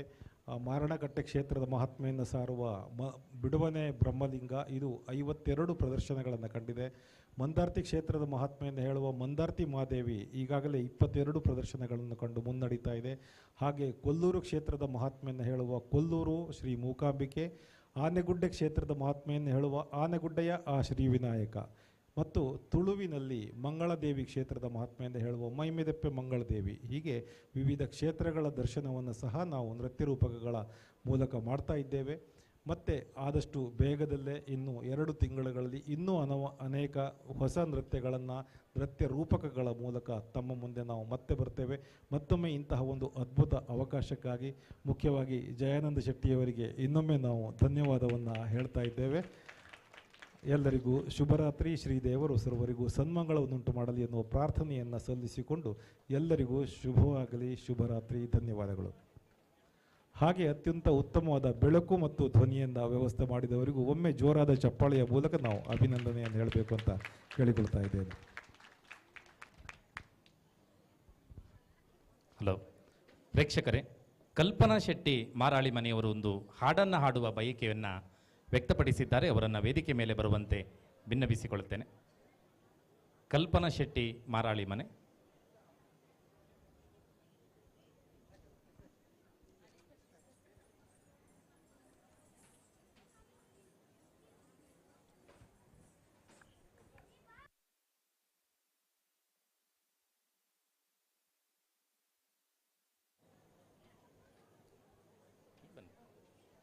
ಮಾರಾಳಿ ಮನೆಯ ಕಲ್ಪನಾ ಶೆಟ್ಟಿಯವರನ್ನು ಒಂದು ಪ್ರೀತಿಯ ಚಪ್ಪಾಳೆಯ ಮೂಲಕ ವೇದಿಕೆ ಮೇಲೆ ಬರಮಾಡಿಕೊಳ್ಳೋಣ. ಅವರು ಒಂದು ತುಳು ಹಾಡನ್ನು ಹಾಡ್ತಾರೆ. ಅವರ ಕಂಠವನ್ನು ನಾವು ಕೇಳೋಣ.